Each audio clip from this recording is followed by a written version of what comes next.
All right, welcome back.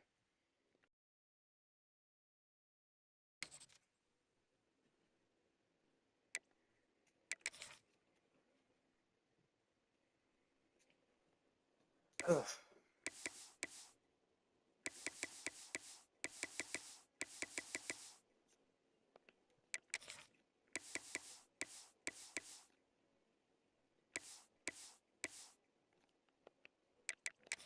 All right, let's get it.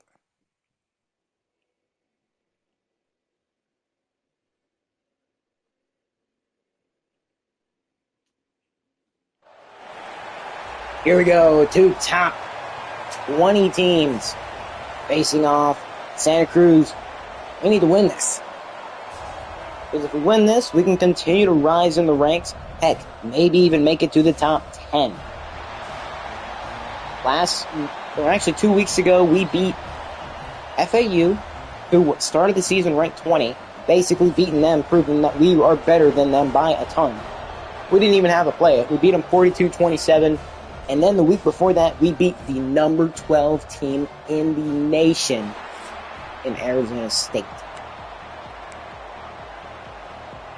So let's get this game underway. SMU kicking off, so we're going to be starting with the football. Freshman Spencer Jr., he's going to return it out to the 22-yard line. So that is where this powerful offense, actually, we've been pretty dominant. Look at that.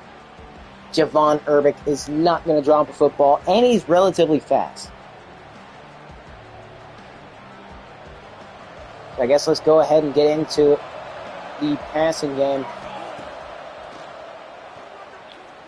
It's going to be Taylor G up the middle. Actually, I guess to the left. He's going to cut back to the middle, pick up a first. Is SMU expecting a heavy run? If so, then they've got to expect it from that man right there, Franklin Amundsen. He is a beast of a running back. And Gilliam, he's also been a really good tight end for us. He's been producing a ton of receptions and a ton of yards.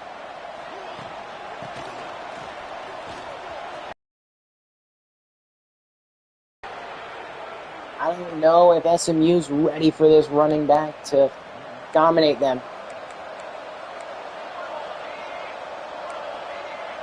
They're leaving G wide open.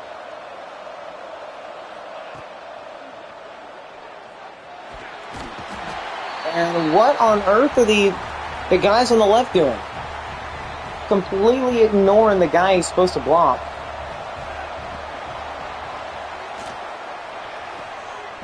And Urbick, you know he ain't dropping that one. They make the grab. And he will get down. It'll be 1st and 10 at the 13. Amundsen unable to break the tackle, but he's got 32 yards on the day, so he's not had a bad day. At least so far.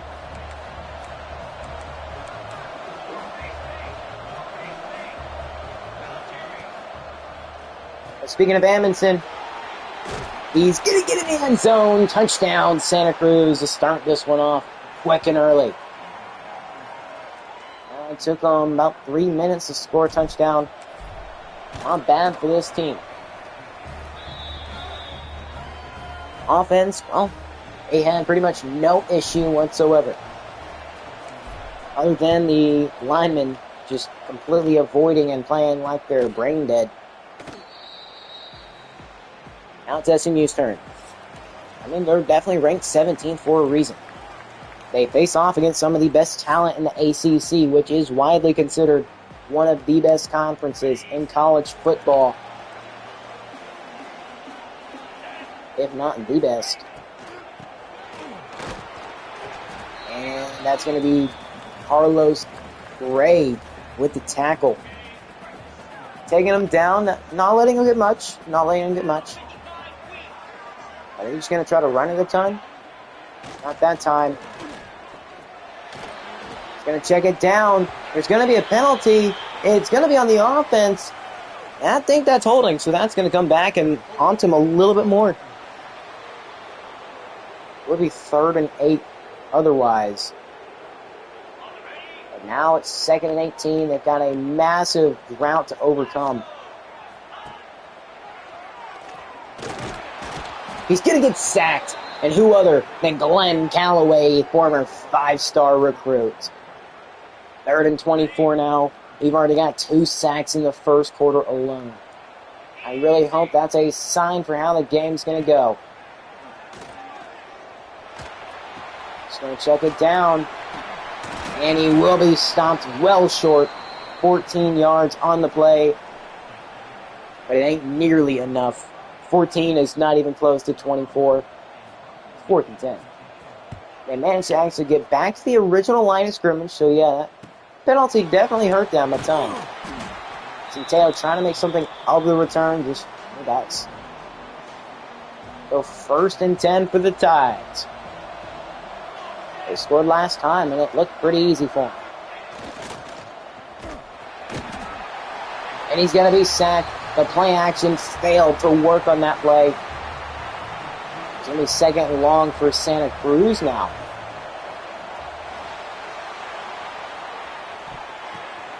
There's a penalty, but what is it going to be? I can imagine it's probably going to be on Santa Cruz. Yeah, it's going to be holding. Press the wrong button. That's going to be his 4th pick on the year. And now SMU, they've got good field position off of the mistake. Simple screen, I don't know why the frick I'm...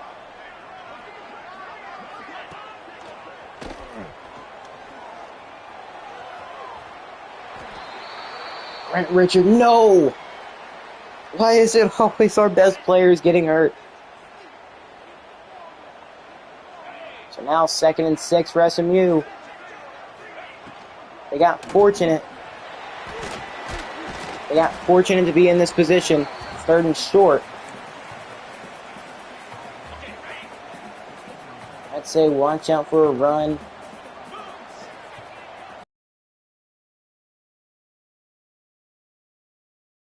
It's sacked. Screw your 3rd down. It's going to be 4th and 9.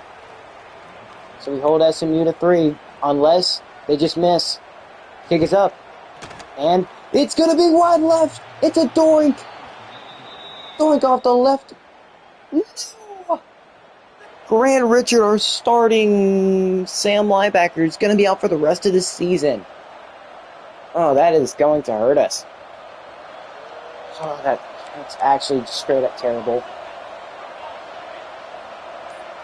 If we could have Urbic open. No, Gilliam. You've got to hold on to the dang football, buddy. 2nd and 10. And Gilliam does not drop this one. He will make the grab and a massive 1st down. 1.5 minutes left in the first quarter. They're really tempting us over there with Javon Urbic.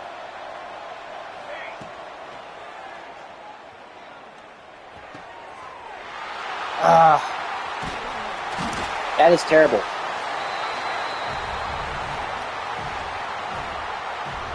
The offense is starting to fail.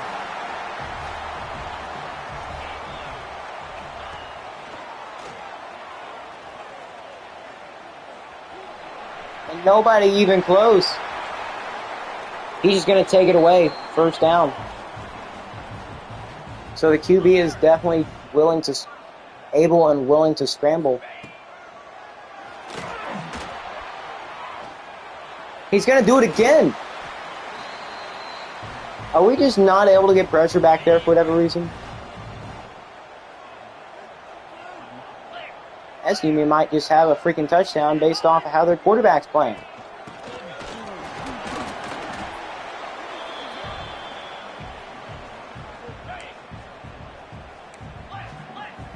So now it's 2nd and 6. He's going to be stopped short.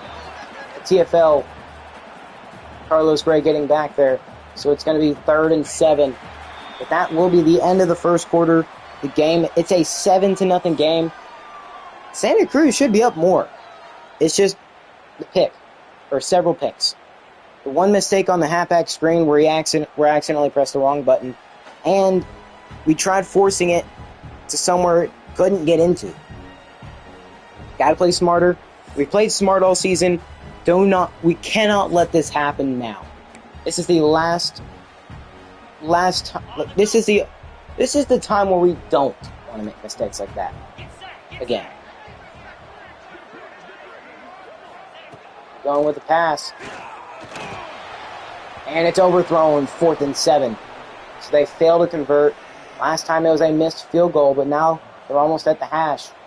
This is going to be another miss. Pick us up.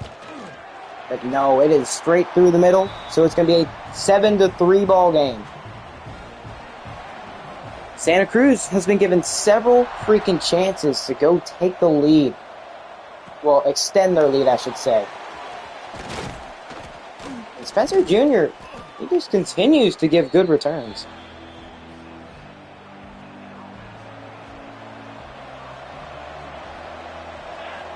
Patrick has been basically forcing it. That will be caught from 9 yards.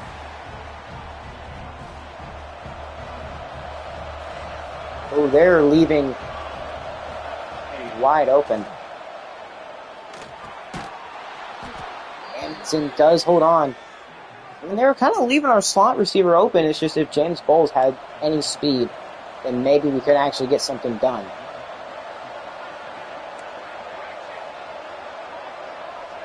See if we can get Javon Urbick on a post. And he fit it in the tight window, but Urbick, despite having 99 catching on everything, he can't hold on. Don't know how that makes sense, but it does apparently. Marlon Christmas going to get us 9 yards.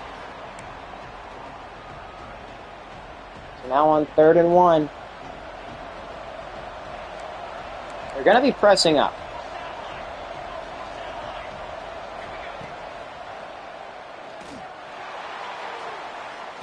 You can't press up Javon Urbick like that and expect it to work more than one time. Well, it has worked more than one time, but you know what I mean.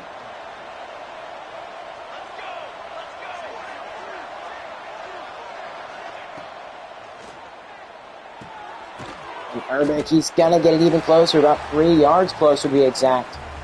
So 2nd and goal for the Tides.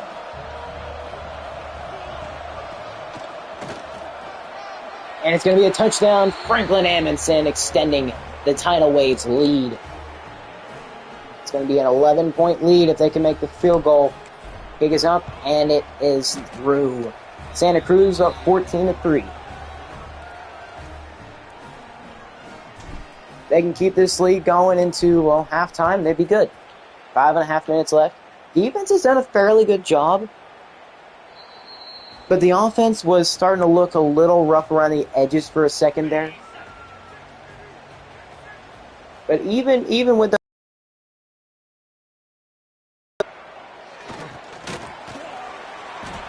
That was a stupid pass.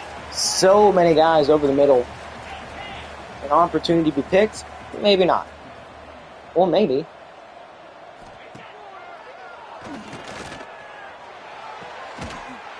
And it's going to be caught. First down.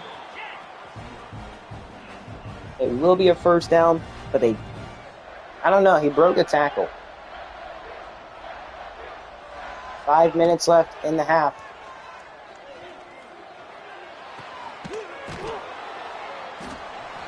So 2nd and 9, only a gain of 1. Not really a big pass play right there. But I wouldn't expect it to stay that way.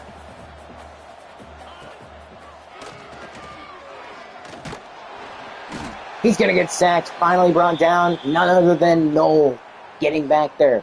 3rd and long. Could be looking at another Santa Cruz stop.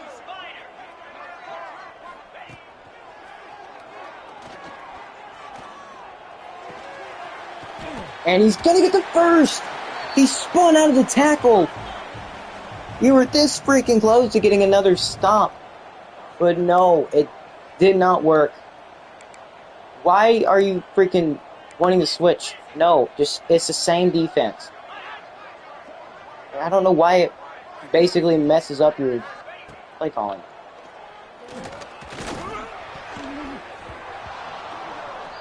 If that were them, that's a pick. All day, every day, 24/7, 7-Eleven, every day of the week. But since it's us, nah. Deflections? What are those? Because I don't know how to cover that. He's going to get brought down. Sack. 3rd and 17. Okay, we already know what we got to do. Not that. Number 4 drop. Trying to place him in. And we're going to get a sack. Hicks is back there again. Nice little user sack right there, forcing SMU to punt it again with 3 minutes, or a little over 3 minutes left in the first half. That looks like a decent punt. That's going to go out at the 14, so that's where we shall start our drive. We've got all 3 timeouts, so we've got plenty of time.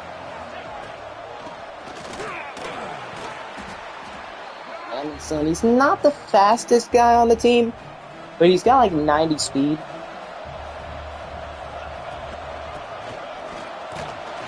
And he's got a first. With 2.5 minutes left. Man, they just don't want to stop pressing him. You know what? If you're going to press him, let's just get it to Gideon Applewhite. Callum. Our left guard goes down.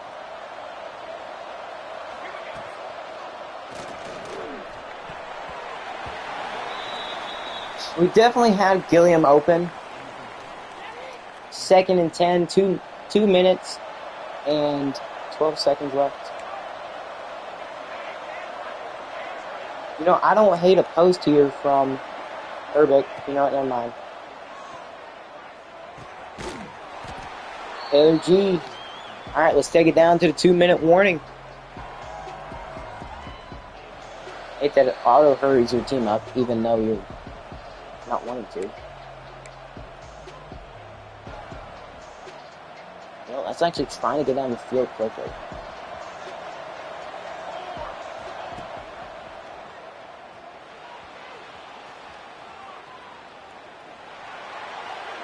And James Bowles! He goes up and grabs it, and he's still up! That is the power of a good quarterback-receiver duo. We've got to see that pass again. Patrick on the run, you know that is what he strives in. Well, technically not on the run. Beautiful ball. And what does James Bowles do? He goes up, gets it out the air. We've got a massive first down, and he got out of bounds. Minute 51 left in the first half.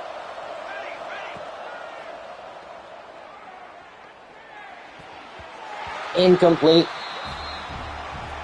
Nearly picked off, and actually I guess a little bit of both. Come on, James. You know you want to score a touchdown here. James. Gonna run a deep cross short. Never mind. 3rd and 10. And James, do not start this crap, pal. Thank you. You know what? Instead, get it to Taylor G. 21-3. Patrick is bouncing back from those 2 picks as if they never happened. It's going to be a 21-3 lead.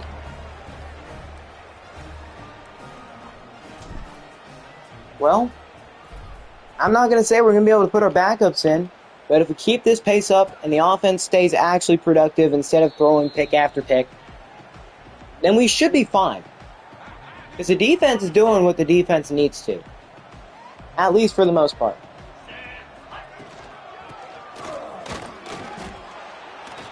We go with a run. They've got all 3 of their timeouts, so they're not, I wouldn't say they're completely in a rush, but, okay, well, let's be honest, they definitely are in need of being in a rush. Carlos Gray diving for that one. That's a good tackle right there. Stopped him short, 3rd and 1. I don't know how smart of a... He's going to be brought down. You know what? Call a timeout. Let's try to extend our lead up to 28-3 before half. I wasn't expecting it to get it back this quickly. But if SMU has paid any attention to us, running it on 4th down is the last thing you want to do on 4th down. Solid return from Centeo. Let's try to hit him with it.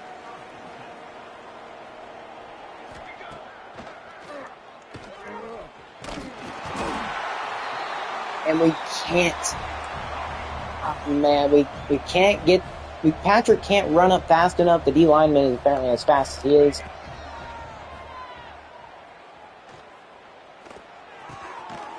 Taylor G had to wait a second, had to keep going backwards.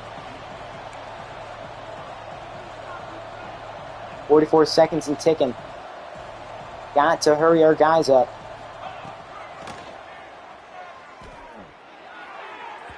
And of course it's a Patrick overthrow, but there's a penalty. Is it pass interference?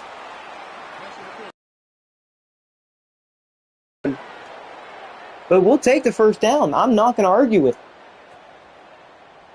As long as we can continue to win ball games, I'm not upset how we win.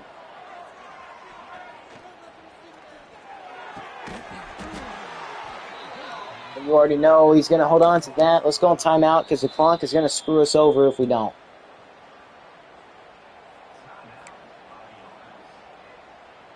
.29 seconds left in the first half. We're up by 18 points.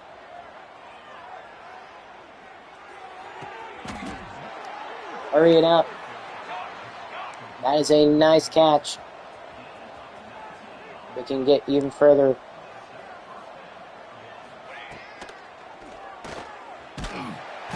And we're going to get sacked. Don't run the clock out, please. Gosh dang it. We call it... Dude, how do we get that off? See, why does it instantly rush the clock when you are not in hurry up? You're not doing that at all. We could have very well got a touchdown before the half. Why does it run the clock off so much whenever you have such little time? I haven't adjusted the clock at all. Well, anyways, we're going into halftime. The lead 21-3. The offense is doing exactly what they need to. Despite Patrick being sacked a couple times, he still got the job done. Like right there, Taylor G was wide open. The defense has done actually fairly well. Now, they have allowed some big plays like that. We've got to tackle.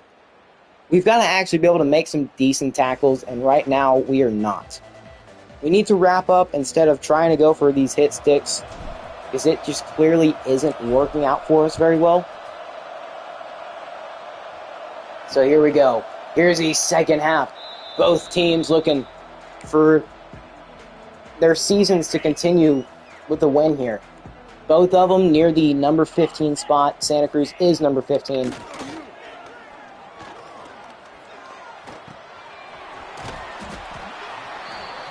Right now, Santa Cruz looks like they could even push themselves into the top 10 if they can win here. They could be top 10 for the first time in school history. And number 18, who managed to have a big play earlier, who broke a tackle as well, is going to have that reception. It's going to be 2nd and 6 for the Mustangs. Crowd is actually pretty quiet. And it's intercepted. Glenn Calloway, I think that's his first career pick. The edge rusher. He's going to pick it off.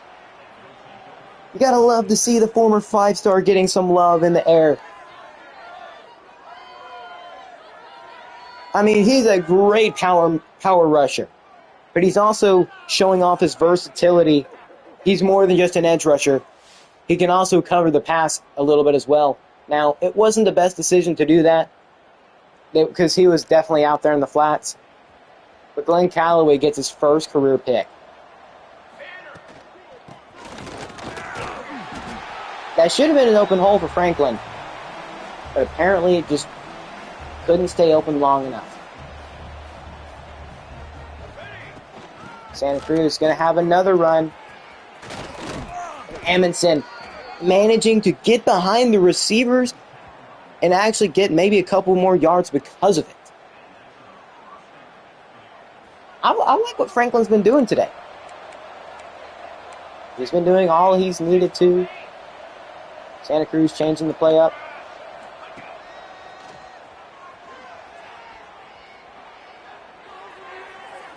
And James Bowles can't hold on. He can't take the hit. It's going to be 2nd and 10. He was wide open. It's just the ball, I wouldn't say got there a tad bit late, but maybe put a little less touch on it, and you could have maybe had a touchdown right there. 3rd and 4, however.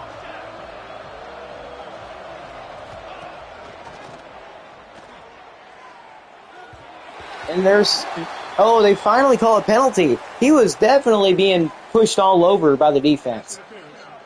Yeah. I don't see how that wouldn't have been pass interference. They were literally hands all on him.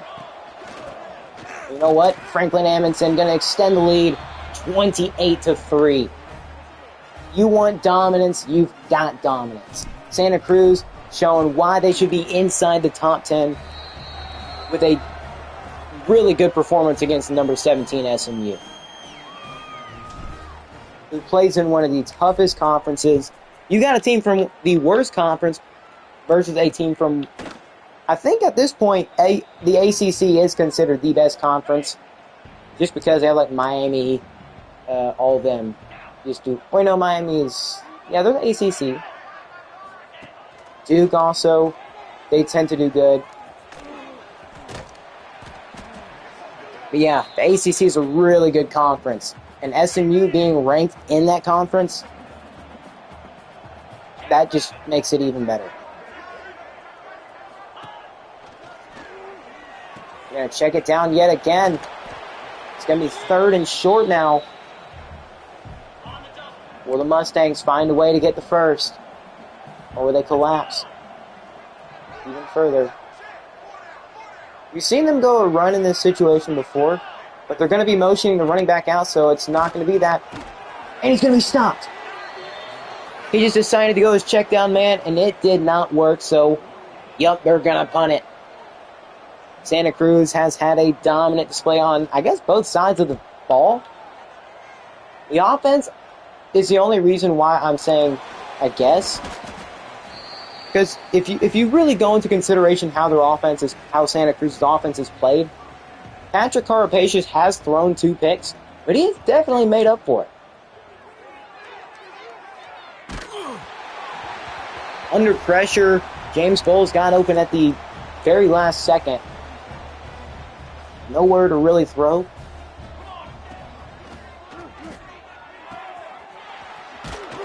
Gilliam trying to power through. He's got to get the first. That's another thing. The tight ends for this Santa Cruz team, it's almost always good. See if Urbic can get deep. It's going to be a grab by Bowles, who hauls it in, but he stepped out of bounds, unfortunately. Seth Taylor run a short cross. And Marlon Christmas will hold on. I think they sent some kind of blitz there, but it just didn't get there quick enough. I don't like my freaking offensive lineman being my tight end. He is most certainly a pure blocker. Amundsen juking his way for a first down. He's got 91 yards on the day. Santa Cruz has utilized him a ton today, and it has actually worked out really well.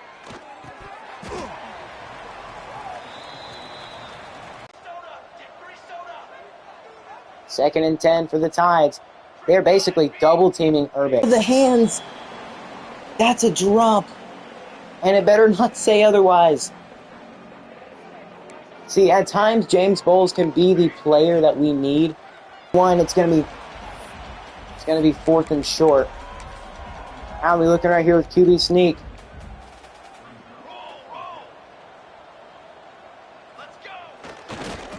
They're not gonna give him the first. We've got to challenge that. Because he wasn't touched. He got past the first. I think he very much got the first down. And no, he didn't. Man, they really hate us. I mean, I guess everybody hates us. Because if it's 4th, like if you get even close to the freaking marker, they're just going to rule it 4th like inches. Bro, what is this running back on? I'm going to show it right now. Oh, I didn't even turn this freaking our adjustments on. Look, it's unbalanced. They're just breaking tackles so much. There's just nothing we can do about it either. Not a bad jump from SMU right now.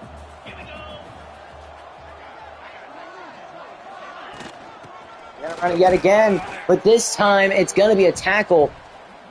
Cole Matthews with the run. He's not got any yards today. Defense has held him pretty much yardless. Now, I don't know if that's just him not basically being the starter.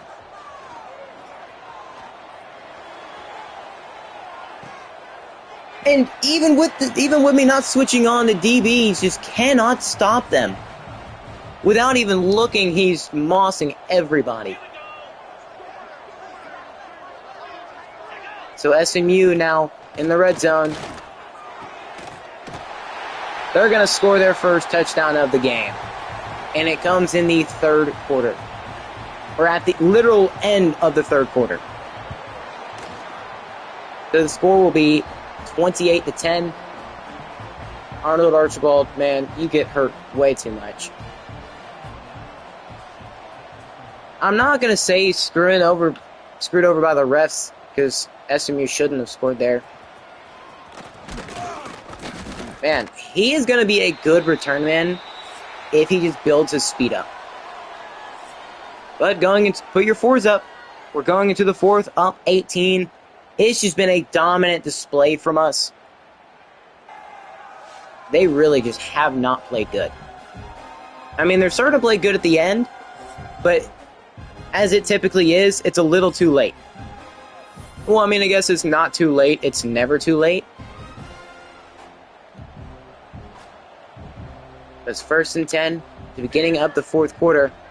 Santa Cruz with the ball.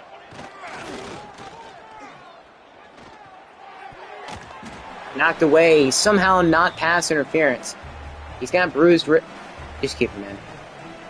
At this point, any guy with bruised ribs, just keep him in.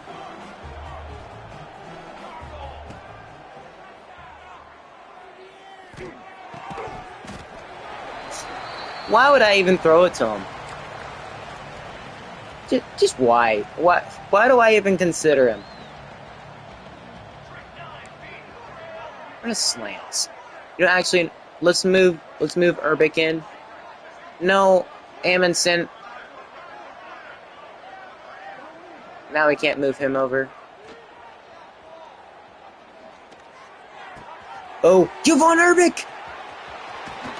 He's got a massive gain! I guess maybe moving Amundsen out to the slot kind of helped him a little bit. It did and it didn't. It's going to be a run. Amundsen's got yet another. He's got over 100 today, 106 yards to be exact. I don't think he's having any issues today. You know what? Let's try a rollout. We know he's best on the run. And yeah, rollouts are working. But let's not be risky here. We can see a potential lane right there. Just need blocks. And Amundsen down to the 1. So freaking close.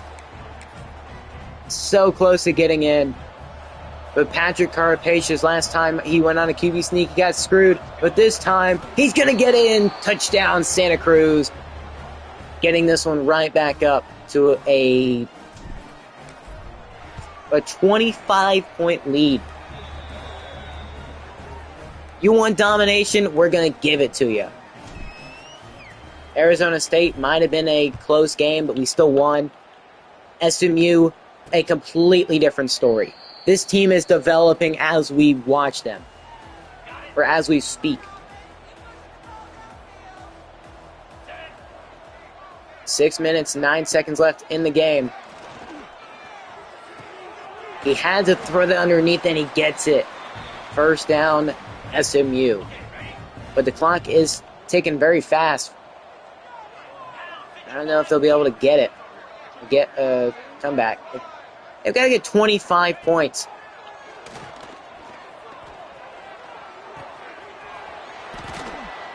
He's not going to get the first, so he does go out of bounds. And the clock will continue to tick.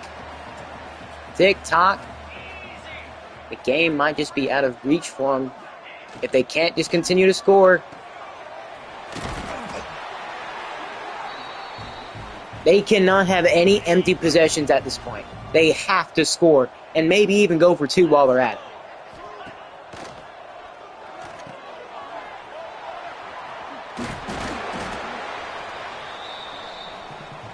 Second and 2. They are scared to go deep.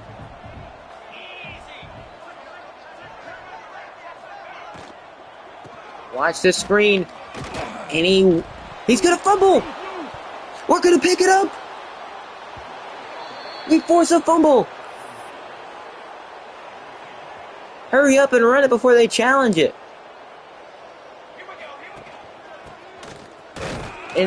And we force a turnover. We forced a fumble, and we got the turnover. Wow. Completely silence this crowd. And Amundsen holds on. That's another first. You know what? While we're at it, just keep the clock chewing.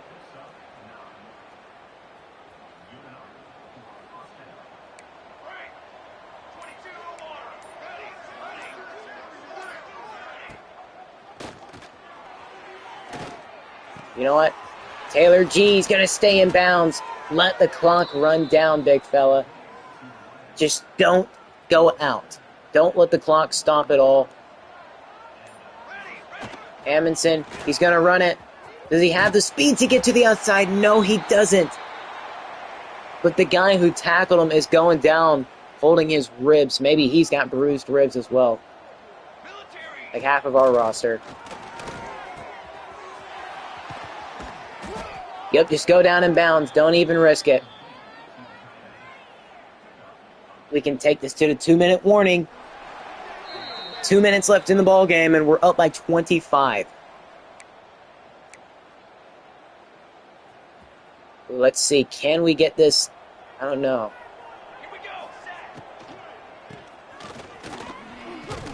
And Franklin Amundsen doesn't seem to mind even getting the handoff. Probably best we didn't go it there. You know, let's see. Can we get away with this? No, we cannot. It's a loss of 1, so it's going to be 3rd and short. You know, I don't mind a rollout here. They probably I'm not going to say fully expect the run, but I wouldn't doubt that they expect it.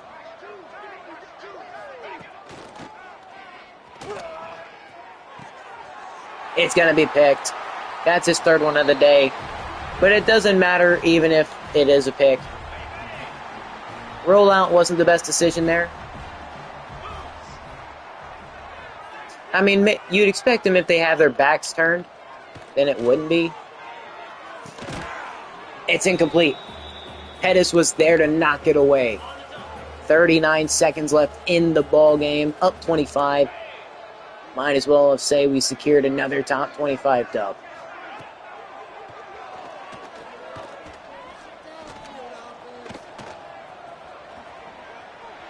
That one nearly gave him the Trevor Lawrence treatment. They've got 2 more timeouts. I don't know what they think they're going to end up doing. Third and 1.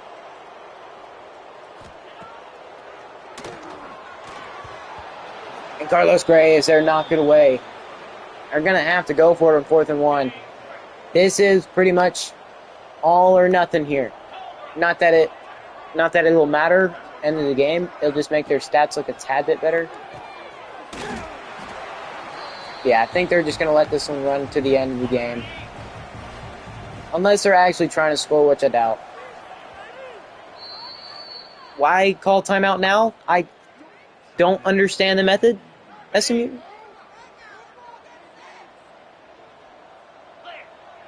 "11 seconds left.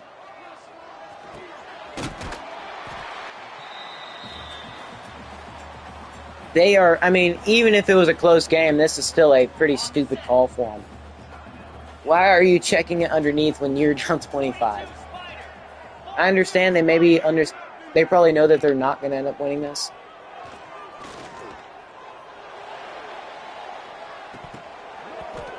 Incomplete, 1 second left. Just run prevent. We know they've got to go deep. You know, let me actually get Callaway.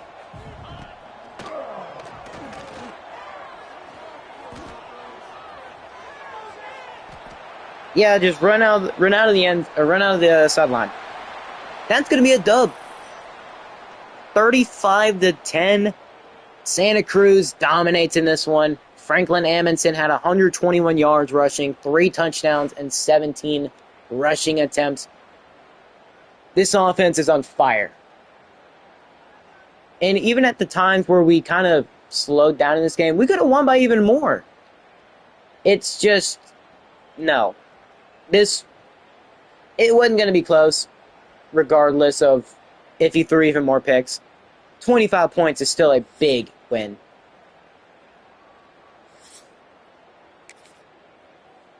Well, we remain on a roll, and we're 6-0. Not really many challenges anymore in the rest of the season. I expect us to go undefeated again. 99 overall team shouldn't be losing to some random 59, 61 overall team. Shouldn't. Their quarterback didn't have the best game. I mean, 75 completion percentage isn't bad on 24 attempts. But Patrick Carpacious, he did throw 3 interceptions, which definitely brings his total up a lot more. But as long as he doesn't get more than 10 picks this year, I'm fine. If he can keep his streak going all 4 years of not having a single pick, or not having a single 10-pick season, I am perfectly okay with it. Almost 400 yards. We basically did it all. Javon Urbick basically playing how I expected him to. We got to try moving him to the slot, because that's where his speed and his catching is going to come in super handy. He didn't get a touchdown, but Taylor G. and Franklin Amundsen did. Now, tackle total, Jermaine Pettis had 13. Finally, somebody getting over 10-plus tackles. TFLs, Tevin Hicks was back there. And also, we had a ton of TFLs. Basically spreading it all over. Lonnie Maddox did good. Trent Romo and Glenn Callaway are the same. I didn't know they're the same class. But the sacks, we were dominating. 6 sacks in total. Glenn Callaway had 2. Tevin Hicks had 2. One of them a user sack. Trent Romo had 1, and Tyler Knoll had 1. We were getting to them everywhere. And the interceptions, Glenn Callaway getting his first career pick. That man is a beast. He's one of the reasons why this defense is so freaking good. 3 pass deflections. 1 forced fumble. Joey Light actually forced it. I'm actually surprised he did. Fumble recoveries. Tevin Hicks picked it up. It looked like for a second it wasn't going to be. No blocks, no safeties, and no defensive touchdowns. But still, incredible game. I need to see if I can find that forced fumble. Here it is. So apparently Joey Light knocked it out. It's a run to the right. Yeah, I mean, you can see right there, Lonnie Maddox, he's going for the tackle, but Joey Light comes in. Bang. Ooh, that is a very questionable call. The ball got knocked out because of the ground, because of his elbow hitting the ground. That is a very, very questionable call by the refs. Because, yeah, you can see his knee is clearly down. The ball's still in his hand. And that is very clearly just the ball getting knocked out from the ground. But the refs decided to, hey, let's not get screw him over for once. Let's not do that. A 25-point dub is beautiful. It's a nice win to get. We are going to continue to remain perfect on the year. Apparently, we break school records. Is it passing yards on the season or something? We're 6-0. Recruits should love us because of it. Speaking of recruits, let's go actually look. We're still not. Bolin could come on a visit.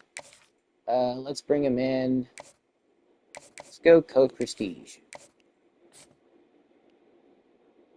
Michigan is unable to put points, and it looks like Duke is as well. Unless Michigan's is just straight up got a bunch of points into them. Can we send anybody else on a visit? Horn, we can. Dallas Tech is going to be a massive game to have. I fully expect to dominate them as well. I really do. We have a ton of people visiting, and yeah, I don't see why it's going to be any. I don't see why it's going to be a bad at all. But we've got 4 5-stars on the board and 2 4-stars. 4 stars we're looking pretty good for. Well, maybe not Sydney Turner. That's not a good hard sell to have. We might not end up getting Sydney. I don't know. Unless Iowa or everybody else basically pulls out for them, we might not get Sydney Turner, unfortunately. But will we raise up into the top 10 after beating yet another top 25 team? We get Dante Nicholas. Let's go. And we're still at 15. I think we went down. We can't have nice things. We unlocked Scheme Guru. Okay. So is that like the upgraded version of Tactician? It is. I think we just had to beat a bunch of top 25 teams. So we've essentially unlocked, or have a chance to unlock, I know we like pass game offense, pass game defense. I definitely want to go after pass game defense and pass game offense.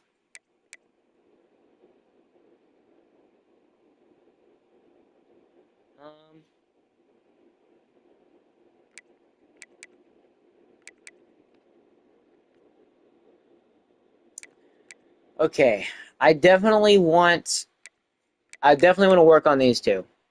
I think immediately the pass game defense is what I want. Because this defense is really good. It's just we've got to actually play good. We've got Metro Atlanta right now, 62 overall. I think the playoff bracket is next week.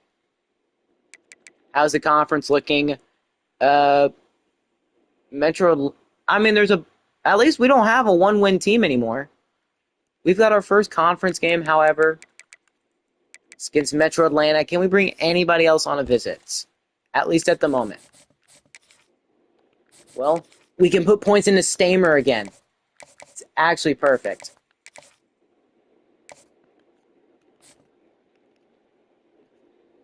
Looks like Georgia Tech and Auburn are actually able to put points into him as well.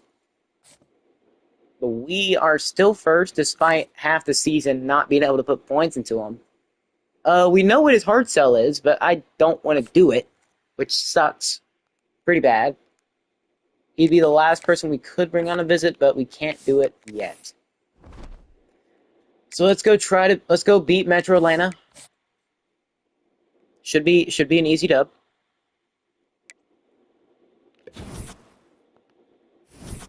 It is. And somehow we moved down in the rankings. We're still first on these 3 5-stars. Okay. Javon Urbick. Only 89 yards? How do you only get held to that? Well, we've got a ton of visits against Dallas Tech right now.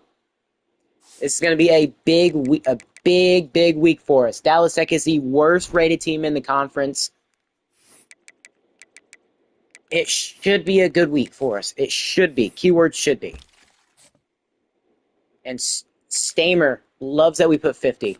He's glad that we're back on his board, and he clearly wants to come here. It's just a matter of will he. And as soon as we can get a visit for him, that's going to be nice. Still can't do a hard sell because I don't think he's not even top 5. Well, this is a big week for us. We need complete domination.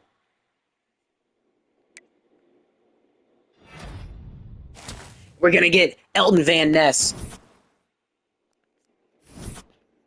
And we moved down. How are we moving down? We're up to an A-. Let's go.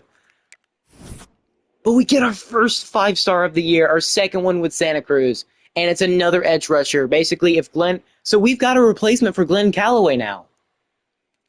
We're still first on Stamer as well.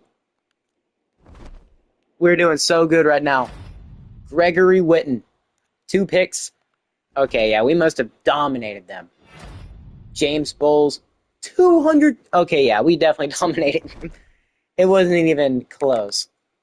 Okay, playoff bracket. How are we looking? Are we in the playoffs?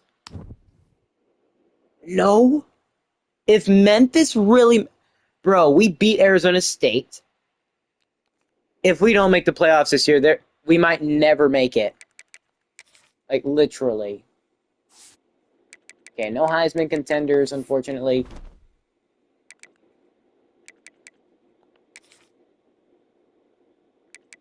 Okay, we've got 14 points. Oh, we need 15 to unlock the next upgrade for Tactician. We have... There's a linebacker, I think.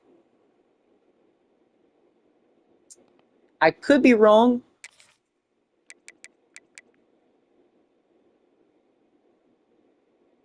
We don't have O-line done, and I don't really care to do kicker and punter. That's the last thing I really want. I mean, let's see. I do want to have... You know what? DBs. I want to work on DBs heavily. So we basically maxed out the DB tree now. They should have better zone, man, catching, all that good stuff. So the DBs, they have the best chance right now to succeed. But we finally got a 5-star. And Elton Van Ness, he's actually pretty good. He basically looks like he could come in and be the next Glenn Calloway. But we've got Shaden Stamer on a visit. Bring him in as soon as we possibly can. Playing style, yeah, let's do it.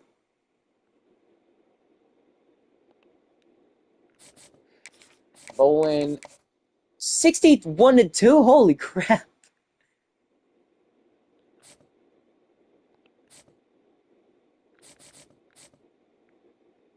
Yeah, we could be close to committing some of these guys. We've got Oregon Tech now, they're 74 overall. They are not having a good year. Dallas Tech needs to win 2. CTU cannot afford to lose another game. But here we go. We've got Oregon Tech. We have been dominating all season. Are we going to continue it?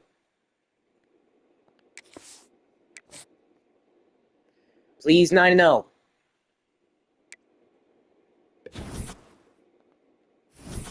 We are 9-0. We're still first on Horn, but we fought a second for Bolin. Bolin does not want to be balling. Arnold Archibald, 4 sacks. Holy crap.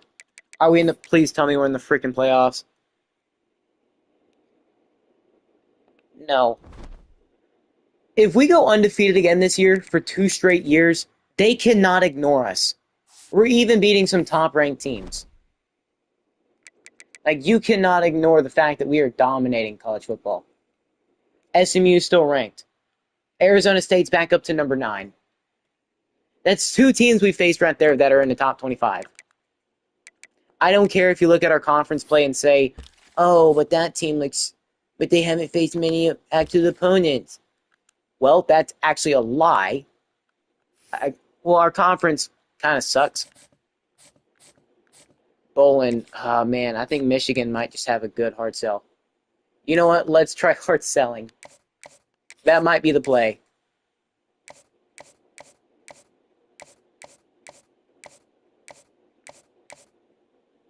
I mean, the conference prestige sucks. But that might actually be the play. Because sending the house isn't going to do it anymore. Yeah, his hard sell is a lost cause. Stamer, yeah, best not for him. B+ playing style, unfortunately. Ty Thorne, no. We just got to continue going undefeated. Stamer might be the only other 5-star we get, if we do.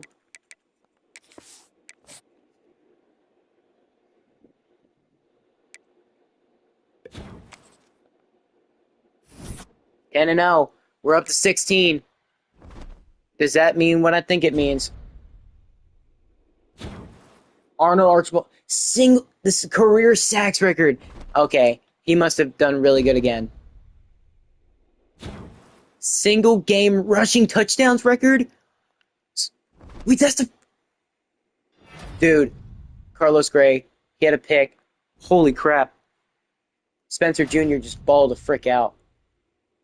How many touchdowns did he have? He must have like 4 or 5. Ohio is 9-0.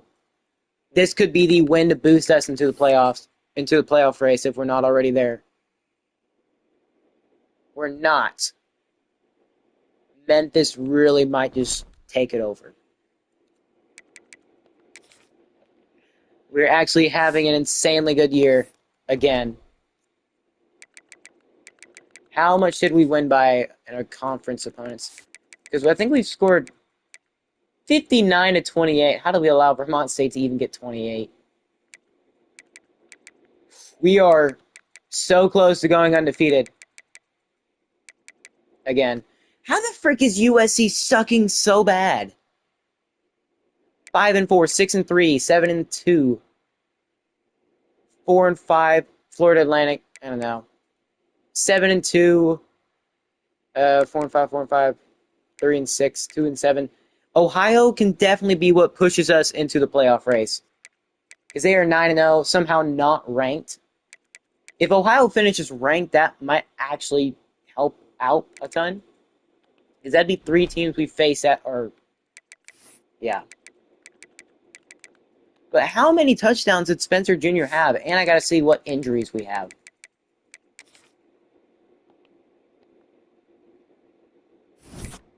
Let's see. He had 6 rushing touchdowns. Bro, the true freshman running back is insane. Somebody must have gotten hurt. Because there ain't no reason he should be playing right now.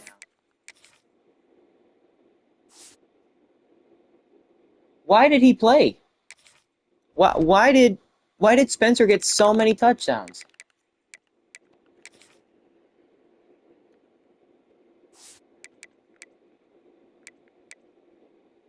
Okay, Patrick is 10 points. Can we do any more abilities? I mean, we can do that. Oh, wait, off platform? Or no, pull down. Nah. Elusiveness. You know what? Yeah, it increases change of direction. He's up to a 95 overall. He is, wow. He's a freaking quarterback. Spencer Jr., yeah, you better give him some freaking upgrade points. Still only a 79 overall. I think he might be. His awareness. No.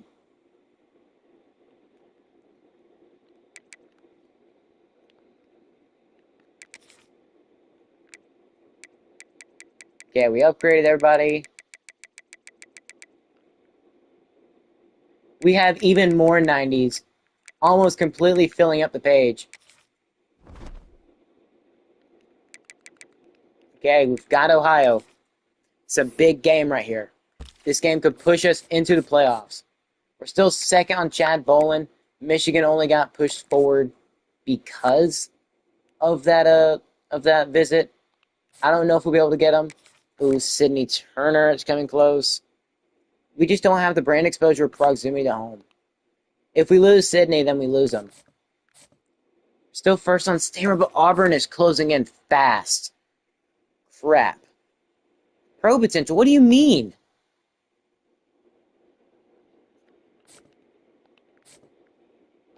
It's gonna be very, very freaking close. We've got Ohio. Ohio is 73 overall. Come on, let's go 11-0. Show me 11-0.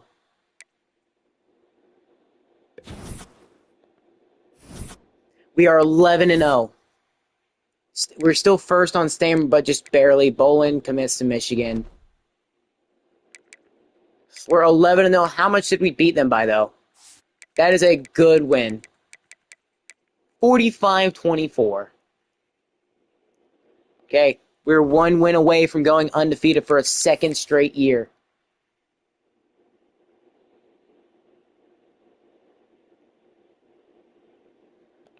We're so freaking close, man. Who's going to be in the conference championship with us this year? Somehow Oregon Tech is very close to weaseling their way into one. Dallas Tech just has to win one more game. Oregon Tech has to win 2. They have to go perfect to finish the year.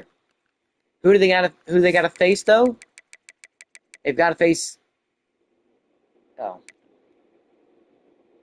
Well, I guess even if Dallas Tech loses that game, they could still face off in their final game, and because Dallas just has to get one more win. And I think Oregon Tech can definitely beat these two teams. Should be winnable.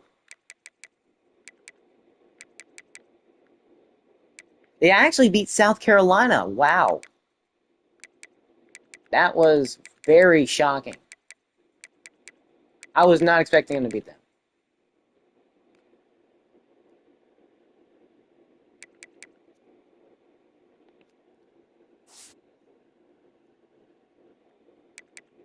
What about Dallas Tech? Who do they got to face? They've got to face Metro Atlanta. Metro Atlanta is also another team that has to get 2 wins to make it to a bowl game. They have beaten Liberty, Akron, and the FCS school. Okay.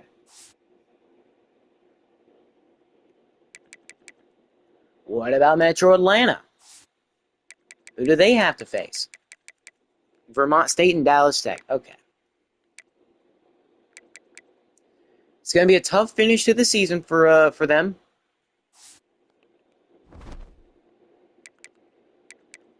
Recruiting, how's that turning out for us? Ty Horn we moved down for. Turner we moved down for. There's nothing we can really do. The hard sell isn't going to work. Bolin, it's unfortunate. Stamer, we're still barely first on him. We're bringing him on a visit in week 13. What week are we in right now? Well, we're in week 13 right now. We could very well end up committing him. Well, I don't know about committing him. But we should get off to a massive lead. Ty Horn, it looks very much like we're not going to be able to get him. We could try the hard sell, but I don't think it's going to do much. BYU is going to get a 5-star. But let's go to next week. Shaden Stamer, please. Yeah, we fall for Horn and Turner. We're up to 12, though. Are we in the playoff race? Please, if we are in the playoff race, please. We are. We're officially On playoff watch. We're on playoff watch. Please. Oh, please. Okay. Okay. CTU. This has to be a dub. 6-2 overall? Yes. Should be an easy dub. How did we do for Stamer? We fall to second despite him being on a visit? Oh, man. That sucks. Locked out for Turner.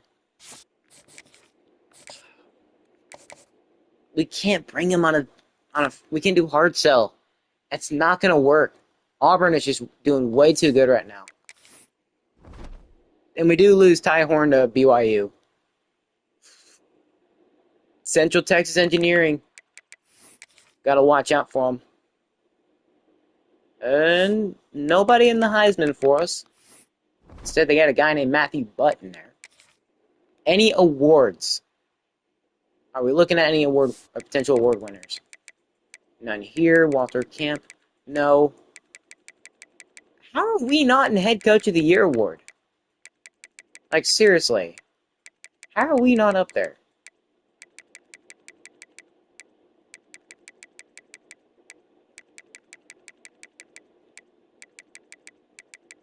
So I guess all it takes for us to go to the playoffs is basically go undefeated for 2 straight years. Tariq Fayad, the only guy so far I've seen in any awards. Somehow Coach Manu Battles isn't there. Patrick Gilliam is here, understandably so. No coordinators? Really?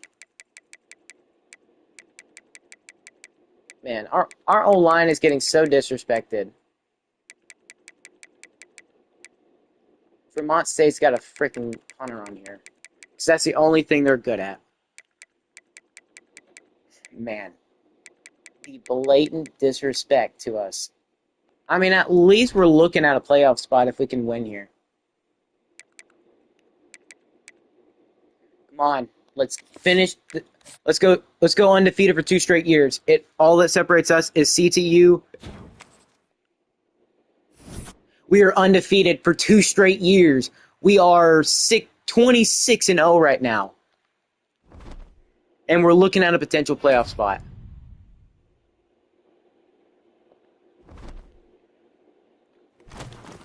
We've got Oregon Tech in the conference championship.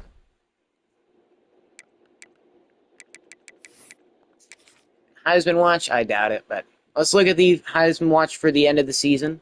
Or at least the end for us. Not bad. Auburn has a Heisman winning quarterback. Or Heisman leading quarterback, so it makes sense if they end up getting Stamer. We're second on his board, and yeah, he is so freaking close to committing to Auburn, which would make sense. They've got a Heisman or a quarterback leading the Heisman award, so I wouldn't doubt it. How's the conference looking like? Oregon Tech with 5 3-stars. No 4 stars right now.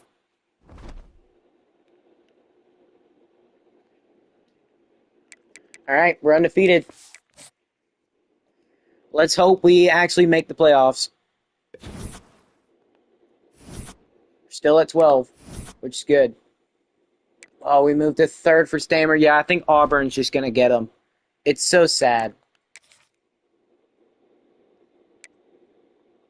I'm not even mad at the coordinators. The coordinators did a great job. Just to think, James Braxton, he basically came from nothing to now being a B plus 30, level 32 head coach. He's almost surpassed us. I'm not even mad at how we've played.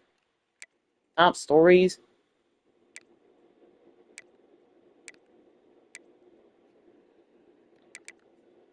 Yeah, here we go. Let's get into the conference championship. Oregon Tech. It's so sad they're 6-6. Before we get into it, though, I want to check. How did the conference do this year? Do we have more than one team in in a bowl game? No. Dallas Tech lost both games, and they're 5-7. So we're going to be the only team that's actually going to be able to make any kind of bowl game, whether we win this or lose, which is kind of sad. But let's go the Tides 06. Let's rock this jersey. And let's go destroy Oregon Tech. You know, make them worthy all Reds. Coach Manu returning back home. Or Coach Manu having to face off against Oregon Tech, who makes the conference championship every year. Let's get her going. Drink break.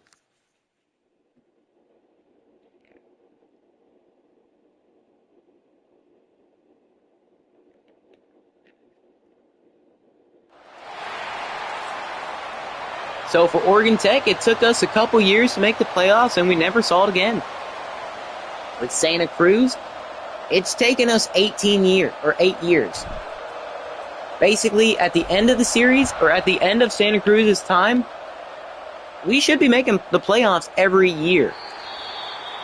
But we've got to win this ball game against Oregon Tech to essentially certify our spot in the conference. Yeah, and we should dominate Oregon Tech here. It shouldn't even be close.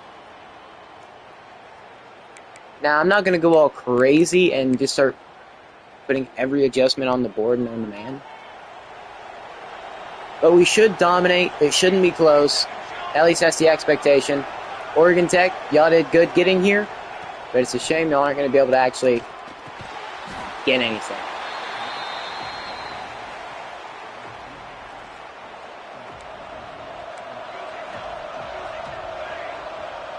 We go 2nd and 7. It's got to be taken down, 3rd and short. We've got to get to the pass. We got to get to the quarterback now.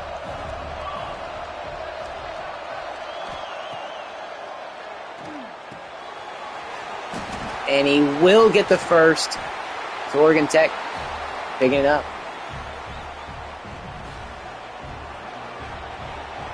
This Oregon Tech team, a long time ago, I'd say maybe 8+ years ago, they used to be a dominant team. Obviously, that's how they got here now. Former coach Cuban, he's basically led them to being one of the best teams in the conference. But one of his former players who had a career-ending injury. What on earth was that camera angle?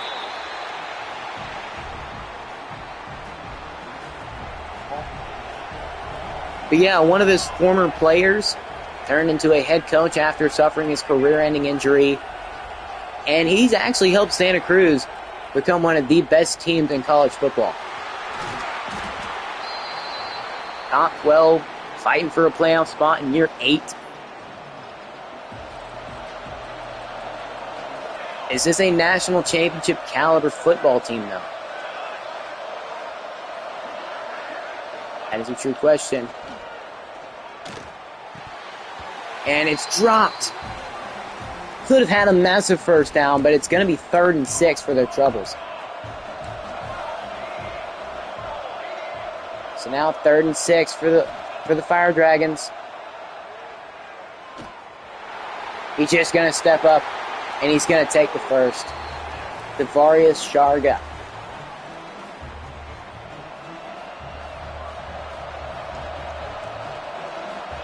First and 10 for the Dragons. They're going to run it. And he's going to go backwards. He had momentum going forward. It's just he decided, hey, I'm going to go backwards now. I don't want to run. I want to go back the other way and try to help the other team.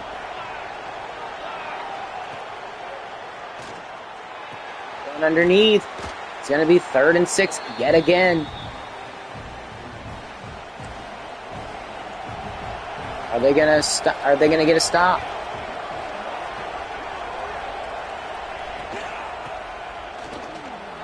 And they do! Taylor Mintz could not pick it up. He nearly did, though. Linebacker overran him, but the defensive lineman, I think that was Hicks, got there. Well, Oregon Tech's going to have their first lead of the game and possibly their only one. I cannot see this Santa Cruz team not scoring every drive. We've seen them face off against some much, much better teams. and a team on Oregon Tech's level kind of didn't stand a chance.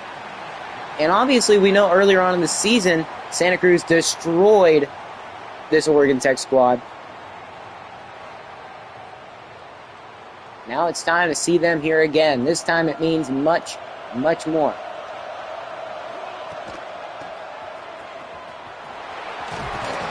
Amundsen, easy run for 12.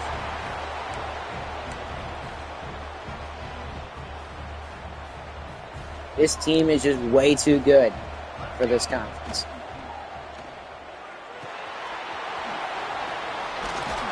And Amundsen yet again a first down. Nice job just checking it down, not being too risky.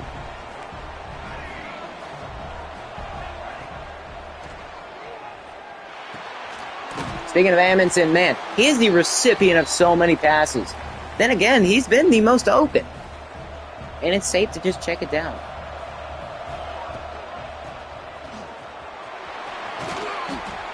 Nice run to the outside. Getting him about 5 yards.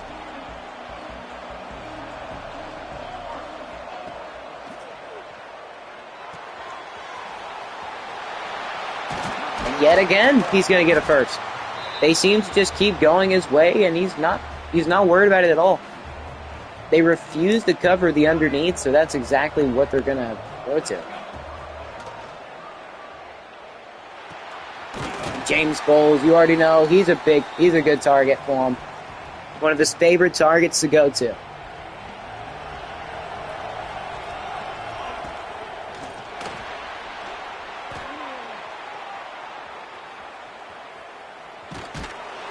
And he's going to reach over for the first. Using his legs on the play, Patrick Carapacious. He's not necessarily the best scrambling QB, but he's not a bad one at all. But what he definitely thrives in is throwing it on the run. He's one of the best when it comes to that.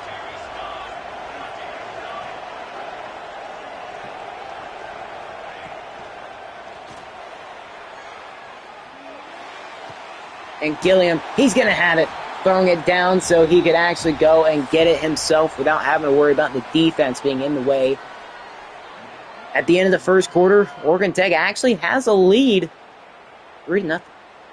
How long that lead's going to last for, I genuinely don't know. But Santa Cruz should be able to fight through, dominate. I mean, so far they kind of have dominated.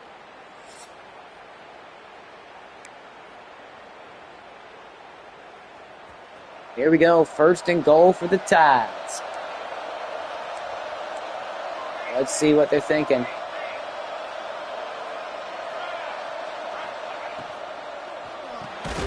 And Gilliam's going to get in the end zone.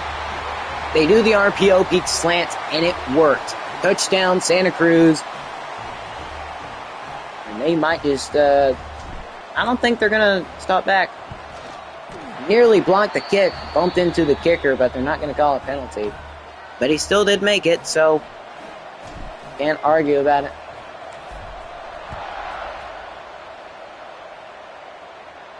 Oregon Tech just cannot find a way to get out of their own end zone on the kick return, so it's going to be 1st and 10 from the 25.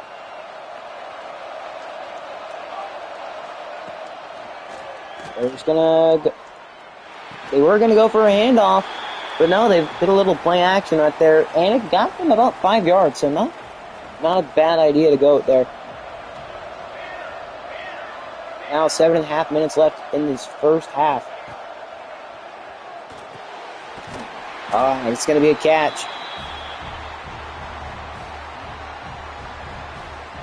I think what I'll do, I'll maybe play till I guess the end of the first half.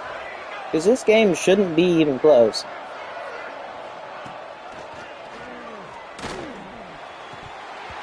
Knocked away. Pettis right there with him. So 2nd and 10 now. Got lucky that wasn't picked. He had to throw it up above, and even still, he didn't catch it.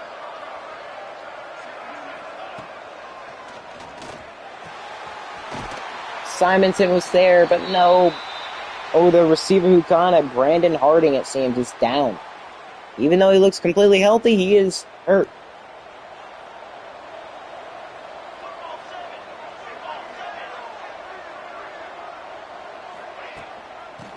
Going to be a run. And he's going to be brought down for a gain of 4. So decent job running it, at least now. I can't imagine them having much success on the run game, though. And somehow not intercepted. Is that Joey Light? Literally mossed him right there. It's like these DBs have the awareness of absolute peanuts.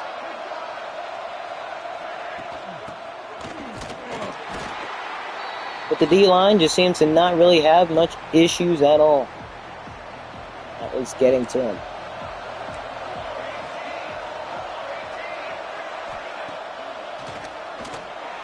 It's going to be over the middle. First down, and they're already down to the 3-yard line. And we already know Santa Cruz crushed them at the beginning of the year. Touchdown, Oregon Tech. I will sim the whole third quarter. Oh. Defense is struggling right now. I just hope this isn't the case against somebody if we actually end up making the playoffs. I just hope this isn't how we play.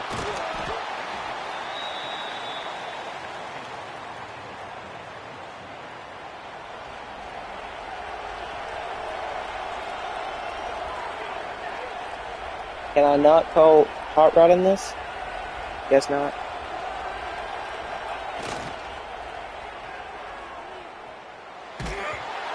He gets the pass on, but the pressure gets there pretty freaking quickly. If I'm Santa Cruz, I don't want to go into the half with a deficit against a team of Oregon Tech's caliber. So they're just going to keep running it. 3rd and 4. Oregon Tech, I mean, they're still a good team. But you don't want to be tied. You don't want to be close with them at halftime. Because even though we are significantly better, Oregon Tech can still hold a candle to us any day, apparently. I think it's more of just the mentality Santa Cruz is trying to bring. Because right now, doesn't seem like they're bringing one. I was worried that was going to happen. Somebody's so wide open, they pay no attention to the football, even though they're the intended target.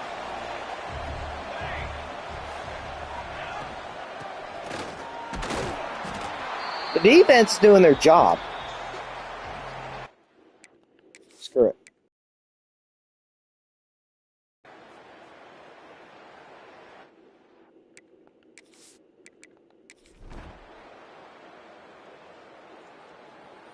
Well, it's a tied ball game. Tied ball game here actually no, it's a 13-10 ball game here in the 4th. Oregon Tech at least keeping it close until they met Franklin Amundsen. Let's turn on shoot clock so we can get rid of as much clock as we can.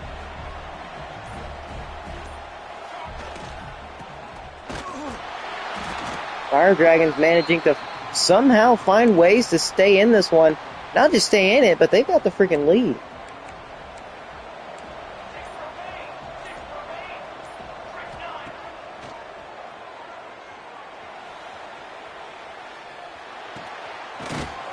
And that's Javon Urbeck.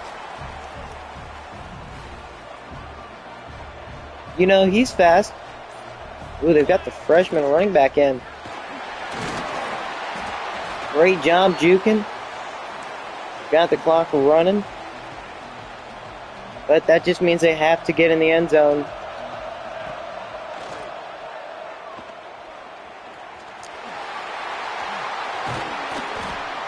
Ooh, extending the play when it should have pretty much been dead. It's a nice job from the quarterback. Keeping it going, not taking a big sack. Also, you got to shout out the O-line helping them as well.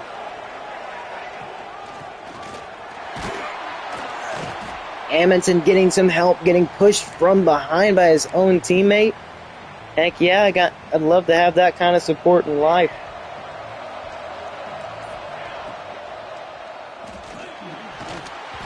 You can't get the pass off. Pressure is just there way too fast. Where did it come from exactly? Well, the left guard, Big Hill, Callum, it's always some stupid player getting cooked.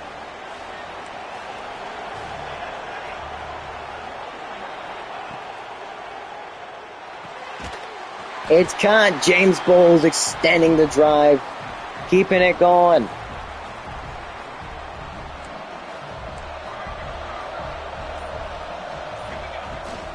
Gonna be a run, but they're gonna get back there. Nobody blocking that linebacker.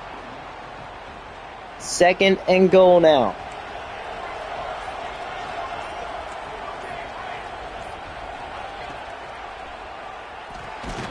And James Bowles is going to hold on. That's going to give Santa Cruz the lead. Touchdown, James Bowles. And the tidal wave. So they're going to get the lead with 2 minutes, 47 seconds left in the game. A big defensive stop is so important here. You can hold them to a field goal. But if I'm Santa Cruz, I don't let them even get that.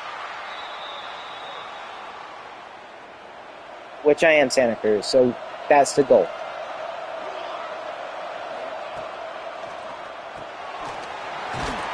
Oh boy, they're throwing underneath. Their quarterback has not had too good of a day today. He's at 1 pick, almost 200 yards passing.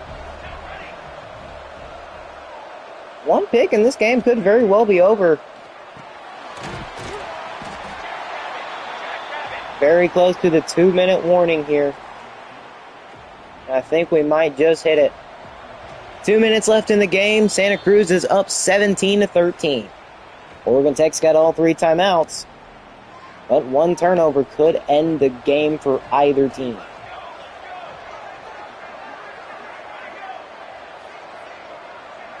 Tight end in motion.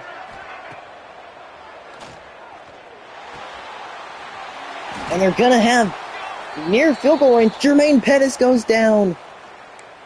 No.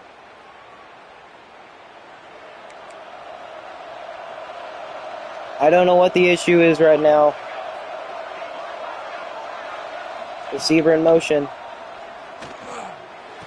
And it's nearly. Oh man, what are we doing? Cover deep. We've got to cover deep, and we are just not doing such.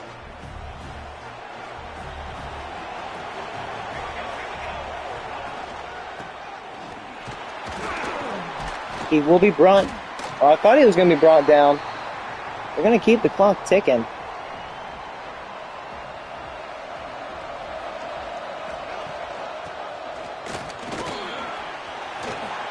Is he in the end zone? These guys are 74 overall. All we have to do is get in field goal range, however.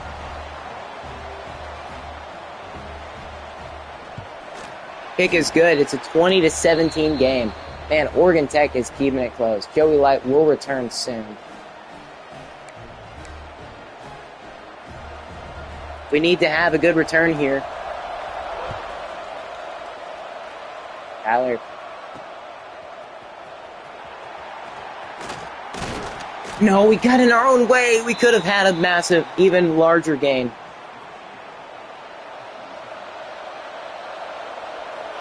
Got all 3 timeouts. We cannot afford any wasted plays.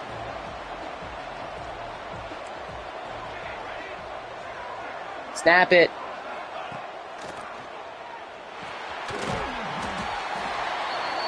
Third and 5.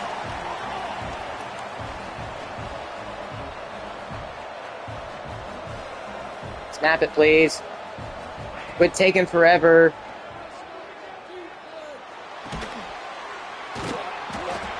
Timeout. 4th and 2. We really cannot be stopped right here. Why on earth? No, turn. We actually need a no huddle. Let's go gun. Come on, where's our favorite play? Come on, where the frick is it? This will have to do. 4th and 2. This is for game. What the frick happened? How did you false start? We didn't even get to the line. What? Are they really trying to screw us over? We didn't even get to the line of scrimmage.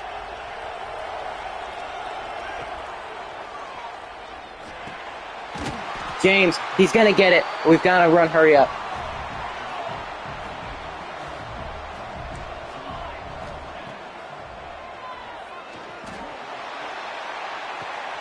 And Javon Urbick, he's gonna get it.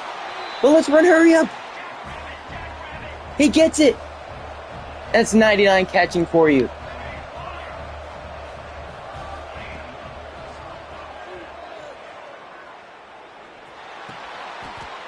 Hurry up again.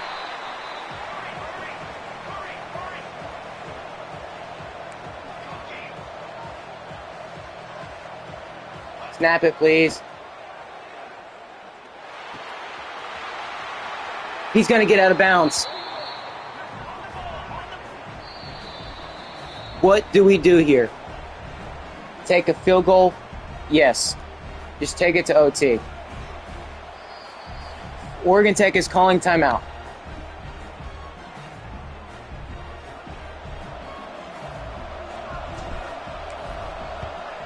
It's up. Okay, that should be right through. Going into OT against Oregon Tech was not on my bingo cards. The season nearly ended there, but we're going to OT. Overtime against Oregon Tech. I am so nervous. We know how overtime works. Let's get her going. Santa Cruz won the toss. Let's play defense first.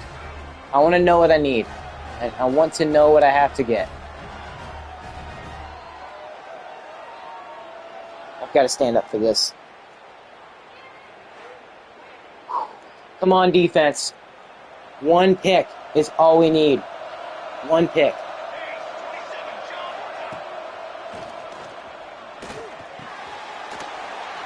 One turnover, one pick. Just anything turnover-wise. We know we're better than this team. Don't play this. Don't play this close. It's knocked away. 3rd and 5.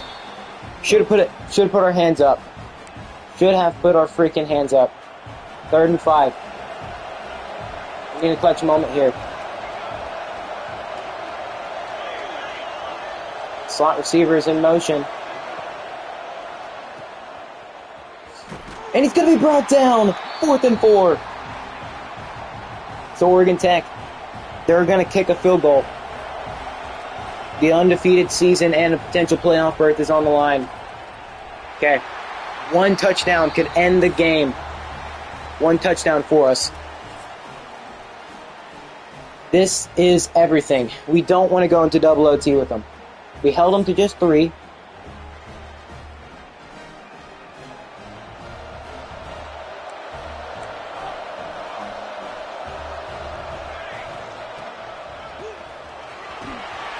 Okay, we've already got a first down. Let's keep it going.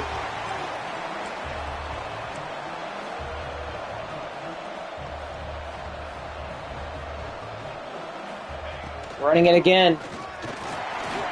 And he's in the end zone. We're going to win the conference championship yet again. And the undefeated season remains undefeated.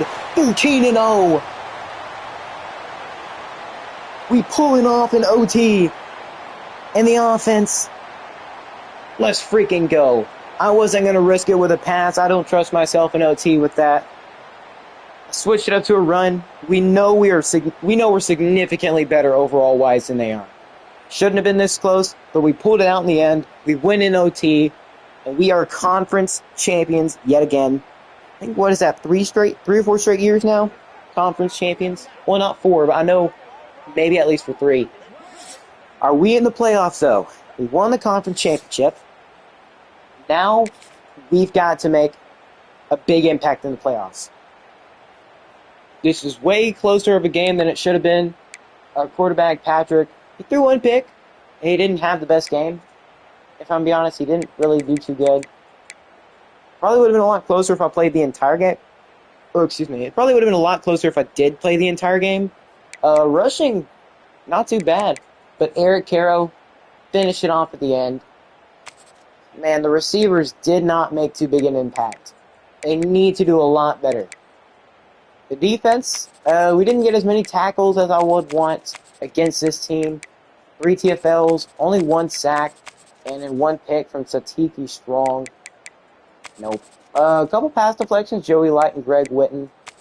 No forced fumbles, no recoveries, no blocks, and no safeties, and no defensive touchdowns. But we win the conference championship yet again, and our undefeated season stays intact, which is what I love to see. 13-0. Can we make the playoffs? We cannot be relegated to another freaking bowl game, the Sun Bowl or the Las Vegas Bowl. We cannot have that happen. Simple as that. We just cannot have it happen.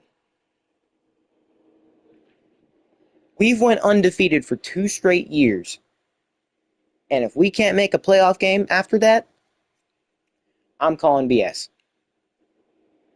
Because if we can't make a playoff game after 2 straight years of being undefeated, yeah, I don't see us ever making it.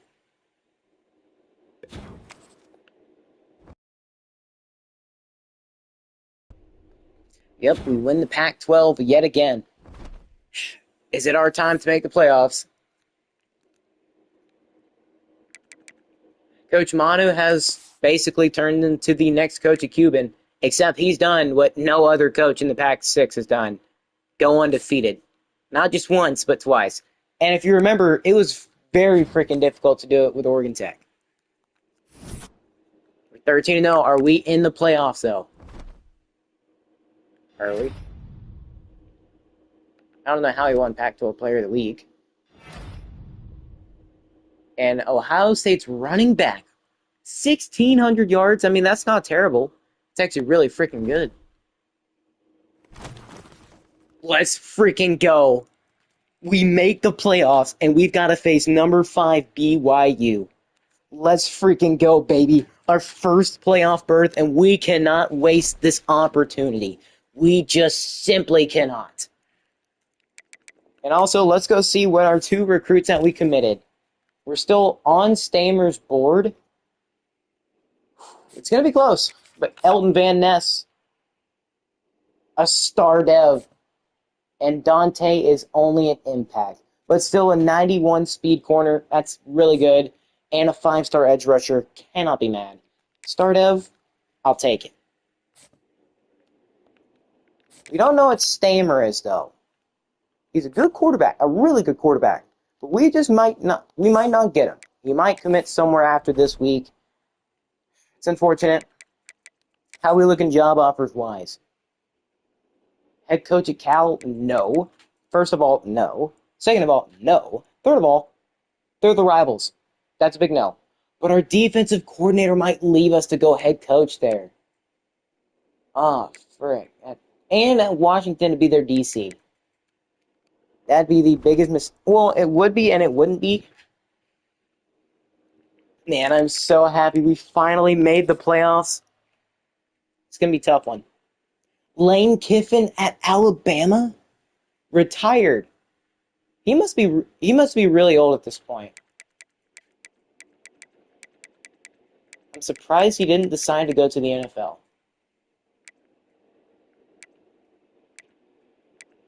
Freddie Kitchens, the OC. Oh, he retired as the OC at North Carolina. Oh, Freddie Kitchens wasn't he at one point like the head coach of A&M? Pretty sure so. Pretty sure much. Any in the conference though? No changes in the conference so far. BYU is a 91 overall team. It's going to be a good game, I'll tell you that. But here's how the college football playoffs are shaking up. If we win here, we'd have to face Tennessee. We somehow got in, even though Memphis is 13-0 as well. They're up to number 9. But it was just simply hard to deny us a playoff spot, considering we've went undefeated the last 2 years. We are quite literally 27-0. But now is our chance to go win big.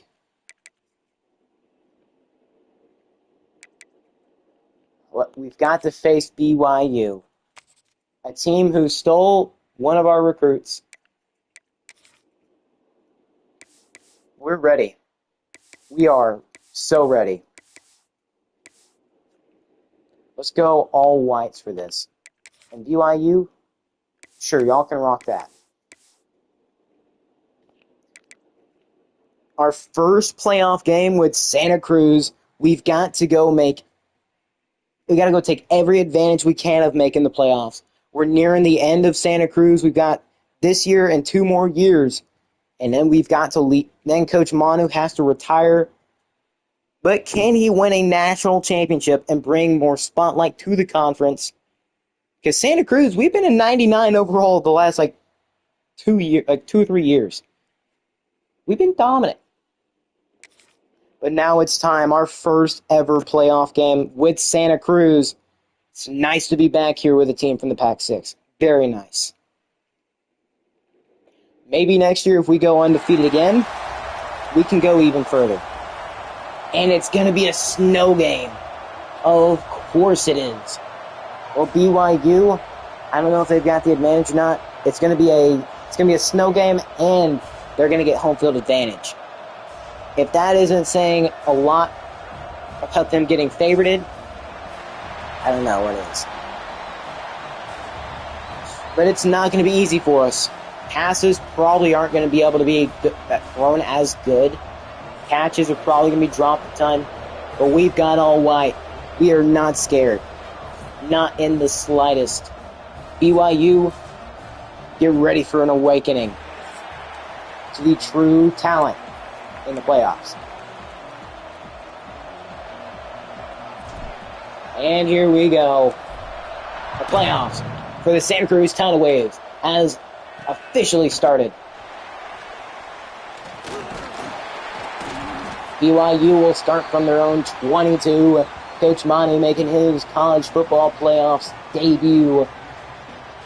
We got to play assignment sound football, execute every call, no freelancing against elite offenses. We already know BYU is an elite team. They're the number 5 seed for a reason. We cannot take this team easily. It's going to be a tough match. Or a tough game. It's going to be a run. So speaking of tough, first play, we're already going to have a massive run. Nobody paying any attention to him whatsoever.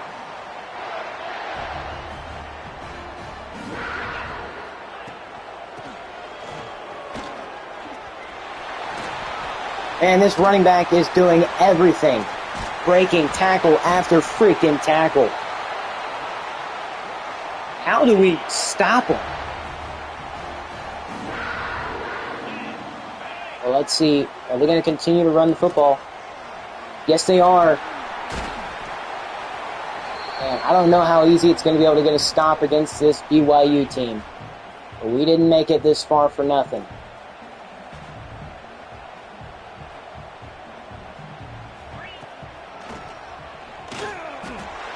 Are they really bad at getting the end zone that freaking quickly? Hope not. I mean, BYU just straight up ran it down the field.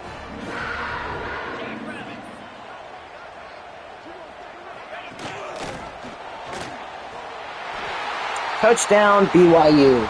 Man, we just cannot stop their run game. That is not a good sign.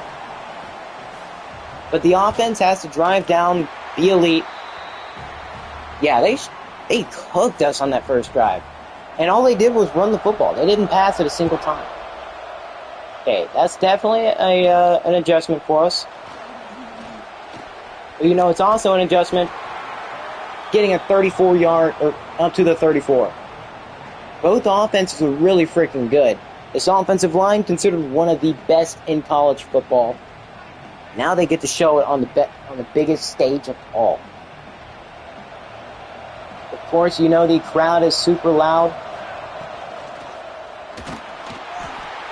What the frick is Big Hill doing? Screwing his running back teammate over.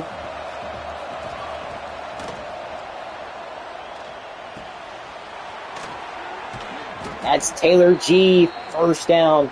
Santa Cruz not completely yardless.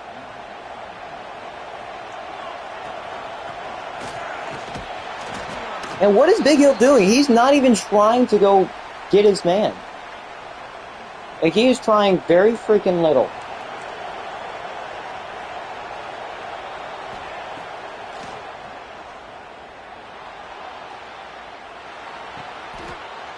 And the lineman is going to actually hold on. First down yet again. Man, can we not run the same plays, please? We run yet again. Amundsen is going to get 8 yards. Not a terrible job from him. We're really going to try testing, see how this defense is.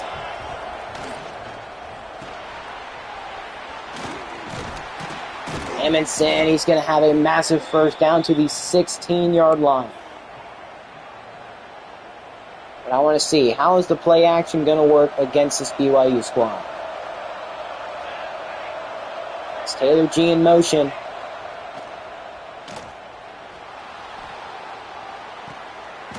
And he's just going to hold on. Marlon Christmas getting him down to the 3-yard line.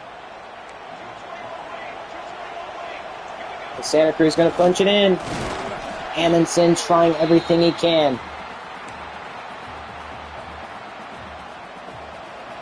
But the offensive line not providing him any protection. Yet again, this offensive line is starting to look like a bunch of bums.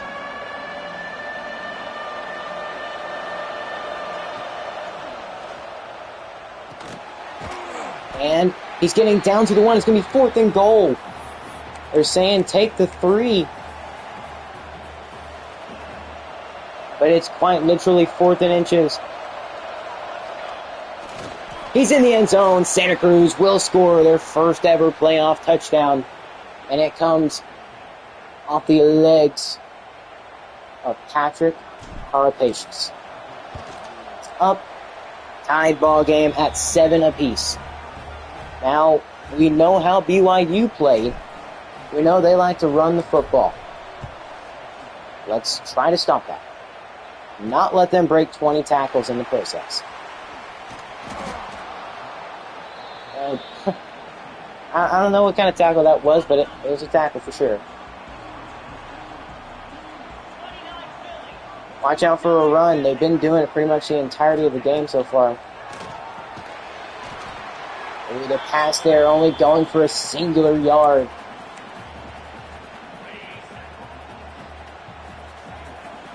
Second and 9 for the BYU Cougars.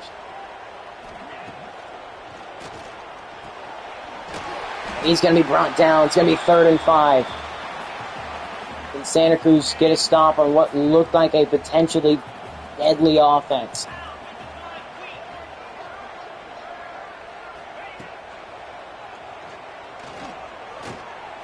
And he's left wide open over the middle. Dude, where is everybody in coverage-wise?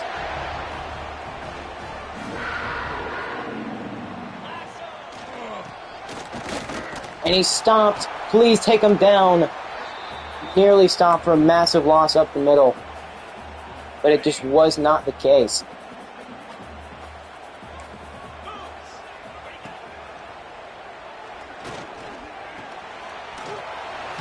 And he's going underneath. It's going to be 3rd and short.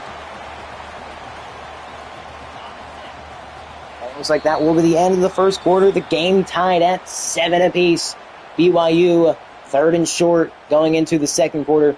I mean, our offense looked pretty good, but BYU has just been running it all over us. They've been breaking tackle after tackle after tackle, but now they're starting to pass it a lot more, and they're actually getting held to 3rd down, so they don't look completely invincible anymore.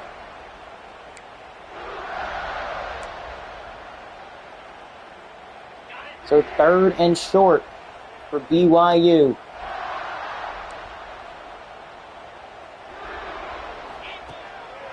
They're going to go a pass. Man. Dude. Can we tackle somebody, please? He broke 2 tackles. Are we actually serious? It's not like BYU's better than us. We're better than them overall-wise. Well, they're up 7 points. That just shows how this game is going to be. The only redeeming factor is that we get ball at half, so as long as we can keep the game tied, then we should be fine. I don't know why they keep insisting on me going tight end drive when we don't have a good tight end. Let's go Amundsen. We really just can't run block, can we? Let's hope Javon Urbick. First down. Safety had his back to him. No chance on that one. So it'll be first down again.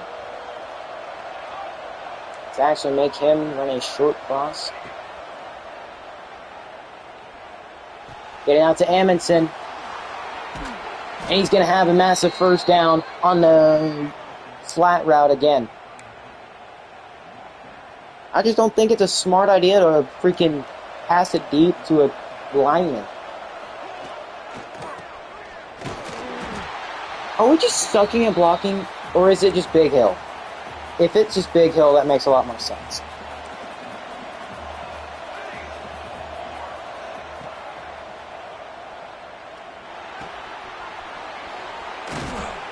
Nice job by Urbick getting it underneath, getting a first and goal yet again for Santa Cruz.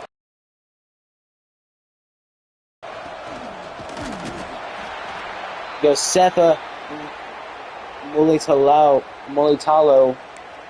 He's going to be injured. He's going to go down.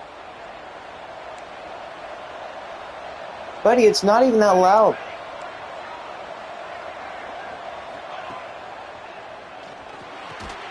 Touchdown, James Bowles. You already know he can catch it. Tying ball game. We just got to stop allowing BYU to complete so many passes and get down the field. And also break tackles. So we are just screwing it up so much.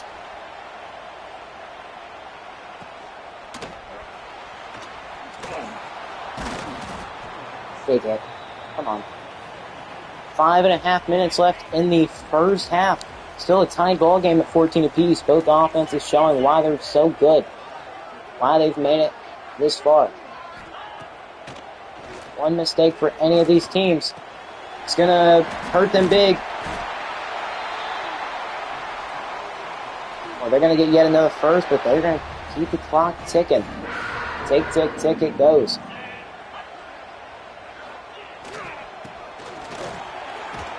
And he will be stopped. Gain of 3, but we've really got to stop the run. It's simple as that. We have to stop it. Can't allow it to get much going. And he'll be finally brought down for a loss. It'll be 3rd and 8 for BYU.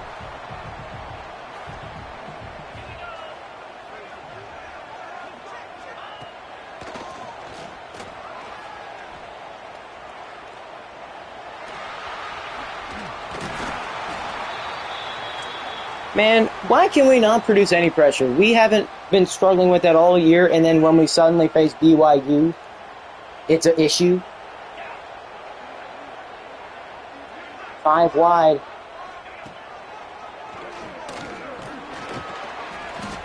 going to be brought down, gain of 1. Foot contusion. We kind of need everybody in right now. We cannot afford to lose anybody.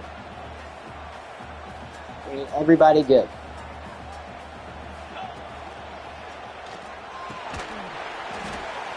Third and 6.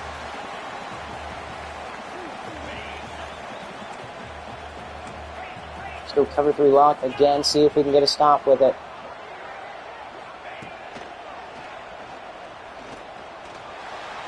Please.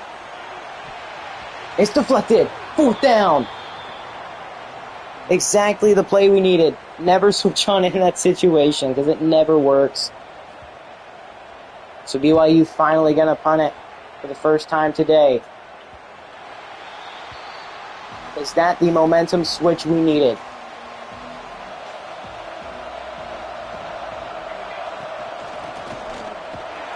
Hammonson nearly freaking away with the lineman just pulling him in with the animation. James, it is not that loud, buddy.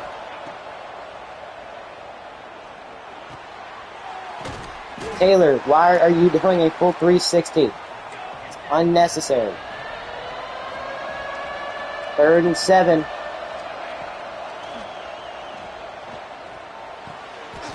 Taylor G is going to hold on, not take a hit, get the first. Smart, smart, smart.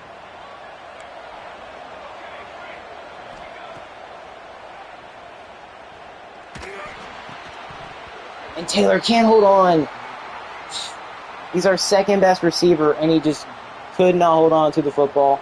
It's kind of sad.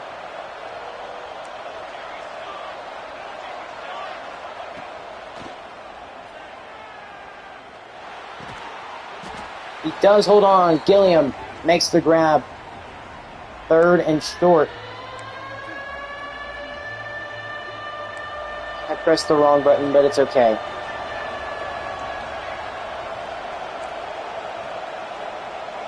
Please, it's just a drag. It's just a drag.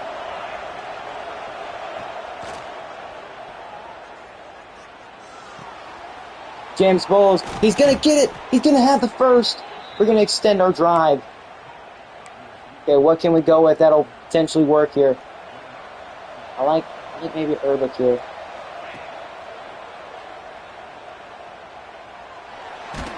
Just throw it away. Because everybody that was trying to get open was just running into each other.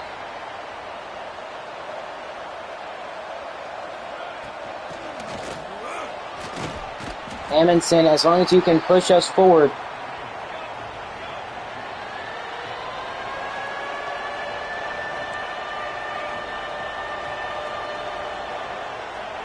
Snap it, please. He's not going to make the grab. But we are going for it.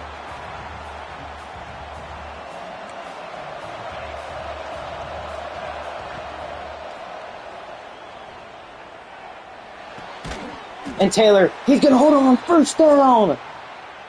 1st down, Santa Cruz.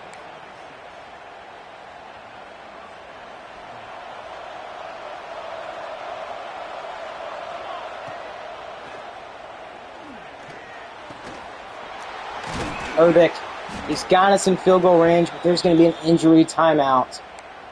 That's so unfortunate.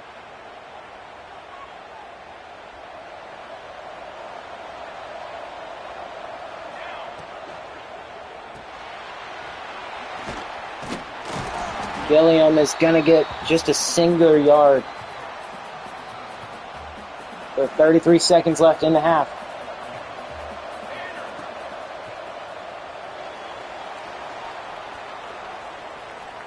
Nobody open.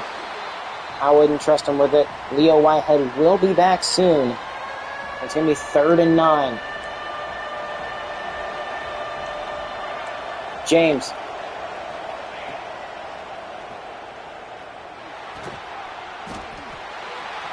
Timeout, 4th and 6. I'm fine with taking a field goal here.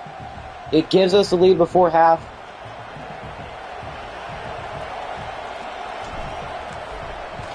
Kick is up. 17-14. We finally take the lead, our first ever playoff lead. And now we've got 15 seconds left to stop them. Cannot let them get a field goal within that time frame. Starting from their own 24.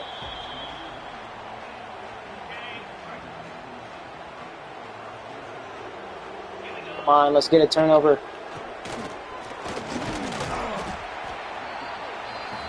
I think they're just going to let the clock run out. Well, at the end of the first half, we're up 17-14. Offense is actually making a move. The key is don't force the ball if you don't have to, because any mistake in this game can screw you over big time, and we do not want to be screwed over. The defense started picking it up at the very end of the half, which that's good. It's how you finish the game. Patrick has definitely been playing good. The defense, like I said, they've stepped up. But you can see right here, should not have been a catch. The DB was behind him. What we need to do, just keep the offense going. Don't allow BYU's offense to get out there, and we can actually score. Simple as that. Just don't let him get out there. It's the last thing we need. I don't know how much I trust our defense at this point. We've allowed 14. I mean, our offense has scored, but BYU's held the ball just as much as we have. It's kind of like facing ourselves. In a way. And it's only wanting me to run the same plays over and over and over again.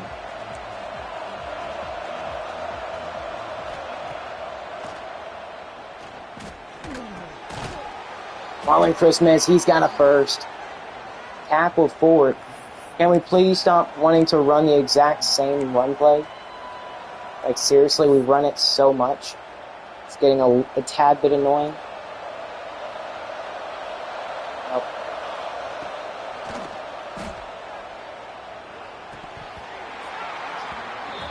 Why do we have an offensive lineman there? That's the most pointless player to have in that spot right there. Like, why? 2nd and 10 now.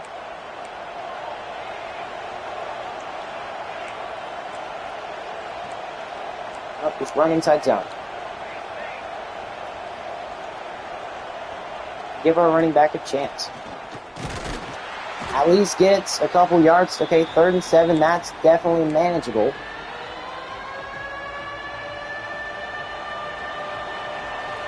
Well, let's actually move Urbic over. Maybe getting him in the slot's going to help us.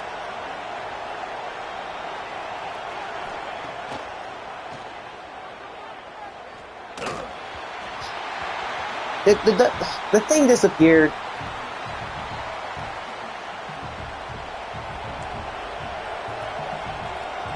Dude, y'all haven't had it. BYU's.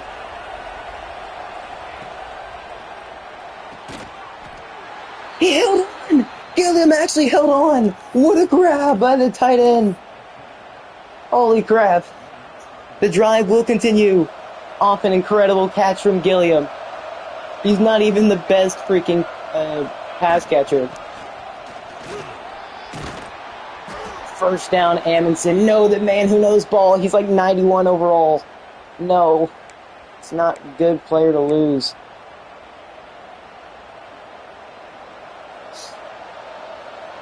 But we can't really pass it right now. I don't want to pass it. Another first from Franklin. He's been a big player for us so far. Ooh, this could be a massive play for us. We've got the lead by 3.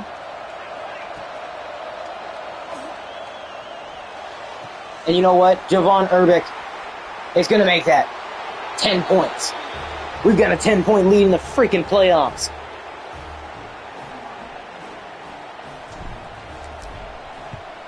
That is why it's smart to take the freaking 3 at the end of the second quarter. Because we knew we were going to get the ball at the second half. We knew it. So, we have confidence in our offense to go actually score a touchdown. And they did. So we've got a 10-point lead Now, how will BYU respond? They've done a great job doing it. They've had I wouldn't say a pretty easy time. They've slowed down at the end of the half. But let's see, are they going to start popping off again?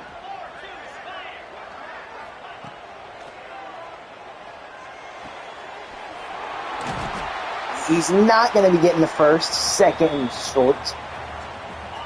It's also another thing we got to watch out for, their pass attack. They've implemented that a ton more. We'll get the first on the short run.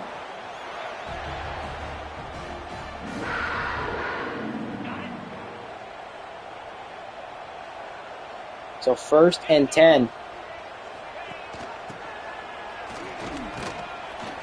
He will be brought down.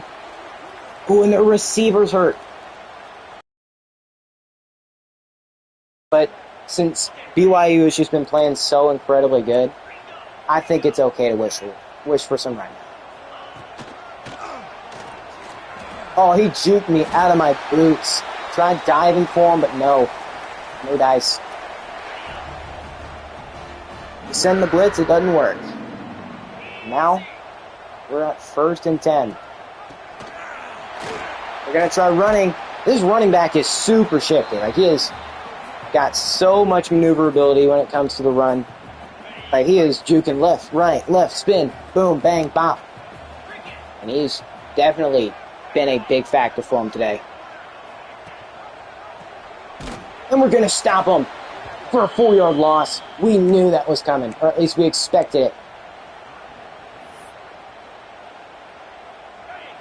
We had a feeling it was coming, and we stopped it. So now in 3rd and 7. Can we force BYU to another stop? He's going to get sacked. It's Joey Light getting back there. We covered everything.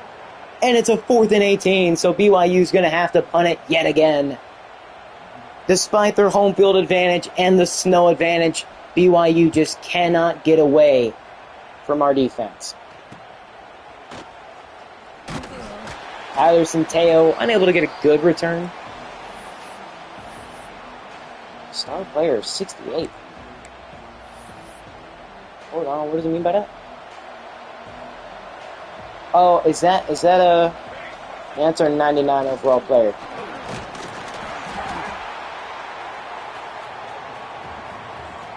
You know, I want to put Chew Clock on, but I don't want to cheese it. I really don't. So 2nd and 7. Pay attention to the buttons. Gilliam in motion. He made an insane grab earlier. He doesn't quite get the first. But we're going to try running for it. This doesn't usually work. Oh.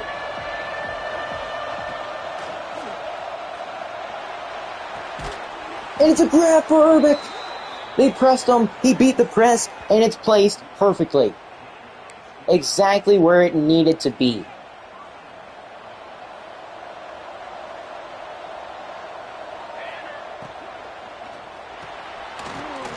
Ooh, I wasn't really expecting that to be a complete pass. But 2nd and 3. Almost out of the 3rd quarter.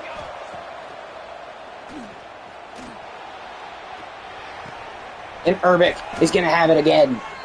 That speed and that route running and the catching are definitely hurting BYU right now. It's been a big, big problem for them. And Amundsen getting a free chunk of yardage. I don't hate this. Down to the 2, but no, Franklin! No, he's been a big factor for us. We were just about to run it with him, too.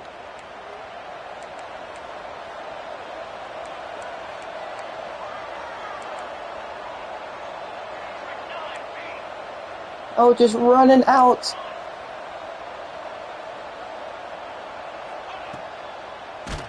Gosh dang it, you can't get it out fast enough. He had him wide open. I was freaking spamming it. And it's a touchdown. James Bowles. It's going to make it a 17-point game. Are we looking at our first ever playoff win? 31-14. This is looking great for us. Despite the several disadvantages we've had to deal with, our team has just been way too good. Our offense way too stacked. And the defense has been getting stops when they need. How is that not a fumble? He also, not to mention, he jumped over like half the guys. But yeah, our defense has gotten stops whenever they needed to, and the offense has just kept it rolling.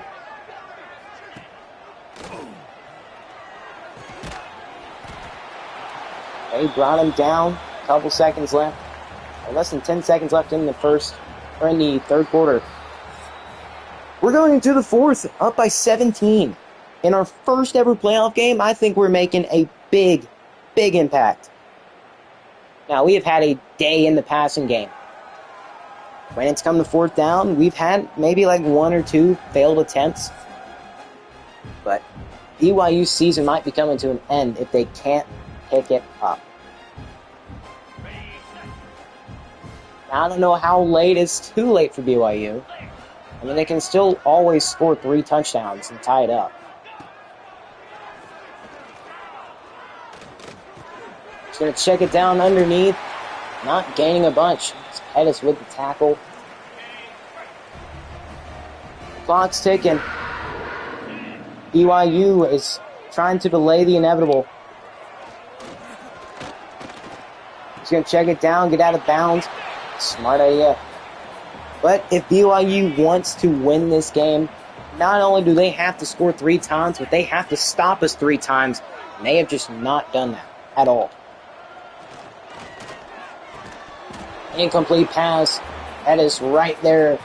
Kai Hamilton, I mean, it looks like a solid receiver. They were trying to run red zone scissors, but that just was not going to work. So now 3rd and 6.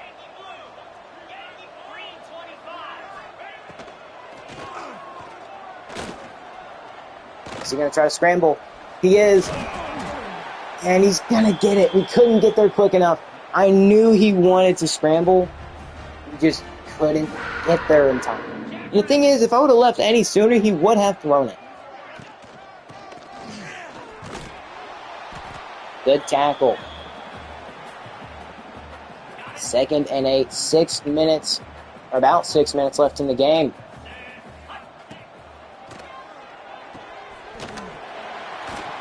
It's going to be brought down the screen, only working for 3 yards.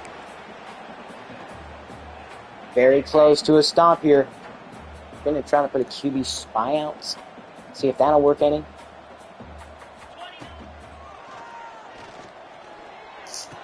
Oh, over top of Simonson. He had to read 2 people. So freaking close to getting a turnover there. I mean, we've stopped BYU several times. But right now, they might be in for a treat. Speaking of treats, what I mean by them being in for a treat, they're getting close to scoring. I'm not going to doubt that.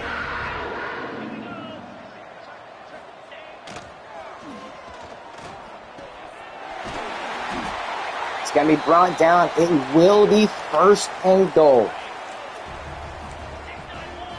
I would definitely say watch out for a run here.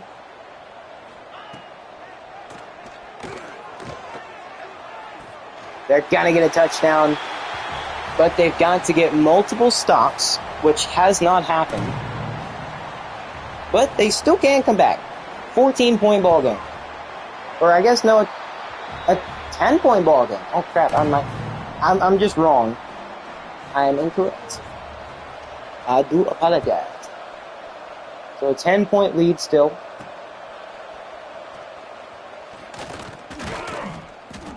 Nice run, or nice return from the freshman. Now I feel confident in turning 2 clock on.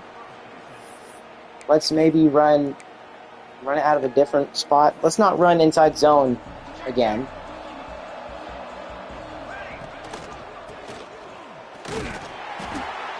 Okay, well, maybe if people weren't looking back at the running back who's actively trying to run the football, that would help.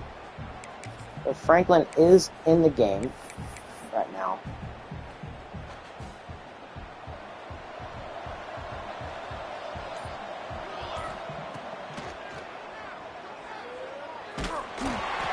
Can't get it out quick enough because pressure.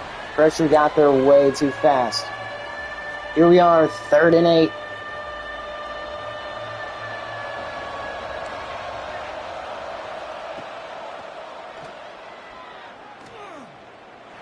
They can't stop him. How is it intercepted? What? The receiver, bro, why do they never even try to put a hand up? They're just running with the football, or they're running with their guy. The DB is the only one who actually plays it. Like, this is the second time I've seen this happen. Like, he's wide open. And our quarterback is like 90+ accuracy. Play the ball. It's stupid how the defense plays. And the thing is, we have some of the best receivers in college football. Well, our worst receivers in 82 is what I'm trying to say, basically. We have one of the best receiving corps in college football.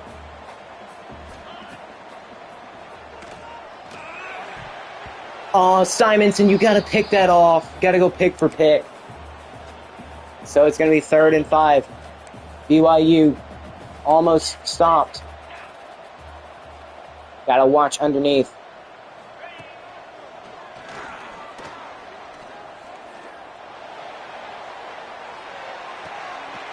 Bro, they're not even trying to play the ball. They're turning their back on the guy.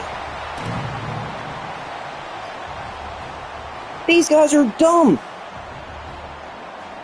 I didn't even switch on because I didn't feel confident I'd be able to pick it off. Because that's just how the game works. It'll send you over 20 yards somewhere, and it'll be basically a free freaking touchdown. 3 minutes left in the game, only up by 3. This is some bullcrap.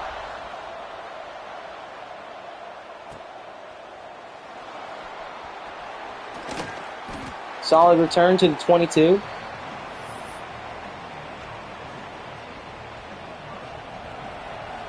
Eric Carroll, he's in.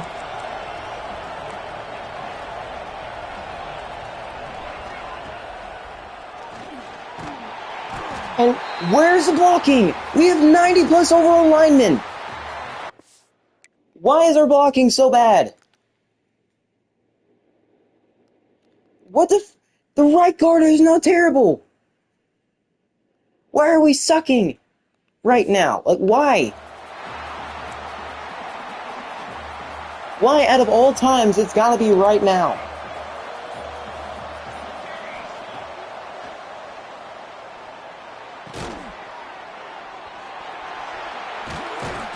Okay, it's going to be 3rd and short. Whew.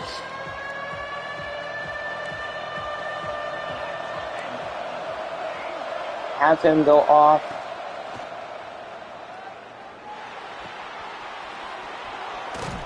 Let's go. G's gonna get it. We just gotta keep running the clock down.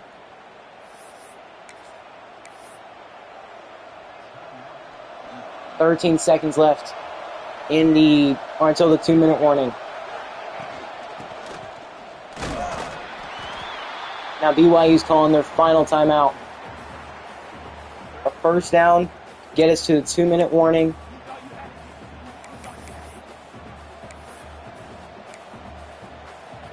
First down will get us to the 2-minute warning. And let's move him in.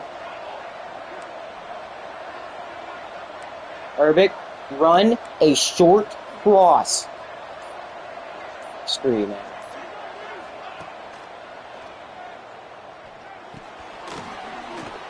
Good job, James. He's wanting it to continue. Get it to the 2-minute warning. I feel like a touchdown would end the game. Touchdown would 100% end the game right here.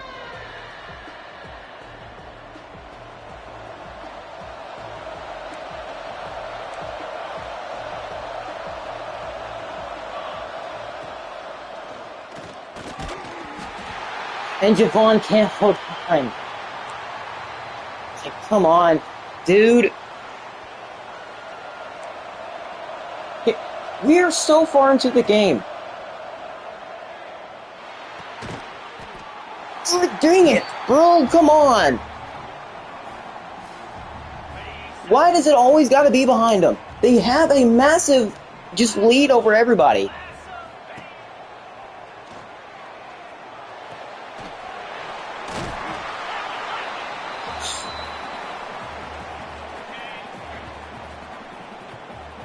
Please don't let this be how this season ends.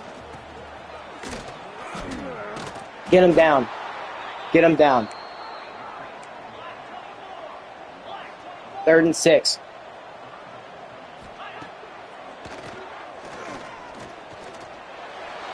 Please, deflect this. Can you stop allowing them to get everything deep? They're targeting you for a reason. It's because you keep letting them go up and get it. Jesus freaking Christ. Oh my Lord. How do we really... Bro. 17... How does this happen? They just keep targeting him. There's nothing we can do because it's the same freaking result every time. And they always get in the freaking way, too.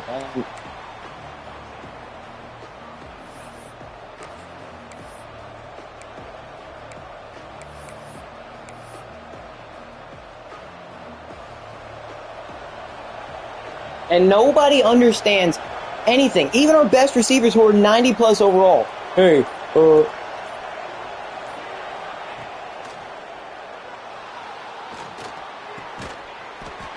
well, we've got to hurry it up. A touchdown will end it for us. Come on, boys, hurry up. Dude, I am so... God, dude.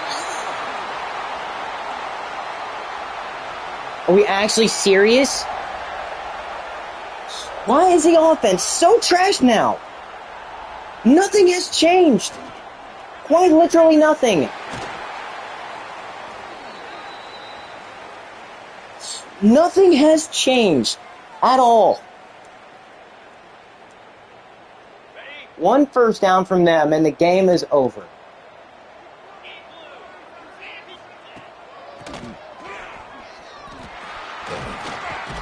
Oh yeah, because let's freaking non-tackle him. Let's completely... And this is how we waste our playoff opportunity. God dang it. Oh, this... We had a 17-point lead. All we had to do was follow the dang train. But no, the defense, it's constant. Throwing it up. Get mossed. Throwing it up. Get mossed. I don't switch on because I do. You think after 5 freaking times of it happening, he would be able to get a freaking stop or something, or deflection? No. Every single time he gets mossed. We would have had the game won if it wasn't for them freaking getting mossed every time. This is this freaking crap right here. It's this crap right here. He gets mossed every time. Oh, he's got a chance to deflect it? Yeah, buddy. No. Not at all. George Witten or Gregory Witten, whatever the frick your name is, you suck. You're running in front of the freaking receiver. When has anybody ever taught you to do that? All he has to do is, throw it underneath. It's all he has to do to get the freaking touchdown. I even worked so hard on developing our freaking DB play. This wouldn't have happened last year. Not even in the slightest. Not even freaking close. And it didn't just happen once either. Like, Everybody on the defense is idiots. BYU should not have won this. They were down 17. And then touchdown. This freaking BS every time.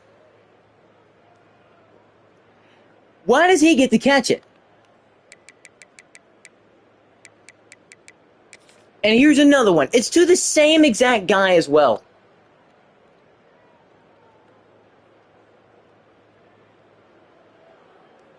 No, it's not. Why do they get 2 great catches for touchdowns? We can't get a deflection. And then our offense decides, oh yeah, let's stink it up at the end. We want to run the clock down? Yeah, buddy, good luck with that. You're going to get held to 4th down, and you're going to allow 2 straight touchdowns, and even let them get a 3rd.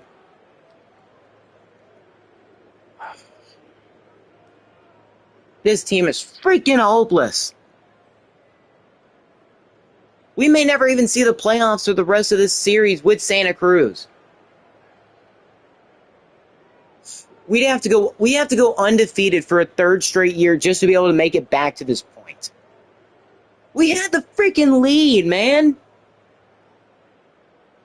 But it's this. Oh yeah, let me get behind the receiver. Yeah, like that's ever worked. Or no, let me get ahead of the receiver. I'm sure no bad things will ever happen. I was trying to play off the DB. I was not trying to control him. Because the only thing that ever happens when you do that, say I control number 28, it would send me way over here.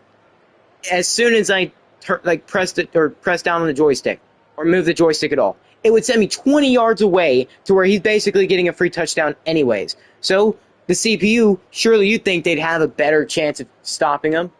Hickson, Gregory Witten, and Hickson. Okay, stop freaking stick drifting, bro. I'm not even asking you to do that. Like, this is such an idiotic play. When have you ever been able to deflect a pass with your back turned to the receiver? You're intentionally taking yourself out of the play, Hickson. Why would you take yourself out? Then again, that is a heck of a catch because he's got his hands literally in front of his eyes. If that were us, that's a pick. Easily. But no. Can't have anything freaking nice. Cannot have anything freaking nice at all. Now this is another thing. How on earth is this a pick? This is what I mean. They can throw it deep on us all day and be able to moss us whenever they want. But my guy, who is 99 catching, who could... If the linebacker can get up to get that, they're literally on each other's tails. If the linebacker can get up to get that, surely my receiver, who's like 6'2", can get up to get that as well. Yeah. But no, the game freaking hates receivers, especially user ones. Maybe I should change up some of the sliders to make it a little bit less difficult. Because this stupid crap happens every time.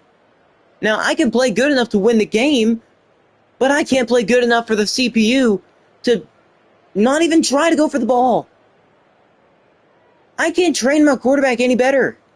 This was his last year. I can't train him any better than I did.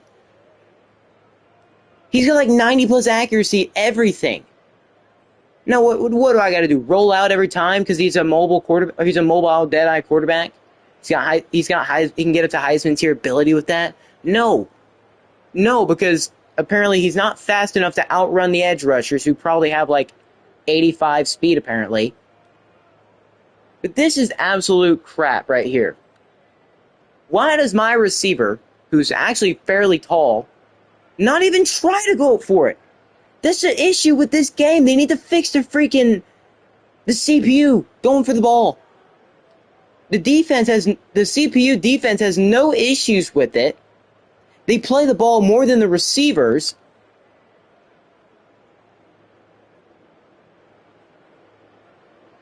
Now, unless his DB or If number 23 has more than 92 speed, I see no reason why he's even able to keep up with Javon Urbic other than, like, why is he able to get up in front of the ball? Javon has, like, he's like 92, like 92 speed. How is anybody on this defense able to keep up with him? Now, I know 92 speed isn't the fastest. It's still pretty freaking fast. Fast enough to be able to outrun number 23, number 2, clearly. Like, why does he get the advantage in that? There should not have been any... I mean, at worst, it's an incompletion. He actually gets up and knocks it away.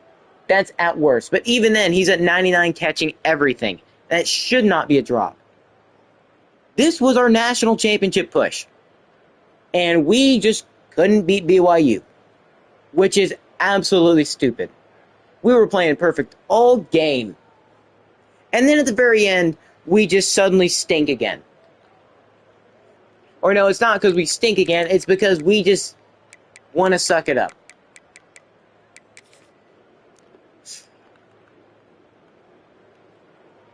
Was there anywhere else we could have went? Well,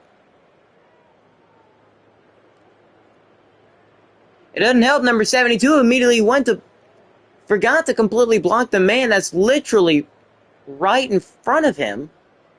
He's like, oh yeah, I'm going to help double team with the center.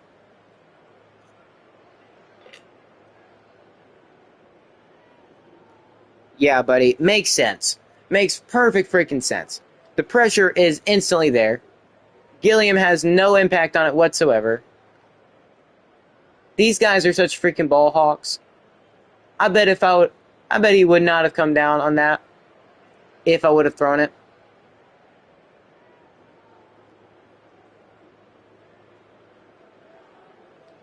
Why is the camera trying to drag me up? Quit! Oh my god, it might just be this stupid controller. It's even on Minecraft where this is stick drift.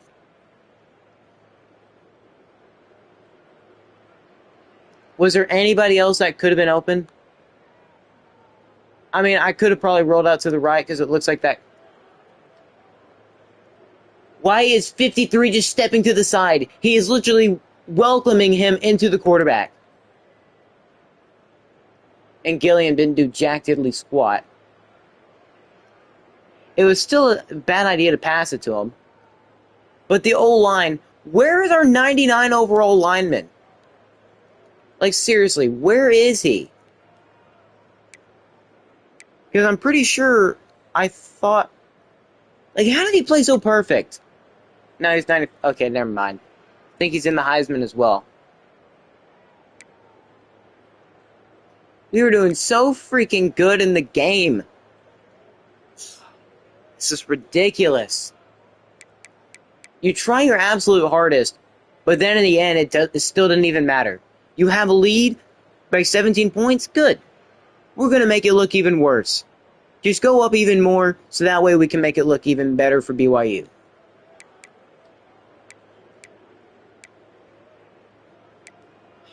Why was he playing right guard or right tackle? Why?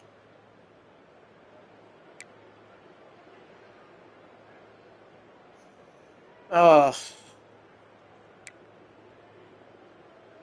7. Oh my god. Of course. He has 99 awareness! Why are you not picking up that guy? Oh my. It doesn't matter how good your team is, apparently. It will just result in you getting screwed up the end, or screwed up in the rear end.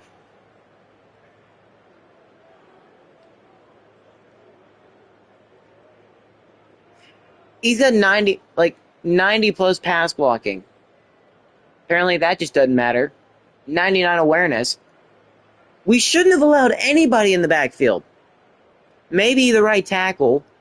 Rodney Ball as well. He's got really good pass blocking. His awareness, 82. Why are we struggling to pass block?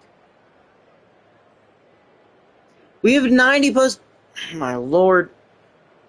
Oh, I just hope we're a 99 next year. I really do. I really hope this isn't the last year we make the playoffs, because that's going to be rough. I mean, our quarterback, he didn't even do that bad. It's just he threw those 2 picks at the end. But the thing is, we still had a chance to win at the very end.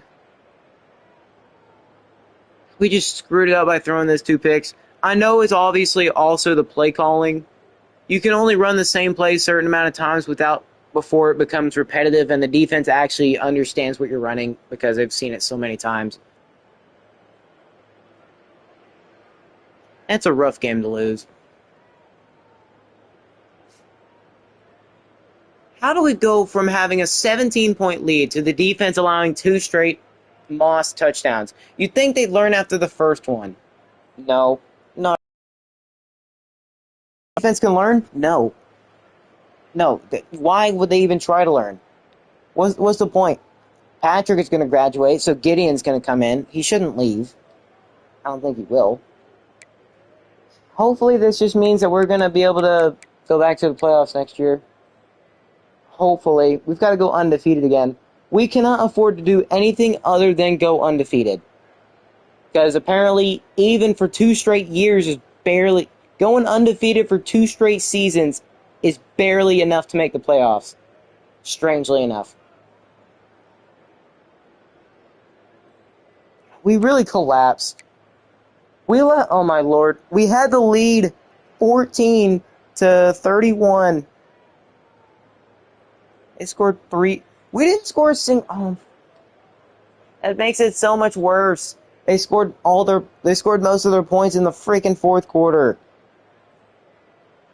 Oh, it started off where we couldn't really stop their run game. We got to be able to score in the 4th. We really do. They had 122 rushing yards. How many passing yards did they get?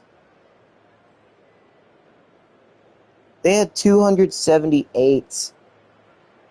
Oh, Jesus Christ, man. How do we lose that game? Like, seriously.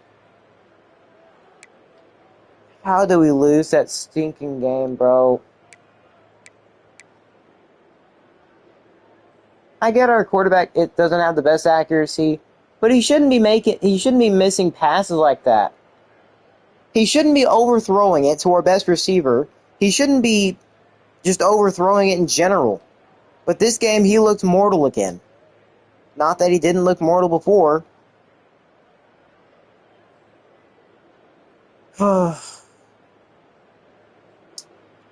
Well, yeah. He had a good game other than the 2 picks. Those 2 picks really cost us in the end. Really hurt us. I told you, it was going to be the team to get the ball last at a win. Rushing, we had a solid game rushing. Receiving-wise, Javon Urbick, he was doing what he could. I just hope he doesn't leave. If we can run it back and get them another season, then that'd be great. Taylor G's a senior. James Bowles is a senior. Franklin Amundsen. Oh, we've got to have a really good recruiting class. It's not going to be a beautiful sight next year. Oh, I need to see more tackles. We were allowing way too many broken tackles. Even the receivers were breaking tackles left and right. The running back was a menace. The receivers were even worse. Anytime we'd catch it, or anytime they would catch it, we'd have we had almost 2 guys there. Doesn't matter. They'd break a tackle and run it in for 6. Stephon Hickson, I understand you're a 76 overall. You've got 88 zone coverage. Surely you know how to play defense. Surely. I'm not expecting you to pick it off. I'm at least expecting you to knock it away. But you bad sir, suck. Gregory Witten, no, you have 82 zone. You should still at least be able to make a play on it, other than what you did. And you've got 90 speed. You're even a bump and run kind of guy. A lot of our guys are probably going to leave after this year. It's so bad. Joey Light was having to do everything he could. But it just did not matter what he did. He's also the only man to get a sack. No picks, because why would we get those? 3 deflections. Jermaine Pettis is also injured. Forced fumble, no fumble recoveries, no blocks, no safeties, no touchdowns. Defense! That is what hurts us. As we live and die by the defense, and it clearly showed that we died today.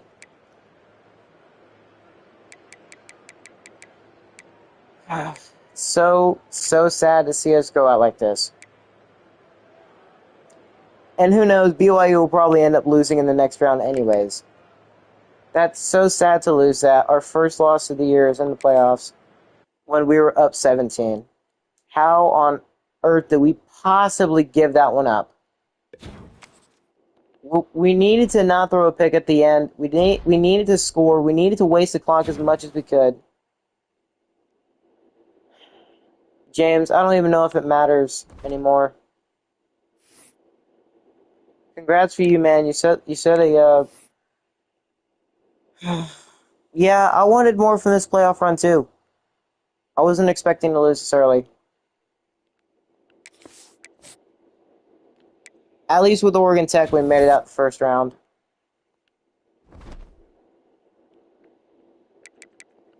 And our DC left. Yeah. We could take another guy. He's getting head coach offers.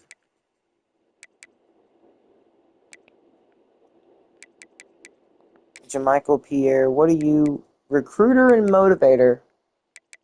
Frick, what was our former DC? What was he? You know, actually, we can still kind of see him. He was mostly motivator and tactician. He didn't spend any in recruiter. He maxed out the D-line. We should have been good. But the pass rushers never got there. And he obviously fully maxed out his motivator tree. That's so bad to lose him. So we lost a motivator and a tactician.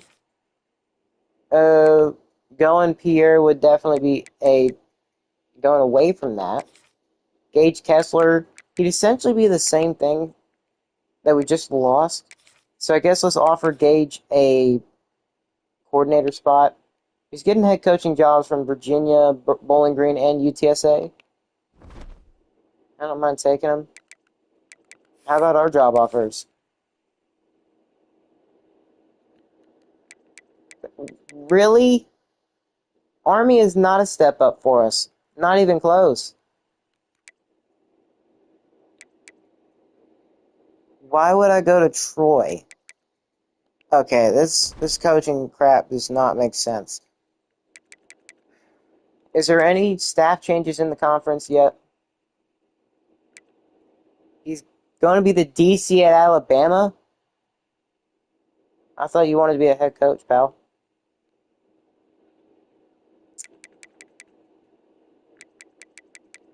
Well, the new head coach is Steve Sarkisian going, I think, maybe back to Alabama?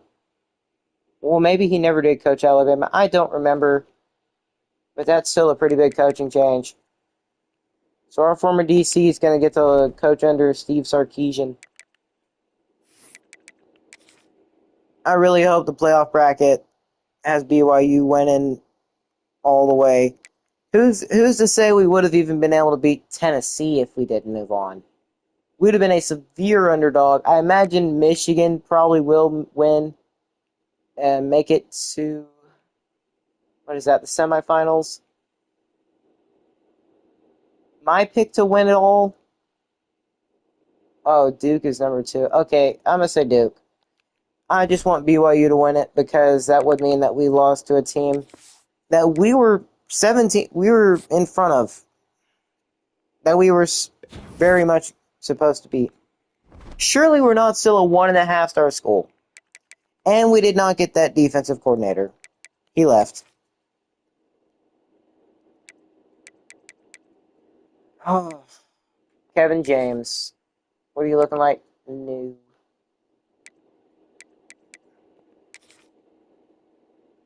You are a heavy recruiter. Wait a second. Talent developer? Wait, apparently he spent 42 into Motivator.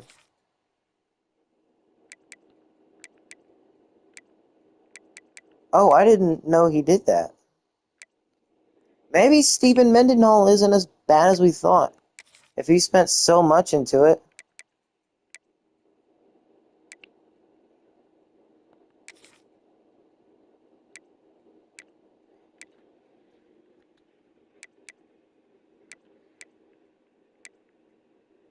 I mean, it says he's a motivator, but it doesn't say how many points he spent into it.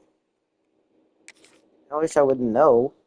It seems Mendenhall might be the best option right now. Why does he keep doing this? I'm not even hovering over him. Excuse me. He's a tactician. He spent 34 points into it. So definitely the 20 to unlock it and 14 extra points, I think.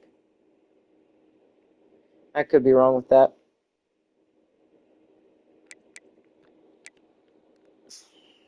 Um,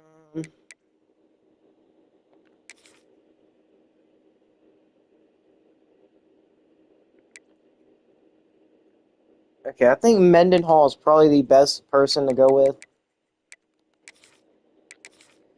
We could have had another good. We could have had a good coordinator. I just hope the defense doesn't take another step down.